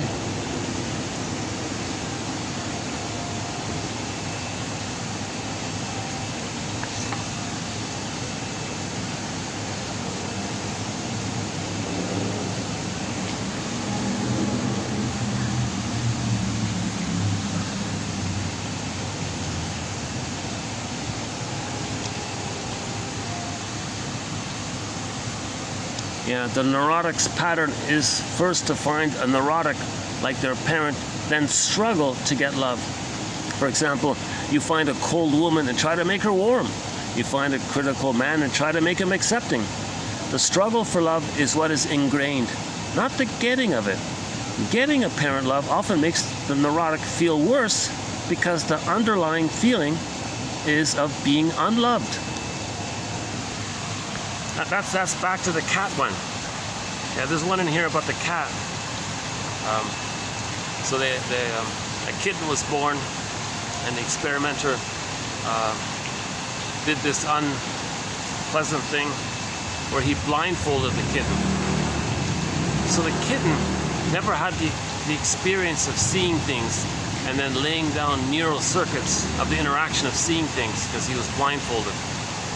Then the critical time passed, the experimenter removed the blindfold, and the cat was functionally blind thereafter. Same with babies. If the babies don't get love and have the interaction, the wiring, then after the critical time, they're blind to love. They can't see love, can't accept love, don't understand it, don't register. Everything's symbolic. Similar idea. So all you have is the struggle, right? To try to change the past. Makes us neurotic. Yeah, so here's the LeBoyer, right? Yeah, he says here that if a baby has a natural birth, they will be ambidextrous. They can use both hemispheres normally, equally. There isn't this focus on one hemisphere or the other.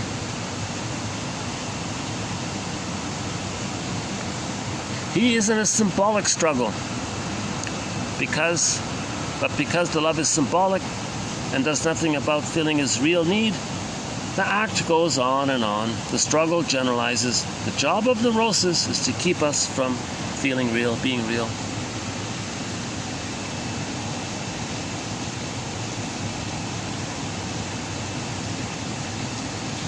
Yeah. The ability to be specific is what stops the generalization process. Unconsciousness is in direct relationship to pain. In a figurative sense, an overload of pain shuts the gates and redirects the energy elsewhere, from mother to women. Yeah, okay. So the guy who rails against all women is really railing against one woman, his mother, right? So the womanizer, or the Don Juan, or the Peer Gynt, it's all back to the mother. We don't want to be strangers to ourselves. Neurosis is the symbolization of pain. To defend against pain is, by definition, to act symbolically. Neurosis is like a guest who remains forever, long outliving his welcome. The only way we can get it to leave is to feel what is below its protective shield. Shall I compare thee to an onion?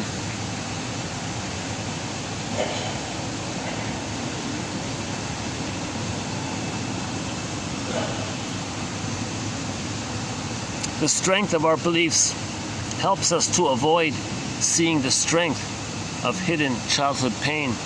Yet paradoxically, the feelings lie in those beliefs.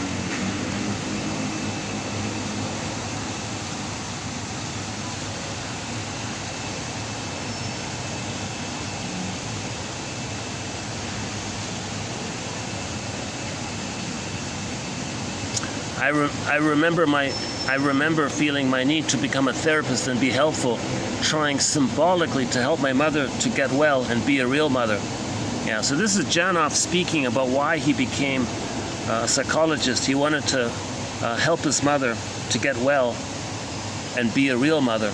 So he was trying to save his mother. Okay, this one here we did yesterday. Let's leave it there.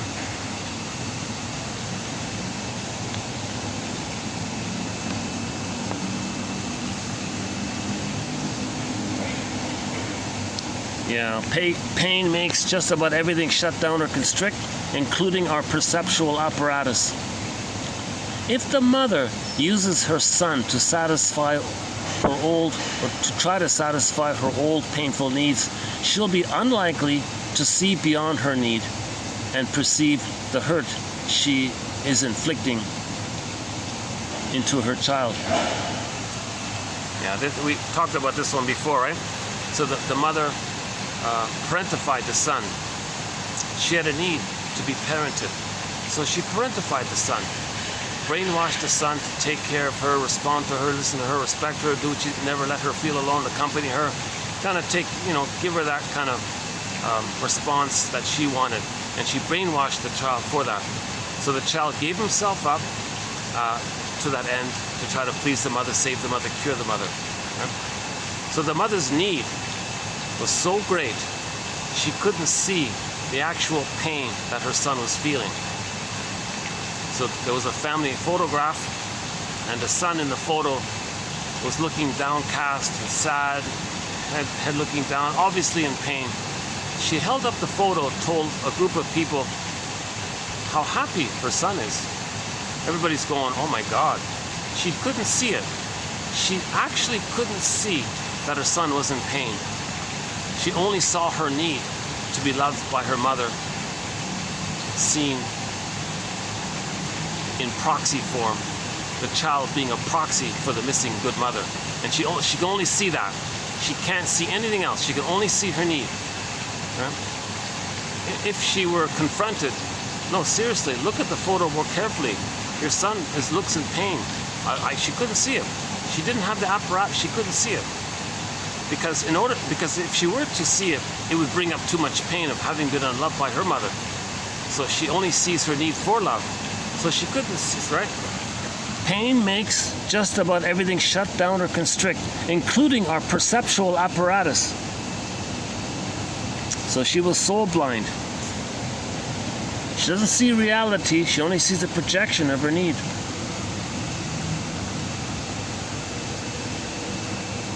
Oh, there's the one about the cat, yeah. Here's the one about the cat. Animals who are blindfolded in the first months of life never develop visual brain pathways and are functionally blind thereafter.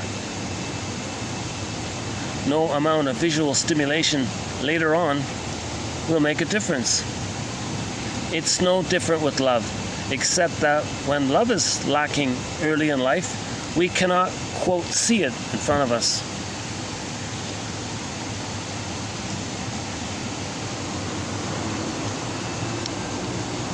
Yeah, okay, back to why Dr. Janoff became a psychologist. My mother had a history of psychological analysis, he told the Chicago Tribune in 1983.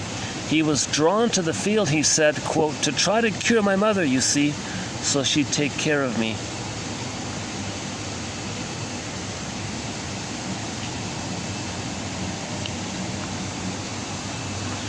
We can become addicted to our beliefs because they do trigger off serotonin, pain-numbing neurohormones, etc. The believer can love the universe, but isn't very good at loving others. They often have a history of broken relationships. That is because defensive belief systems usually spell deep unconscious pain.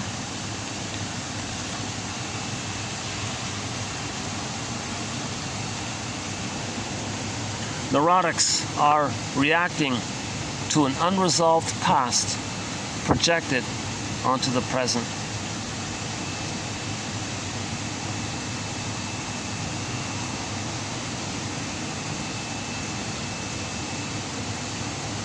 Knowledge of the womb. Knowledge of the womb. Does fetal memory exist? Yes, but in terms of neurochemical alterations, not in terms of words or feelings. The lower brain system is constantly remembering. It keeps our history safely hidden, flash frozen, safely hidden in cold storage until we are able to retrieve it.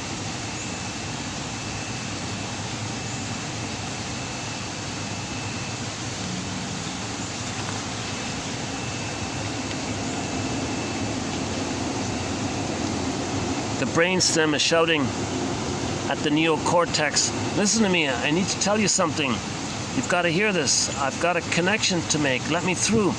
It is screaming by way of biochemicals. High levels of noradrenaline, glutamate, and cortisol that are the language of its biology. We have 3 brains in one. We have 3 brains in one. And each has its own memory system. Each constitutes one level of consciousness. And we need all 3 levels of consciousness to link up.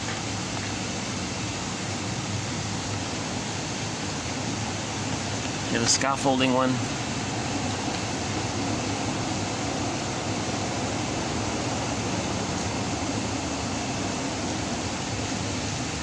Love means fulfilling the needs of the baby, including the need for oxygen and proper nutrition while the baby's being carried inside. This is the subsoil on which later personality is built. Oh, I think we heard him. Oh, there's a good angle up from there. Let's see.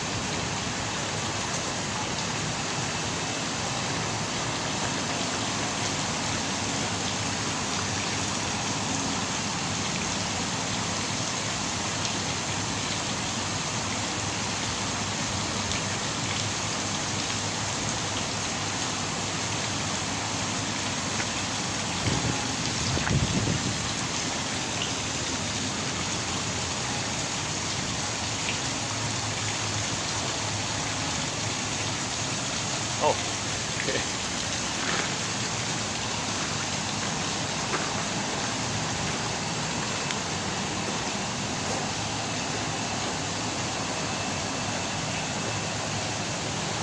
How's the battery? Hold on a sec. How's the battery? Battery's holding up. 615.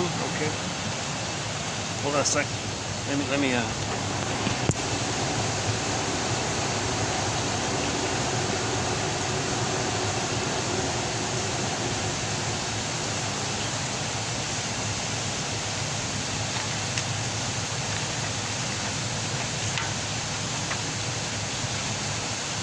Okay, so this has been part 24 of 25. We'll be doing one more video on the work of this very famous popular household name from the 70s.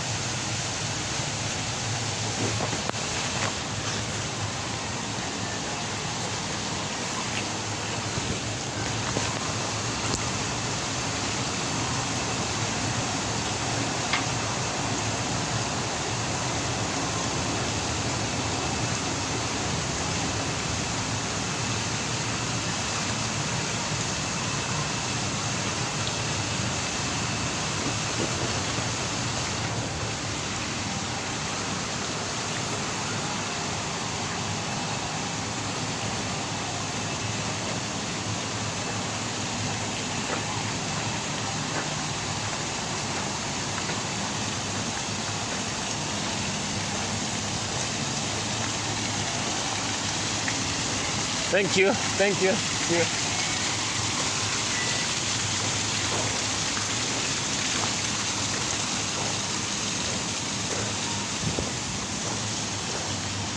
See, it works out pretty good. Just as I'm leaving, the guests start pouring in around this time. Yeah.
Across the street, under the SkyTrain there, across the street, I don't know if you can see it, but there's a huge, nice, an amazing tree. Geez, look at that. Can you see it? It's got the twisting trunks. Looks like a, like a broccoli, like a giant broccoli or something.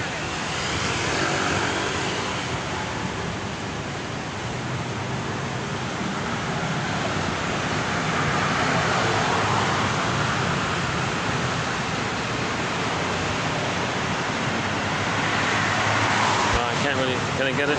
Yeah. Doesn't show too well, right?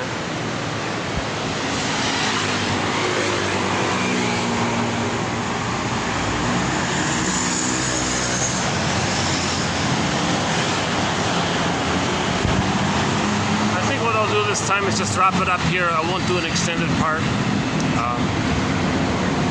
Partly due to my fatigue, I guess. And it's busier now. Friday nights. So any final thoughts here? I feel like I've sort of covered jhana.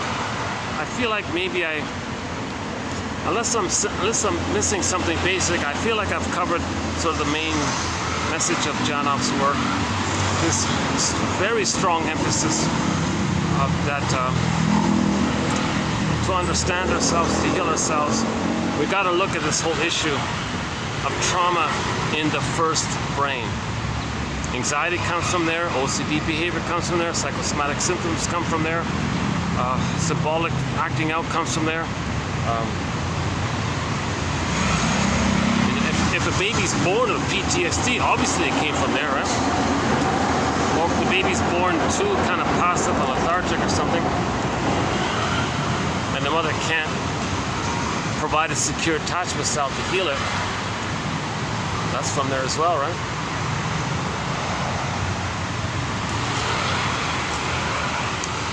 What else?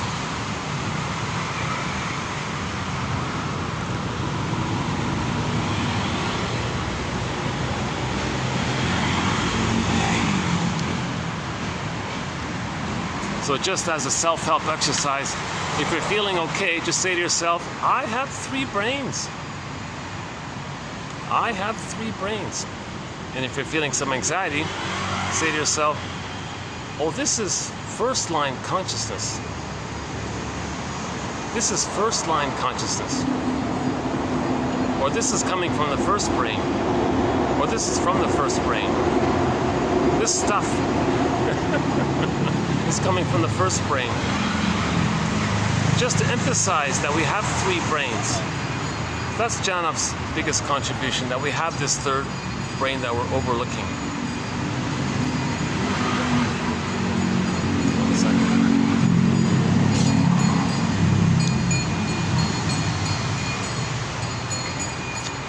Ice cream man. Huh? So there's symbolic acting out.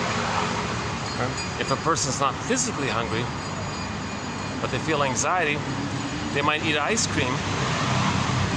That's symbolic. That's symbolic, right? Cow's milk, sugared cow's milk or something. Stimulate, it's symbolic. It's not the actual needed breastfeeding experience that was needed back in the nursery, way back then. But you're still searching for it. You're saying you didn't get it. Emotional eating is a communication that the mother failed the baby. Emotionally, she didn't do the thing right. But her doing this is for her to know. She's trying to communicate herself and to others that she also didn't get her needs properly met. So she communicates it by creating it.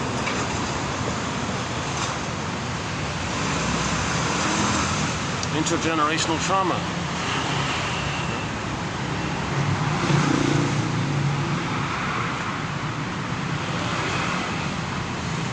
Let's see. Only got a few minutes here. 6:20. 6:25.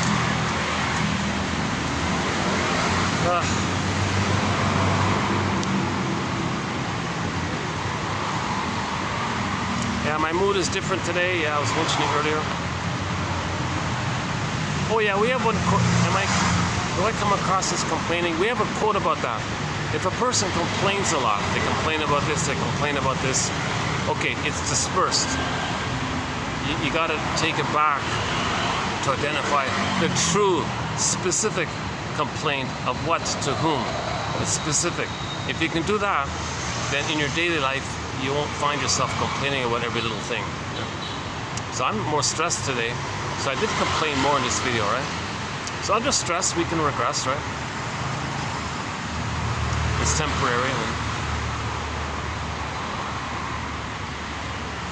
Hopefully I didn't complain too much today. A little bit. I complained a little bit today, yeah. See, a lot of people don't want to hear other people's complaints because a person complaining is crying with the mother, and you're transferring that to the present, the person in the present feels, oh, I was crying with my mother. I can't feel. I don't want to be reminded of that. So stop your complaining, kind of thing. Or the feeling that they can't save their mother. I can't save you. I couldn't save my mother. I failed. I feel defective. I feel guilty. Now I can't save you. It triggers how I couldn't save my mother. So there are a variety of reasons why people feel uncomfortable to hear other people's complaints, right? Those seem to be two of the main ones, I think.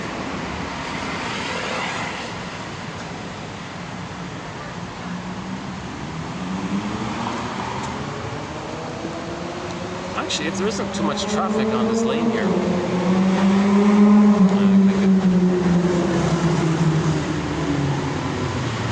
this is like a dead-end street, right? Actually, you know what?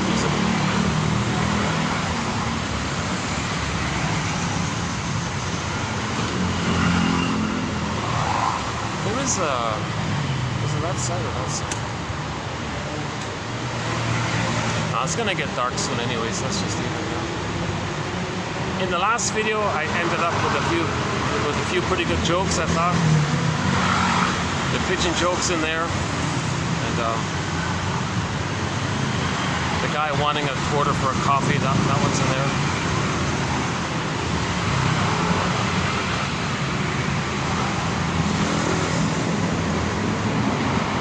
Yeah, so Janoff was saying if somebody's too stressed in their body, holding way too much body tension, so-called body armor, character body armor, okay, that's, you know, that's too much. It's not supposed to be, we're not supposed to be holding constant stress all the time, right? Then the person is easily looking for a way to blow off steam, because the stress means it's too painful to feel what caused that trauma. So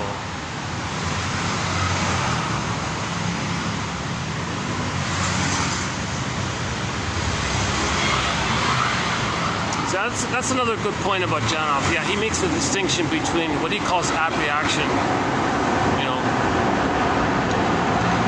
discharging the energy or the pain that steams up, the energy from the pain of not feeling.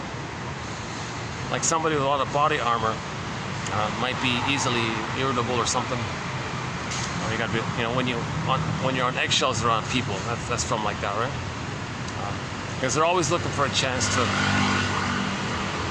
They're always under tension. They're like a constant pressure cooker kind of thing, right?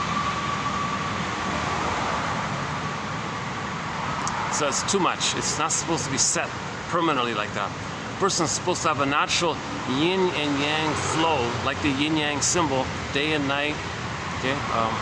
Sun and moon, of a little bit active, a little bit rest. I think easy in your harness. Maybe it's like that, right? Easy in your harness. We started the video with that slogan, you know.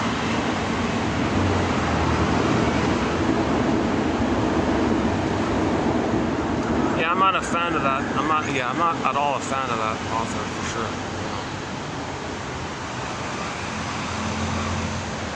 Typical sort of, you know, self-help, money-making type of thing.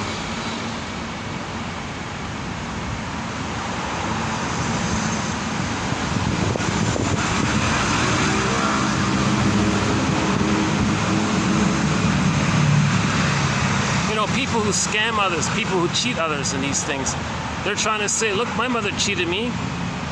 They're showing up the mother. Right? If some self-help type wants to lie and peddle something to cheat people's vulnerability, cheat people's trust and innocence and all this, give me money, I'll help you to beat the pillow, and you'll get better. These kind of scam things, taking advantage of people's vulnerability like this. They're trying to say that when they were a baby, the mother did that to them. The mother exploited them and took advantage of their vulnerability. That's called identification with the aggressor. So a person doing this is saying, look at what my mother did to me. So the self-help scam will cheat others. They're trying to say that their mother cheated them. But it's for them to know that the mother cheated them. Oh. fancy car passing by here. All black tinted windows, all black. Yeah, see that? There's that kind of schizoidal hiding behind a little bit.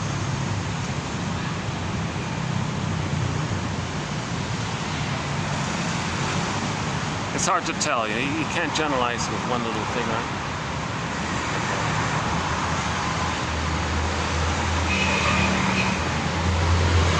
So it could be, yeah. Sometimes it's a shame-based thing. Sometimes there's a shame, don't see me kind of thing. Or people who constantly wear sunshades might be when it's not sunny, maybe like that. Oh, here's another fancy. Oh, two fancy cars here. Yeah, I'm sort of in an upper. I'm sort of in an upper end. This is like a. It's considered a good neighborhood kind of thing. Thanks to nice hotels here. I'm not in the main downtown. I'm not in the main core busy downtown. I don't have the what's that?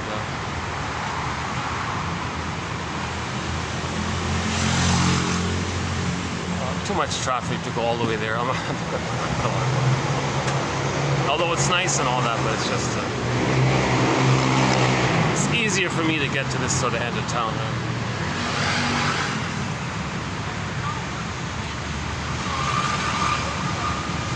Oh, well, there's Rover. A couple with Rover. A German Shepherd. A young German Shepherd. Not even a year old, probably like half a year old or something. Yeah. He looks like a cute, happy dog.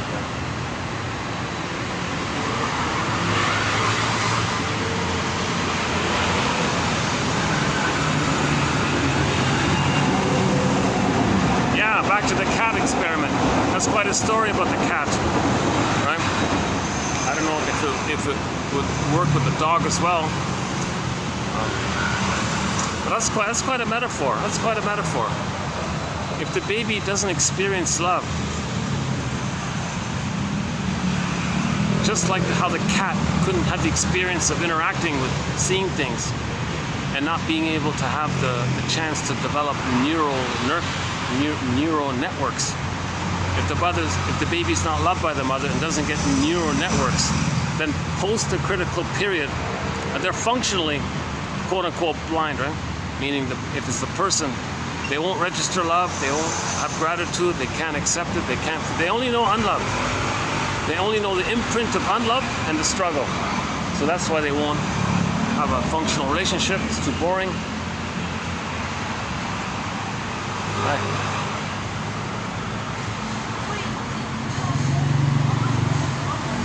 That's the couple with the dog, yeah. Can I show it? See, for privacy, I don't want to get people in the camera.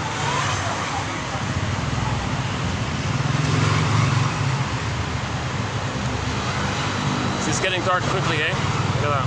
I've probably got like 10 minutes left. 3:34.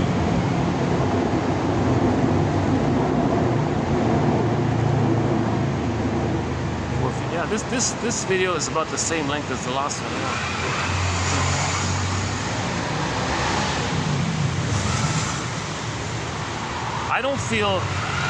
I feel much less present in this video than I did in the last one. In the last one in the hotel, I felt a little more present and alive. I felt more focused. In this video, I didn't look that much in the camera. I noticed myself not looking in the camera.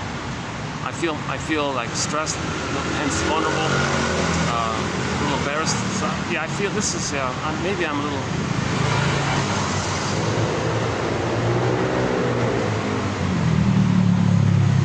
That's funny about the eye contact. I'd like to learn more about this eye contact thing. Because if the mother is not loving, and the baby looks into mother's eyes, and she's smoking and drinking and unloving and all this, then the child sees that the mother is filled with hate. If mother's not loving, it's either love or hate for the baby. The baby needs paradise, love. If it's not there, okay, it's pain and hate and rage and all this. then he'll feel shamed by mother's unloving gaze. Babies can experience shame, and it's an imprint, right? So when I'm stressed, I felt it harder to make eye contact. That probably triggers some primal memory of my early experience, right? See? So you can learn about your imprint by observing your present behavior, because you're still in the past kind of thing. Well, you learned something in the past, and you're realizing it through your behavior in the present by analyzing or studying your behavior in the present, like how I'm trying to do in this moment, right?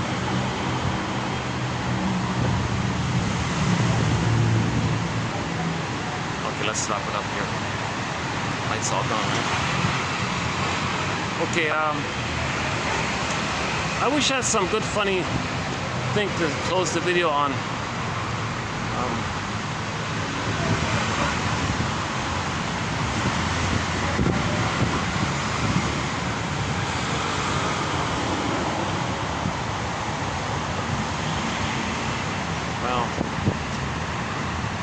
Oh, this is the building. Yeah,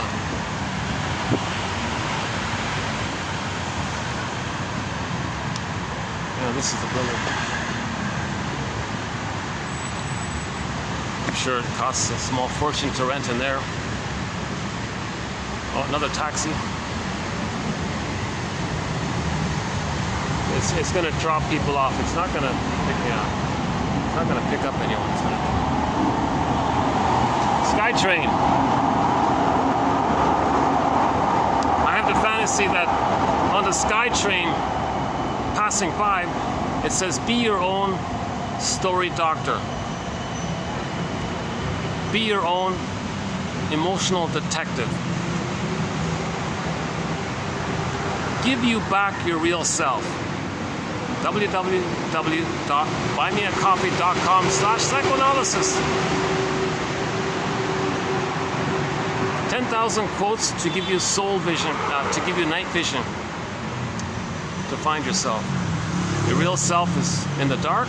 You need night vision. You need a lantern. These 10,000 quotes are giving us a lantern, so we can bring back, sometimes called self-reparenting, sometimes called adopting your own exiled, wounded, lonely inner child of the past. You want to adopt yourself. Self-reparenting. That's a common metaphor in the inner child movement, or the self-help reparenting movement. To when you get a feeling, now what? The feeling says to you, "What are you going to do with me?" "Well, I'm going to adopt you." "You're going to adopt me?" "Yeah.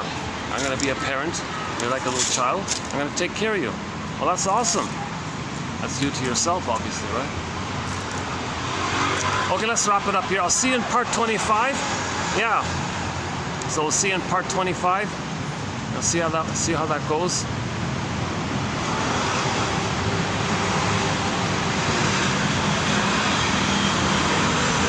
Okay, thanks very much. I'll hit the stop. I'll hit the stop button here. So see you in part 25. Thanks very much. Yeah, I'll see you in part 25.